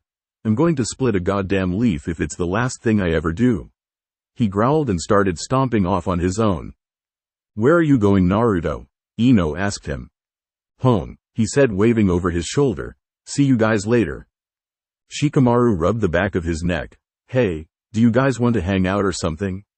He looked towards Naruto. At your house, because if we went to my house my mom would be troublesome. Ino then thought about how her dad picked on her and Naruto when he showed up at the flower shop and agreed with Shikamaru's idea of not going to her house either. Yeah, I could do that, but it's Naruto's choice. Now this was rather confusing. Naruto had never really had anyone at his house except for the Hokage a few times. Other than that, he was unaccustomed to anyone coming over to his house. But they were his teammates, and friends as far as he was concerned. So what the hell, why not? Sure, he said, somewhat thrown off, but other than that he just decided to roll with it. XXX. Meanwhile, Hokage Tower. Asuma found his way into the mission control room only to find the room full of some of the more prominent Junin in the village and many of the Chunin. I was going to debrief, but it looks like it's kind of busy in here. He looked over and saw a man with brown hair and dark eyes with bags under them that wore his headband like a bandana on his head and had a katana on his back. Hayate, what's going on? Hayate coughed before speaking. Well, Hokage-sama called for a meeting after it was told that you were back in the village from your mission. So I guess your debrief is going to have to wait. Shit, Asuma said, palming his face. I just got back. I don't want to sit through a long-ass meeting. I've got places to be. People to see. Hayate pointed his thumb deeper into the room. Kurenai's over there cough. Asuma face faulted and stood back up abruptly. How come all of you mother F? He regained his composure. Never mind. What's this one all about? Chunin exams. Cough asterisk, Hayate said, answering Asuma's question. Yeah, apparently this time around it's supposed to be some kind of big deal. Messages have been going out and coming in about it for a while now. It's that time already, huh? Asuma said, stroking his beard as his thoughts immediately flickered towards his own team. You know, I wonder how they'd stack up, to be quite honest. The room quieted down once Hiruzen walked in through the opening in the crowd that cleared for him once he entered. Standing at the head of the room he looked out at his shinobi and smiled. Good to see everyone here. I would have called this meeting sooner but many of you were away and busy. My apologies. He cleared his throat and continued. As I'm sure you've all heard by now, this is about the upcoming Chunin exam. A woman with a spiky purple ponytail that wore a mesh bodysuit and a tan trenchcoat spoke up. I heard that it was a total clusterfuck getting it together this time around. Hiruzen chuckled, that it was Anko, but it's finally come together. The major sticking point was the meeting place that the villages would all go to for the exams. Each village did not trust any of the other 5 major hidden villages to run an impartial competition after the last few years, so a neutral site has been established. The exams will take place in Tetsu no Kuni, The samurai of the realm have already given their consent, though there will be no room for any ulterior activities. Security will be tight the entire time. This is so no village will overstep their bounds, lest they find themselves punished by the samurai. A whistle sounded out as a random chunin spoke. That place is no joke. I can only imagine what the tests are going to be like. Indeed, here is Unsaid. There will be joint proctors from all villages for the test, so there can be no foul play, nor can any village accuse the other of any. If there are any of you interested, I will be accepting volunteers, and you will be dispatched to Tetsu no Kuni to prepare the exam with proctors from other villages. I anticipate this exam to be the largest in recorded history. He then smiled, which leads me to my next topic. If there are any Junin sensei abound that wish for their teams to participate in the exams, you know what they are capable of better than anyone, and if you so desire to send them, speak now. A man with a bowl cut and a green jumpsuit with a flak jacket stepped forward. I, Maeda Guy, nominate my Team 9. Hyuga Neji, Tenten, and Rock Lee for the upcoming Chunin exam. Their flames of youth will burn right through the infamous cold climates of the country. Here too. I nominate my Team 2. And so it went around the room. Several more Junin spoke up and entered their teams into the exams before Kurenai spoke. I, Yuhi Kurenai, nominate my squad, Team 8. Hyuga Hinata, Aburame Shino, and Inazuka Kiba for participation in the upcoming exams. Asuma saw and heard her do this and figured, why not? If she was doing it, then why shouldn't he? Lifting his hand, he voiced his own support for his team. I, Sarutobi Asuma, nominate Team 10. Yamanaka Ino, Uzumaki Naruto, and Nara Shikamaru for the Chunin exams. Kakashi decided not to be left out on the fun as well. Hitaki Kakashi nominates Team 7. Akamichi Choji, Uchiha Sasuke, and Haruno Sakura for the exams in Tetsu no Kuni. Now wait just a minute. Iruka said from where he had been listening in the room, you're nominating the rookies? Are you trying to destroy these kids? He said in bewilderment. Asuma sighed. I was a Chunin when I was their age. These kids are damn good, Iruka. I wouldn't send them otherwise. Do you know what's going to happen to them out there? Iruka said, keeping up his argument.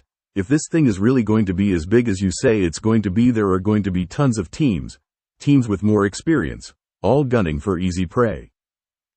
Kakashi spoke at that point. Well, then they're in for a rude awakening when they find out that there's nothing easy about these kids at all. Iruka opened his mouth to keep disputing, but Kakashi cut him off. They aren't babies, Iruka. They're ninja, and we know them better than you would at this point. You're underestimating them all, just like the others at the actual exams will, and that's one reason why they won't lose. Age means nothing. Asuma put a hand on the man's shoulder. They'll be fine, just watch. You won't even know that you're watching the same kids you were teaching in the academy, especially Naruto. XXX. Naruto's house. I'm just saying, Naruto, Ino said as she stood out on Naruto's balcony with the door open so that they could hear her. We could keep some things over here. Maybe get an extra bed or two, help you pay your bills and all of that, and this could be like the official team house or something. This place is big for a place that a genin can afford.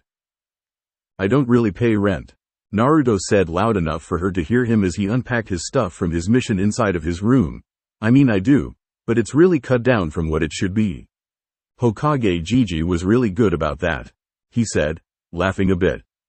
Ino turned and saw Shikamaru sitting at Naruto's kitchen table with his head down on. Asleep, really, Shikamaru? Yeah, this is you hanging out, sleeping on Naruto's table.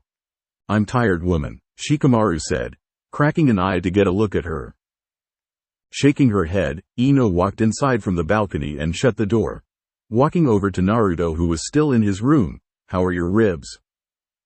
Ribs are fine, Naruto said with a grin, tapping himself with his fist right where the horrible bruises had been during their last battles. See?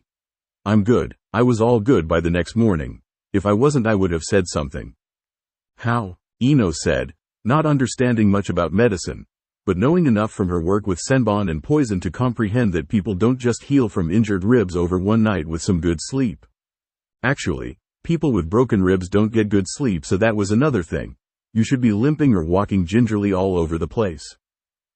Naruto blinked in confusion. Why? The injury hurt like hell, but he had gotten over it just like he usually got over his other injuries. I don't understand. People don't just do that, Naruto. Ino explained to him, kneeling down next to him where he was sitting and unpacking as she poked him in his torso. You're telling the truth. That's actually really weird, Naruto. Nobody gets over broken ribs that fast, and yours were definitely broken. Did you use a jutsu to heal yourself? Naruto's eyes widened. Whoa, I could have been doing that. He squinted his eyes in thought, but I probably won't be able to find anything like that either. He muttered, put off at not being able to learn any ninjutsu despite having been going to the library for months now. So it wasn't a jutsu either? Shikamaru thought to himself. Naruto had gotten hit by a guy that could fell a tree with the same punch, and he had not only survived, he had gotten over it by the following morning enough to travel with no hindrances to the group. He really does heal like that. What is it? I've never even heard of anything like that before. Well, Naruto stood up and walked over to his bed, falling on it and yawning. It doesn't matter. I've still got to split Asuma-sensei's leaf, he said, fishing one out of his windbreaker pocket before jumping back up and channeling chakra to it, not getting anything for his trouble. Shikamaru got up from the table and walked in to see Naruto struggling. Well, I have a question about that. Are you only cutting it from one side or both? Naruto stopped training and looked at him like a confused deer. I mean, with your clones you should have gotten this by now. So either your element isn't really wind or you're not doing it completely right. So why don't you try whatever you were just doing, only from both sides of the leaf? Naruto just stared at him before glaring at the leaf and focusing again. After around 5 seconds of work, he cut the leaf right down the middle, and threw the scraps to the ground. I can't believe that crap. Why didn't I think of that? He yelled, grabbing his head. Shikamaru shrugged before patting him on the shoulder. Because you were following orders and you didn't even think about other ways of doing it. There is never only one way to do something, Naruto. But if you'd have kept doing it that way, then eventually you probably would have gotten it once you got the skill to use enough power with your wind to cut right through it. Ino deadpanned him a look. Is it that weird that I would have picked the process up? I see him do stuff with leaves every single day. Ino's look didn't lessen a bit as Naruto marched around the room cursing about how he could have finished this 2 weeks ago if he had even just thought about doing it that way. I still have no idea how we make this team work the way it does. Shikamaru chose to ignore Naruto's ranting about how he was going to freak Asuma out tomorrow when he showed him that he could cut the leaf to respond to Ino's statement. Our dynamic is unique. I want to say unique, but I really know that. It makes absolutely no logical sense that we even survived what happened in Nami no Kuni, let alone that we keep on winning, and that you have no idea at all how we work so well together. Ino seemed to finish for him as Naruto's ranting seemed to start losing steam. Yeah, it's not like we have generational experience to work with like our parents do. Naruto's kind of the odd man out in our team makeup. I heard someone say my name. What's up? Naruto said, catching Ino's last lines, now officially done with his insane ramblings.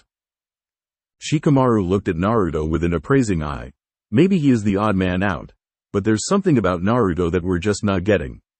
He doesn't have any family history? There has to be someone that knows of his parents since he isn't a Yamanaka and he has a very particular look. And he's a good guy. Why didn't anyone ever try to take him in? Then there's this healing stuff, and all of that chakra he has. There has to be something genetic that does that. Maybe a clan or something. A frown came over his face. This is going to bother me until I figure it all out, I swear. How to train your genin. Tip 11. How to get the job done. The entire reason you're there to train your team in the first place is so that they can eventually get good enough to handle things all on their own. At first you will need to help them out, and in true dangerous situations you will always be the go-to shinobi. But after a while you'll have to hand over the reins sometimes in order to teach them. As a sensei you will be responsible for teaching them standard procedure and how to handle any and all suspect incidents.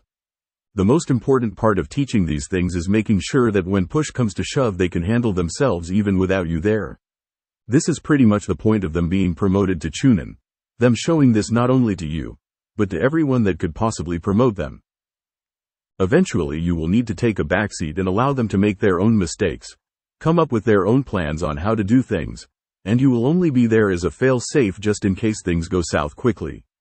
That is your purpose as their sensei, because if you just handle all of the trouble, then who's really getting better because of it? Steel sharpens steel and the cream always rises to the top. If your genin are as good as you want them to be and believe that they are, then you should let them prove it to you. By the time they graduate to chunin, you should be acting as their support, not the other way around. Jutsu list. Chikara no Honshitsu, essence of power. Supplementary, Hijutsu, a special serum, designed with most of the raw materials of soldier pills ingredients that boost strength and other forbidden drugs that artificially increase muscle mass. The serum is perpetually circulated through the user's body to keep their system accustomed to it so that use of it does not force a body into shock. This will naturally increase the size of one's body and physical mass. However, actually ingesting the serum orally provides the true effects. The user's body will expand and their strength will double, triple, etc. depending on how much is used. Overuse of the serum will result in the body shrinking and becoming fragile and brittle for a time after the use is done. If one can get the fluid circulation to stop or break, this can also kill the user. Thus, the visible wires that move around the outside of the user's body are generally well hidden or protected for the most part. Chapter 15. From parts well known. You want us to what? Shikamaru asked as he and his entire team sat at the ramen bar that Naruto loved to frequent. After meeting Asuma and allowing Naruto to indulge in what was turning out to be his 7th bowl of ramen, Asuma got to talking about the next thing that they would be doing, namely something that none of them had been expecting, as he handed them forms of consent for some kind of examination. You heard me right the first time. The Junin of Team 10 said resolutely, you guys have what it takes. I want to see you guys excel, and that's why I'm entering you in the upcoming Chunin exam taking place in Tetsu no Kuni. He got the attention of Tucci and Ayame, who were both listening in to what the man responsible for their #1 customer was saying. You guys believe in them, right? He put his hand on the nearby Naruto's head as he was busy slurping up what seemed to be a never-ending stream of noodles into his mouth. Because this is the face of a man of intensity. Naruto stopped eating long enough to stare at Asuma strangely and finished chewing anything left over in his mouth. Whatever you say, Asuma-sensei. Oh. And by the way, I can cut the leaf. Asuma then gestured to Naruto in a grandiose manner as if to say something to Shikamaru. And you don't think you guys can do it? Let me tell you something. You, Naruto, and Ino are actually way better than most genin teams I've personally seen. You guys have pretty much knocked my expectations out of the park. It's your choice though, I can only push you so hard. In the end, it's the option of each of you to compete. I'm in, Naruto said with another mouthful of food. He had a month of pent-up frustration to work off after trying to cut that damn leaf every single day and getting nowhere. A good fight would do him some good as far as he was concerned. And that wasn't even glossing over the getting promoted prospect of the proposal. If he had freaked out over getting one step closer to Hokage, he would have spilled his food. Naruto was not going to spill his goddamn ramen under any circumstances. He could freak out later. Ino interjected from her seat as she swirled around her food in the bowl. I'll do it too. Asuma-sensei is right. We can beat anybody. Shikamaru shook his head. Nope, no way. He asserted. Being a chunin just means more work and me being stuck in more troublesome situations. It hasn't even been 6 months since I became a ninja, and I think I've had enough of it already to last me a lifetime. Ino simply shrugged as she continued to eat her food. Fine. Have fun telling your mom the reason you skipped out on getting promoted when your own sensei said you could pull it off was because you want to stay a genin for life. I'm sure that'll go over great for you, she said offhandedly, a satisfied feeling coming over her when she saw Shikamaru freeze in place. That was dirty, Ino, Shikamaru said with a sigh. Why do you have to bring her into it? Even though you're absolutely right, couldn't you just let me do something without thinking all about it for once? Nope, Ino chirped brightly. You're the brains of the team, so if you're not thinking, which one of us will? Naruto raised his hand as he continued to eat. Exactly. And that's why Shikamaru has to do it.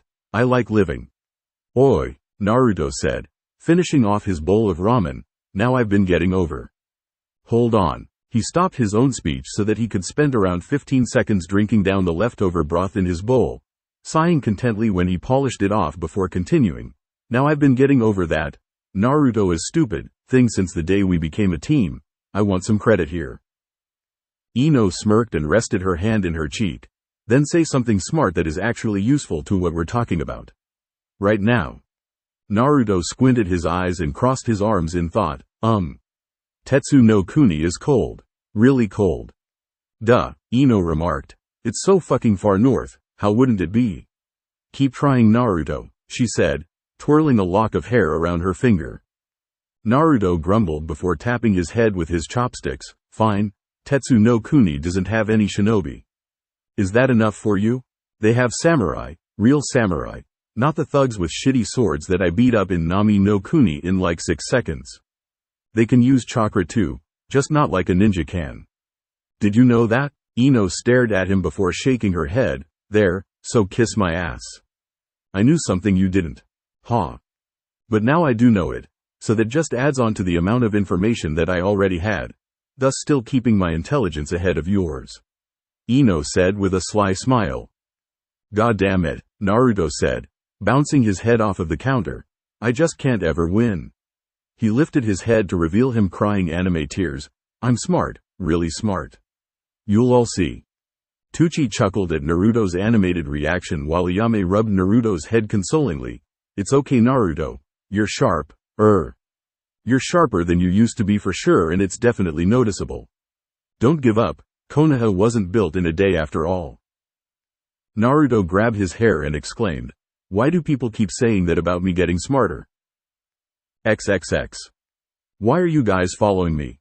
Naruto asked as he found himself being followed by Shikamaru and Choji. Teams 7 and 10 ran into each other, and once Ino and Sakura started getting into it, Naruto, Shikamaru, and Choji decided to slip away and enjoy their day off. Sasuke, the reason behind the two girls arguing, found time to slip away shortly into the conflict to head home, choosing not to follow the boys or stay around the girls. Because, Choji said as he took a second to throw some chips from the bag he was carrying into his mouth, we have the day off to think about if we want to go to the Chunin exams next month and we don't have anything to do. Shikamaru followed up on his friend's statement. Did you really think we'd stay there with Ino and Sakura fighting over Sasuke like usual? If you've seen it once, you've seen it a million times. You'd think they'd be sick of it by now. But they're not, Naruto added. All I'm going to do is hang out with Shiho-chan for a bit, since I never told her I left on a mission or came back. It's going to be boring for you guys. Choji shook his head. Not really. If she's a friend of yours, why not be a friend of ours too? Besides, if we didn't, then we wouldn't be doing anything today anyway. Which I would probably prefer if I'm going to be doing all of this Chunin exam stuff. Shikamaru said, walking with a slouch and his hands in his pockets. This is going to suck. Why is everything moving so fast for us? Do rookies even get chances to be Chunin? Naruto turned and grinned at him. Maybe it's because we're just that damn good? Naruto said as they reached the doorstep to Shiho's home. I mean, of course we are. Who cares if we're rookie genin going into the stupid Chunin exams? We're going to kick ass. And do you know why? Because, just as Naruto reached to knock on the door, it flew open and smashed him in the face, sending him flying back. Ow. Shiho stood with her hand on the doorknob and a frantic look on her face. Did you just say you were going to be in the upcoming Chunin exams? She asked all three of them. Shikamaru looked over at Choji, who shrugged. Yeah, why does it really matter? Shiho rushed over to Naruto and grabbed him by the collar of his windbreaker as she dragged him inside. In the house, right now, you guys. She said to Choji and Shikamaru, who were both standing outside in confusion of what was going on. We have things to talk about. Both boys looked at each other before deciding to do what the crazy girl asked of them, heading inside and navigating her maze of bookcases to reach the table where she had deposited Naruto to sit. They sat down as well to fill the quaint little table. So, Naruto said, holding his nose from where he had been hit by the door, what's the big deal? Yeah, Chunin exams. You don't get it? Shiho said before laughing sheepishly. Well, never mind. You guys aren't privy to the stuff that I know, so I guess I overreacted. She cleared her throat and took up a lecturing pose. If you're telling me the truth, then this will mark the first time in 5 years that a rookie team will take part, let alone more than one rookie team. No pressure though, Shikamaru said sarcastically. Man, this is going to be more troublesome than I thought. Shiho looked over at Shikamaru and blushed slightly before returning to her point. Why yes, Well, these exams are supposed to be rather harsh. I'm afraid I don't know too much about the process of examination, however. I never really took the exam, you see, she said, adjusting her glasses on her face before pointing at herself. I'm not much of a fighter at all. No team would really take me and risk being killed. With hearing that, Shikamaru threw his hands into the air. And we can die too? This just sounds better and better all the time. Why the hell are we taking these exams? Choji's fingers were nervously tapping the tabletop. It really doesn't seem like something that most people want to find themselves involved in, huh? Choji commented in agreement of Shikamaru. We'll be fine. Naruto dismissed the worries of the other two fresh genin there with him. I still want to go, that's definitely for sure. It's the chance of a lifetime, he said excitedly. How many times am I going to get a chance like this? Actually, Uzumaki-kun, the next exam will happen again in 6 months. Shiho interjected informatively. 6 months? Naruto said with a raised eyebrow. To hell with 6 months. I want to do it now.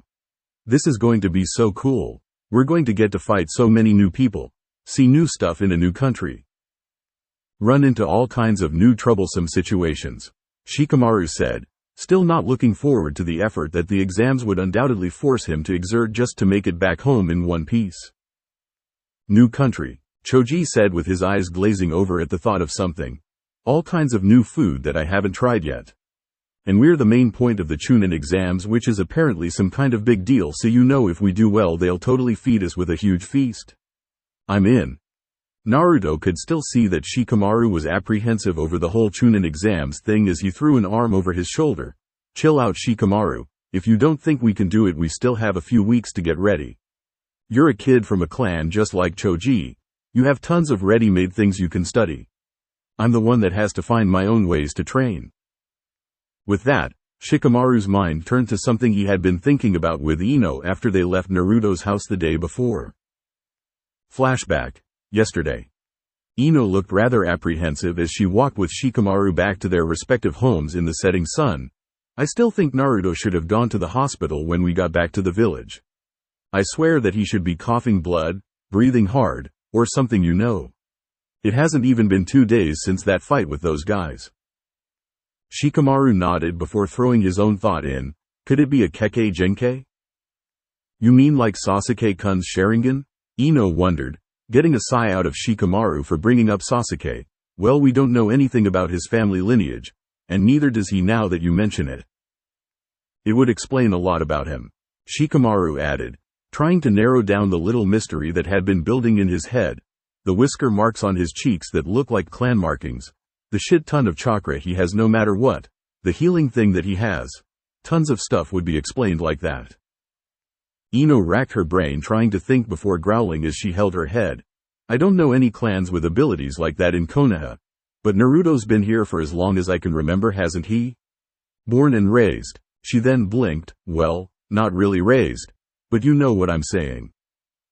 Any one of the abilities that Naruto has would be something that we would have heard of from prominent clans in the village before. Shikamaru thought to himself as he and Ino kept walking. It's just weird. He doesn't know anything about his family? Nothing at all? No one ever told him? He had records in the hospital of his parentage. Everyone does, even orphans. Hasn't he ever just tried asking anyone? Ino wondered. Who would he ask? Shikamaru replied. If no one ever really tried to take care of him, then who would know enough to be able to tell him anything? Besides, he's probably heard people tell him they didn't know anything so many times he just stopped asking. Ino could only think of not knowing anything about where she came from. She loved her family and was proud of her clan's history and the respect that they got. She couldn't possibly begin to wonder what it would be like to not even know who her parents were, let alone not having all of those other things. That's really terrible. She said honestly as she thought about how he lived in that apartment of his all alone for who knows how many years. There's got to be something though, Shikamaru said as he continued to think. Why do things have to be so troublesome whenever the subject is Naruto? The guy is just one big headache, but he's our big headache, I guess. Definitely, Ino said with a smile. Somehow we'll find something. He came from someone somewhere, and there's an explanation for the things he can do as well. How hard could it really be to run something down? End flashback. And then there's the way a lot of adults in the village treat him like he isn't even there. Shikamaru thought, people know something, but they're really not willing to let anything slip, especially around kids like us. Shikamaru decided to plant the seed in some minds at the moment, especially since the super smart girl with actual time to look something like this up was there. You know, Naruto, you have some weird abilities like all of the chakra for no reason, the ability to heal so fast, all of that stuff. There's got to be some reason for all of that. He then noticed Shiho faintly tense up out of the corner of his eye. Uzumaki-kun's a normal guy to me, Shiho said, waving her hands as if to dismiss Shikamaru. He must just have good genetics or something like that. That's exactly the point, Shikamaru said, pointing at his head. I'm smart just like pretty much every other guy in my family. Choji's big just like everyone in his. Naruto has tons of things that make no sense for him to have just developed for no reason. All of that stuff didn't just come from nowhere.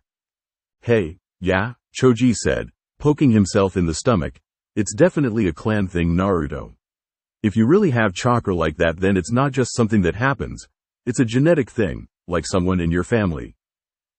Naruto felt hopeful that he'd find out something for once, but he then crossed his arms and squinted his eyes. Yeah, maybe.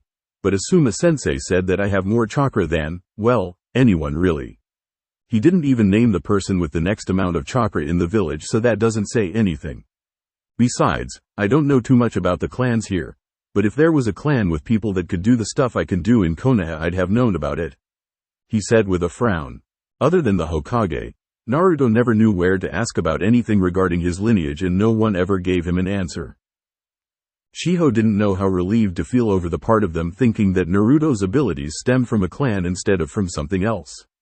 But even the fact that they were going to be searching for some inkling of what gave him his healing abilities and massive chakra reserves was rather precarious. It was clear that Shikamaru wasn't dumb, and it wouldn't take him very long to hit a brick wall in thinking through Konoha's clans. If it took longer than 10 minutes for him to drop the whole clan thing altogether, she'd have been shocked. And then he would turn his attention to other ways Naruto could have had abilities like he had. The question would eat at him and he would search for some kind of answer. A guy like that hated not knowing things and would happily try to look for the reason behind his confusion. It wouldn't be long at all. No, it wouldn't. Oh. Why do the cute ones always have to be so much trouble? Shiho thought about Shikamaru. Meanwhile, Naruto's brain was working in a different direction on the matter at hand. Hey Shiho-chan, do you have a book or something on the known clans? She reacted in surprise at being spoken to, but quickly recovered to hear the rest of what Naruto wanted to say. Not just in Konoha though, any book of clans from anywhere in the world might help. He let off a chuckle, but anyone actually paying attention could tell that there wasn't any actual humor behind it. I mean, at this point, who knows where my parents are actually from, just that they wound up here somehow. Shiho looked at him with a sad smile. Sure thing, Uzumaki-kun. I'll see if I can check something out the next time I'm there. Leave everything to me, you just focus on getting yourself ready for the Chunin exams. This was also twofold. Even if they found Naruto's clan, if it even existed, she had no idea, but it was worth a look if for no other reason than to possibly give him some perspective. But even if they found Naruto's clan, that would steer them away from possibly digging up the Kyuubi information somehow. As loath as she was to follow the law, it was still the law, and breaking it would get her locked away. I still don't know why Hokage-sama is keeping this from him. If anyone needs to know, it actually would be him. It's really not fair. It's like some kind of inside joke. XXX. Hokage Tower. Asuma poked his head inside of Hiruzen's office and looked around before resting his eyes on his elderly father. Can we talk for a minute, or are you busy, Dad? Hiruzen smiled and placed his hands on his desk. Come on in, Asuma. I always have a free moment for anyone's concerns. Asuma nodded and walked inside. Standing in front of the desk that was the clear focal point of the office, I've got to tell him. He saw Hiruzen's eyes meet his own. There's no reason not to by now. Even when he used it in Wave, he was still in control. He never tried to attack me once, only the person he had been slated to fight. Then why can't you wait for just a little bit longer? The old grizzled cage-level shinobi asked his son. He explicitly remembered telling Asuma that there would be someone along very shortly that would be able to tell Naruto and answer any questions on the matter that he would have. Someone that really wanted to meet Naruto too. I made a promise, Asuma. I haven't broken it myself by telling Naruto of his burden yet, even though I probably should have when he graduated. Also that I could keep the promise I made the man that intends to tell him. Asuma was still not a fan of keeping this from the boy. Then why did you let me enter my team in the Chunin exams? This is a really volatile situation if you're still not going to let me tell him. Hiruzen stood up and turned to look outside of the window of his office, because you said that they could do it. By now it is more than clear that Naruto has never had contact with the Kyuubi, that even when he draws on the power in desperation that he is never truly under its will. And also because the man that desires to be here to reveal the Kyuubi to Naruto will be here before the teams are ever to set out for Tetsu no Kuni. That's not exactly a good thing, Dad, Asuma remarked, grabbing his temple and rubbing it. The last thing the team needs going into the exams is him fretting over something else completely unrelated. Why is it taking so long for this guy to get back here to tell Naruto anyway? And who is it in the first place? Hiruzen turned again to face Asuma. The man is perhaps the most powerful shinobi in Konoha, and the reason he hasn't been able to return sooner to tell Naruto himself is because of the long-term information gathering missions he has been on. Name? Asuma insisted. If this guy thought that he could just walk on in and tell his student something that by all rights he should have been able to reveal as soon as he had earned Naruto's trust, then the guy had better have been a damn demigod in this village. Jiraiya, Hiruzen said in response. Bullshit, Asuma said skeptically. Why the hell would Jiraiya of the Sannin give a rat's ass about telling Naruto anything? Who was the person that originally placed the seal on Naruto that held the Kyuubi back in the first place? Hiruzen asked him before answering the obvious question. The Yondaime Hokage, as everyone knows. And who was the instructor of the man? Asuma scoffed at the moderately explanatory answer. But he doesn't know Naruto. Naruto doesn't know him either. At the very least, can I be there when he tells him if I can't be the one to do it myself? He's not going to take it well at all. Hiruzen nodded in consent. I never said that you couldn't be there, Asuma. I just said that Jiraiya was the one that wished to tell him. Good, Asuma said, slightly satisfied with how things turned out before his mind snapped back into focus mode. No. Wait a minute, there's still tons of things that don't make sense. Why was it even Naruto? Why does he have the Kyuubi? That's one thing I've always wanted to know. And after Jiraiya-sama tells Naruto, then what? What happens then? Is he just going to deliver the message the way he planned to after his student's death and leave me and Naruto to deal with it ourselves? Hiruzen shook his head, but was able to say that he was happy that Asuma was so defensive of Naruto and that he was suspicious. It meant that he actually cared for him. That was good. If Asuma was like this, then the boy's own team must have felt the same way. I can assure you that Jiraiya would do no such thing. If it would make you feel better, I can inform you of the moment that I learn he's in Konoha so that you can talk with him about this. That sounded good enough to Asuma. This way he could actually gauge Jiraiya's intentions on why he wanted to be the one to talk to Naruto about the Kyuubi. And maybe he could find out some other things as well. Alright, Dad. But when do you think he'll get here? Well, before it's time to go. Hiruzen informed him. Just go about as if you were preparing them like usual until Jiraiya arrives. If your team is to go to Tetsu no Kuni, then they'll need to be adequately prepared for just about anything in this exam. I'm sure you know that. Asuma nodded and began walking away. Oh, they'll be ready. Just you wait and see. All I'm worried about is Ino and Naruto finding a way to whip Shikamaru into shape, but they should still manage to pull that off. Hiruzen smiled as his son left his office. Of course. I'm looking forward to seeing what all of the young Konoha shinobi in the exams are capable of, especially the rookies. You can drop in anytime, Asuma, and take care of your team.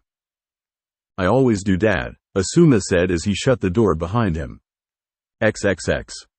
The next day, Team 10 training ground. Asuma flipped through all 3 signed consent forms in a satisfied manner. He knew they would have accepted, for different reasons, but that was neither here nor there. The important thing was that he could now officially begin whipping their asses into full shape for the Chunin exams. And with Naruto's newfound completion of leaf splitting, he could find something new to do. Not the final exercise, since that might be too much right now, and the next few weeks would be him getting final preparations all set up for his team. It wasn't the time for a lengthy training exercise. I'm glad to see that you're all planning on doing this thing, Asuma said honestly to his crop of genin as they all sat under the shady tree that marked the center of their training field. Now there are a lot of people that are going to resent you, from other villages and your own as well, because you guys are going to the exams, but just remember that this exam is to show your skill, and your maturity as shinobi. Now tell me, what do you guys plan on working on until then? Ino raised her hand. I planned on working on my first fatal poison to add into the mix that I have already. She sighed to herself. It's going to suck building an immunity to it.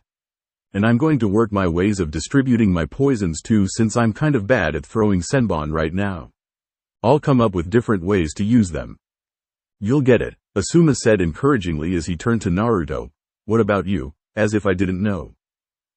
Naruto grinned and held his fist up. Well, I finished cutting the leaf.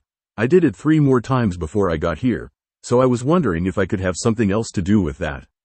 Other than that, I've got nothing. Asuma nodded. I'll show you how to use your wind chakra to enhance your weapons, like for what I did with the trench knives when we first talked about your element. Naruto didn't need to know the last exercise right now anyway.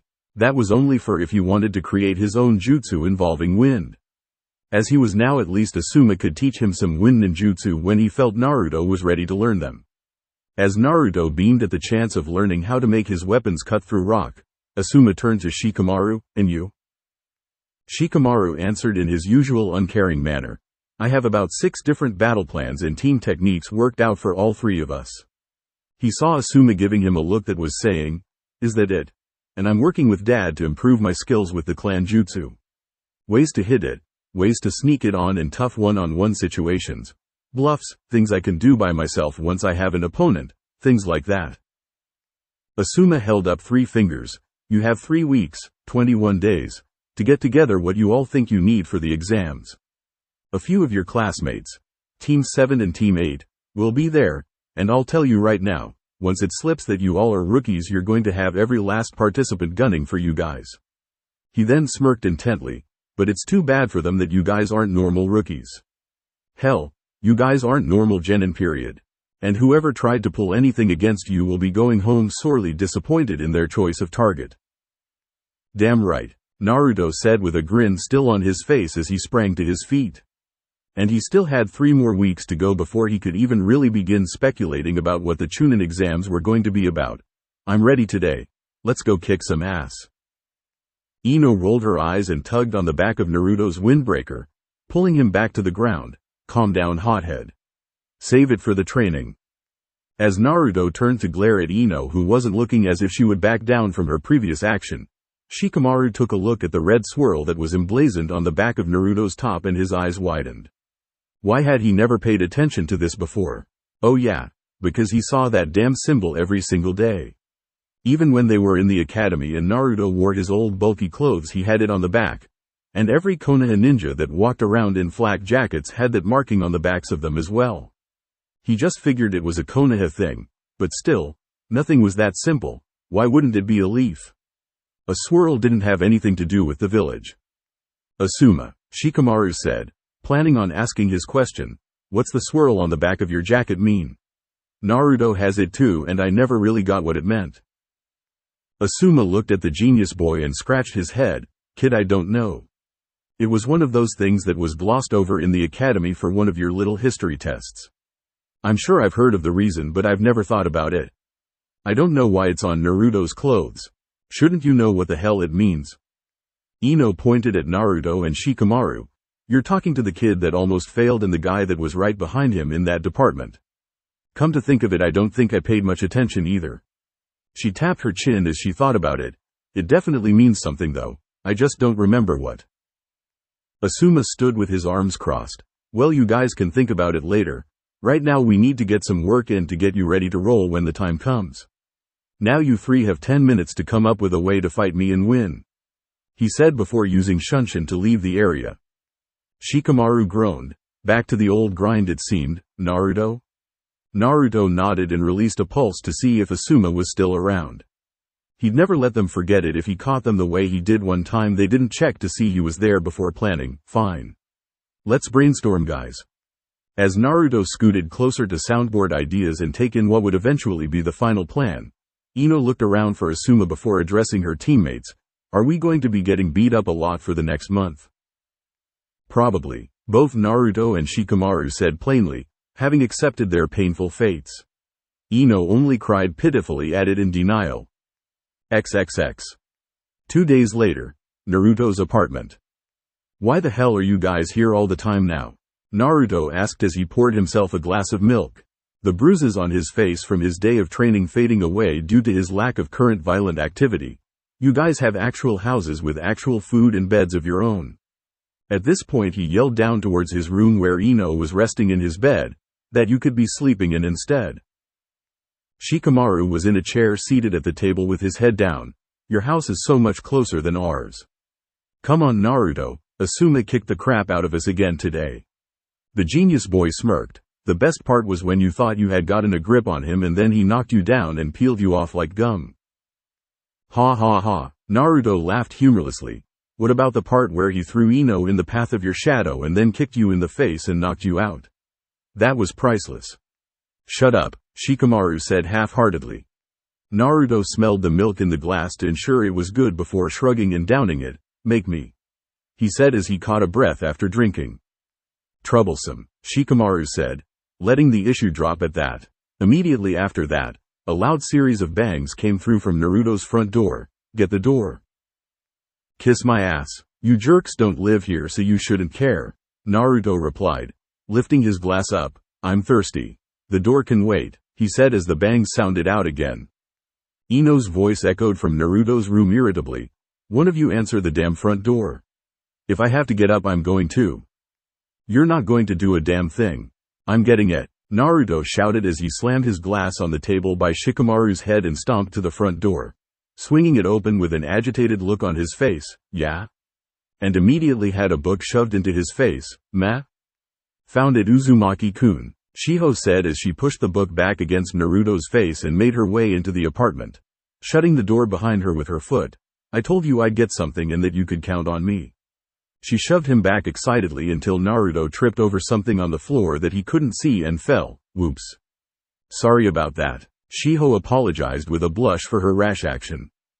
Shikamaru had no choice but to pay attention to all of the commotion. Found what exactly?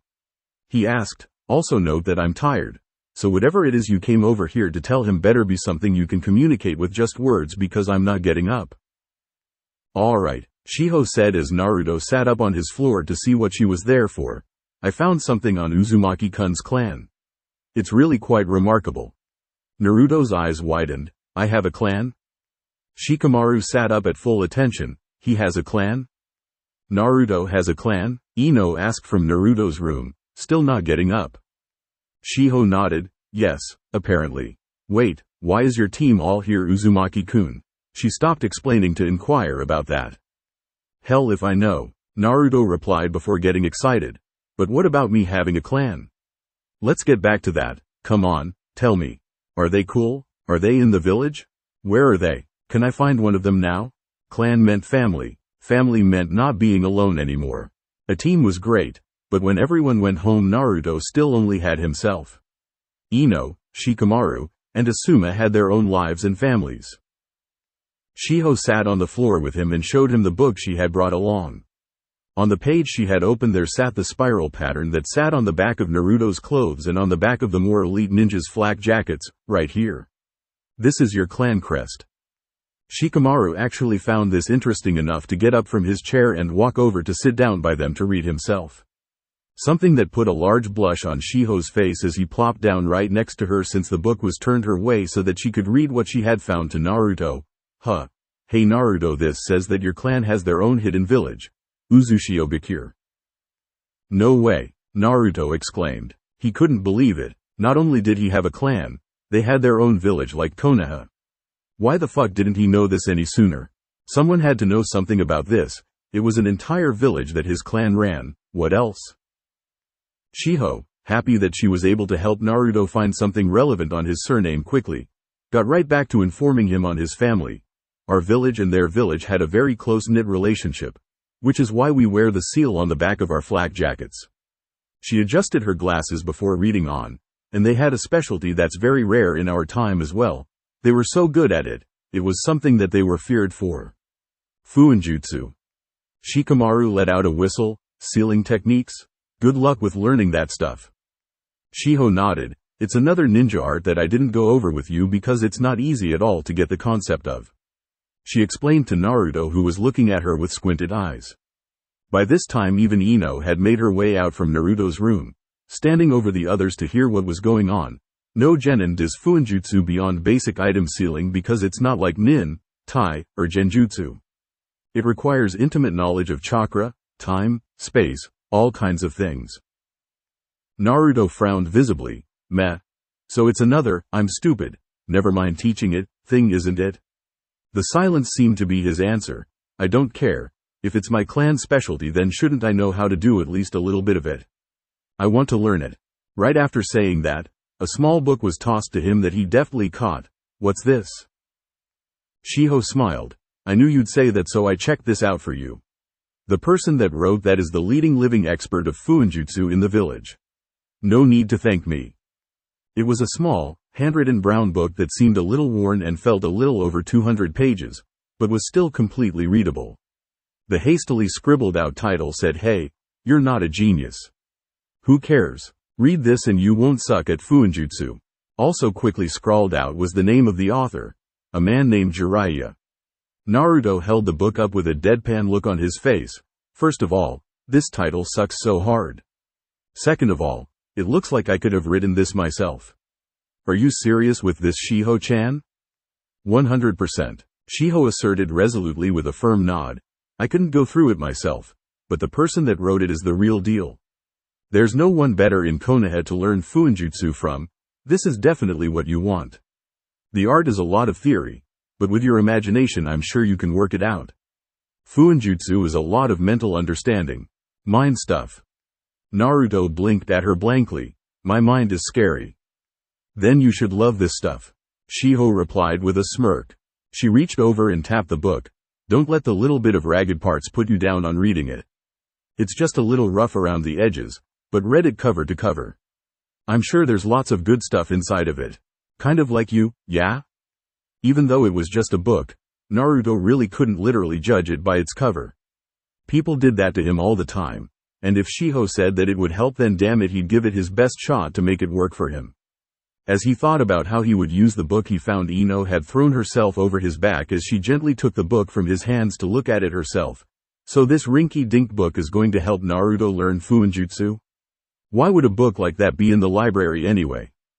Shiho shrugged. It isn't a clan secret book, as the author is just a shinobi without a clan. He committed it to the library, it's public domain. He's just an unselfish shinobi that put his knowledge to paper and it wound up in our archives. It had taken almost 6 months, but damned if there wasn't something in there that Naruto hadn't picked up in addition to his Nabiken scroll. Having friends everywhere certainly paid off. It doesn't matter what the thing looks like, Ino, Naruto commented as he took it back from her, getting a whine of disappointment from her. If this thing can help me, then I don't care. Ino nodded in agreement. True, but is there any more about your clan? Wouldn't more people know your name if they were that powerful to be feared for sealing? Shikamaru had by now taken the book and had scanned through it, only to frown as he kept going forward. This book is very old, you guys. Like, Nidame Hokage old, he said as he skimmed through the year it was published. Shiho scratched her cheek. Well, there wasn't anything in any more current issues of clans of notability in the shinobi world. This is a backlog.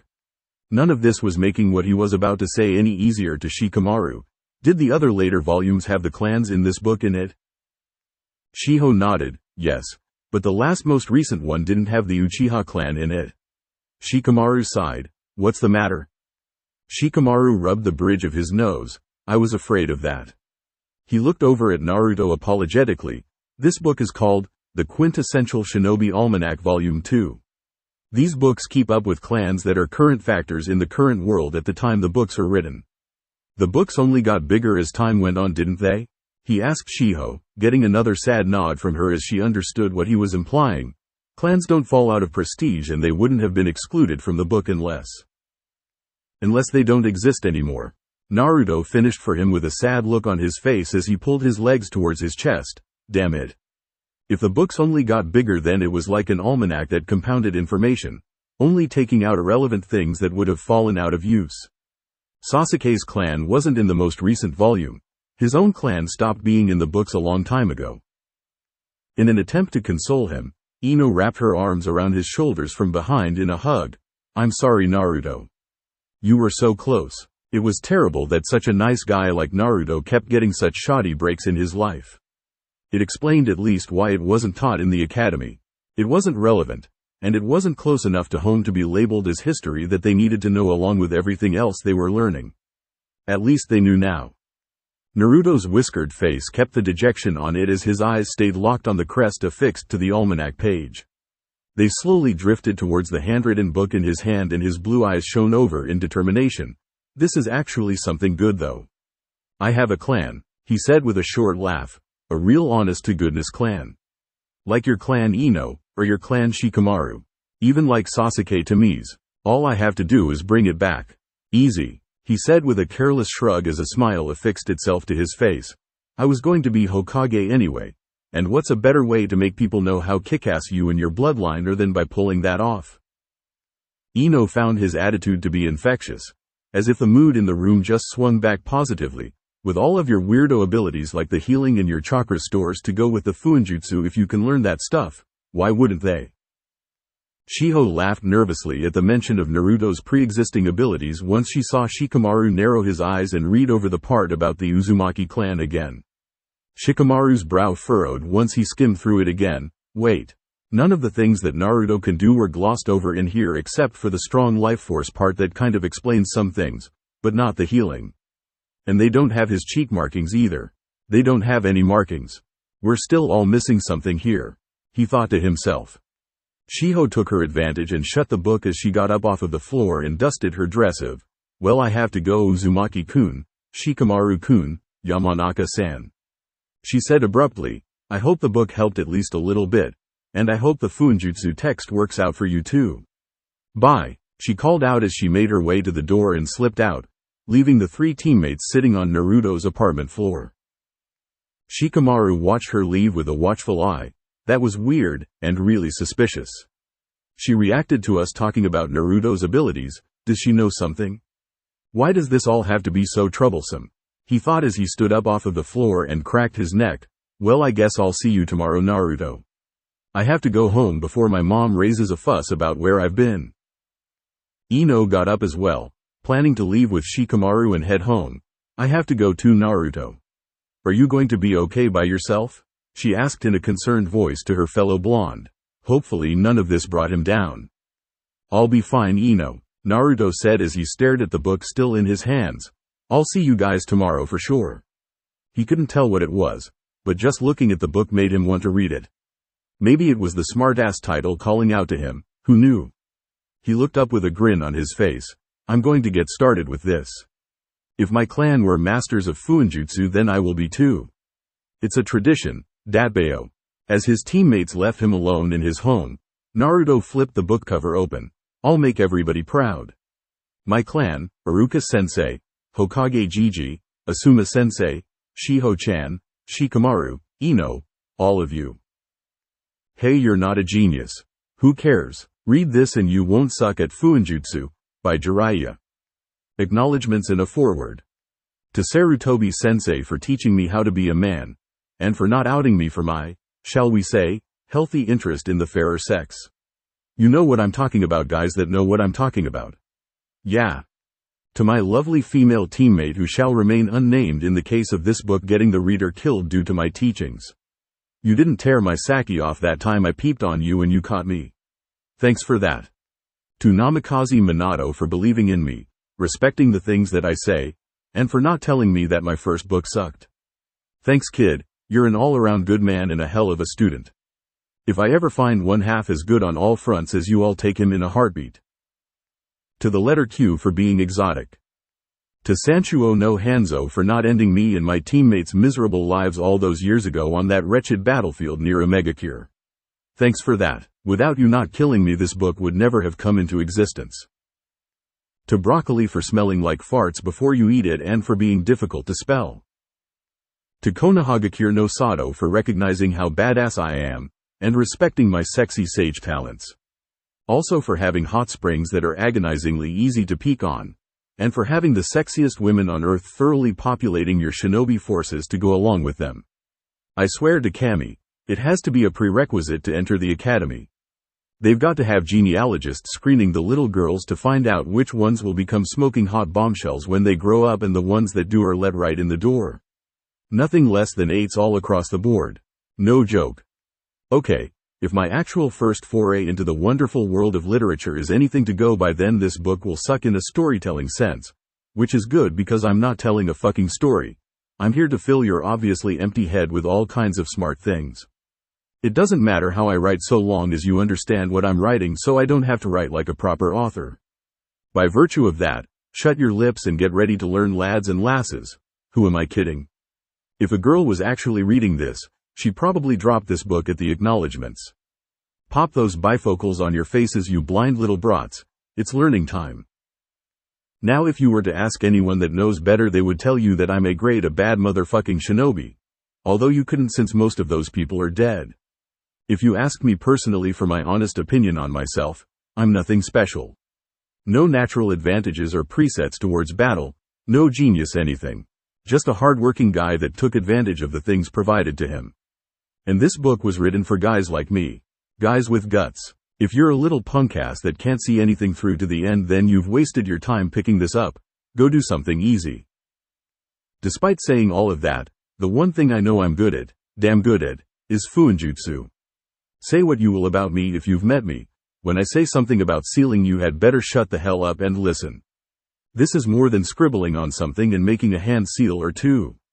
You will have this ingrained in your head by the time you get through this manual. You will be seeing sealing arrays in your head 24/7, and you will have nightmares about fucking up and mutating yourself with potential backlash. You will make so many brush strokes in practice that you will swear you're giving yourself arthritis by doing this. You'll see things that no one else sees in everyday things because you know the potential each thing will have for sealing. Your head will be filled with the most asinine pipe dreams of what you can do with seals, and you'll spend years dicking around with a design as a hobby or side project just to toss it when you get bored and find something cooler to work on with seals. Everyone that masters seals does, so you will too. In this book you will learn all of these things, and in addition to that the life lessons that can only be taught by a man with decades of experience in the field as a seasoned, battle-hardened shinobi. This book will make you a man, even if you're a girl. You scared yet? If you're still reading and taking this seriously, then you're crazy. The good kind of crazy. The kind of crazy that might be able to finish the things I've got set for you in this book. In other words, you're my kind of crazy. If you can pass the quiz on the coming pages, then feel free to partake in the wisdom that lays within the annals of my epic tone. That is, if you pass. This test will be the most widely covering test you'll ever take, with questions you won't expect. And questions that you think you won't be able to answer. But it must be done. If you fail, then you will be locked out of this book due to a seal I set that will tally your score from your pencil strokes and will take your blood upon completion. You cannot skip the test, as the pages after will be blank until the test is completed. You have one shot, so don't fuck it up. If you pass, I'll be glad to call you my student by proxy. Good luck.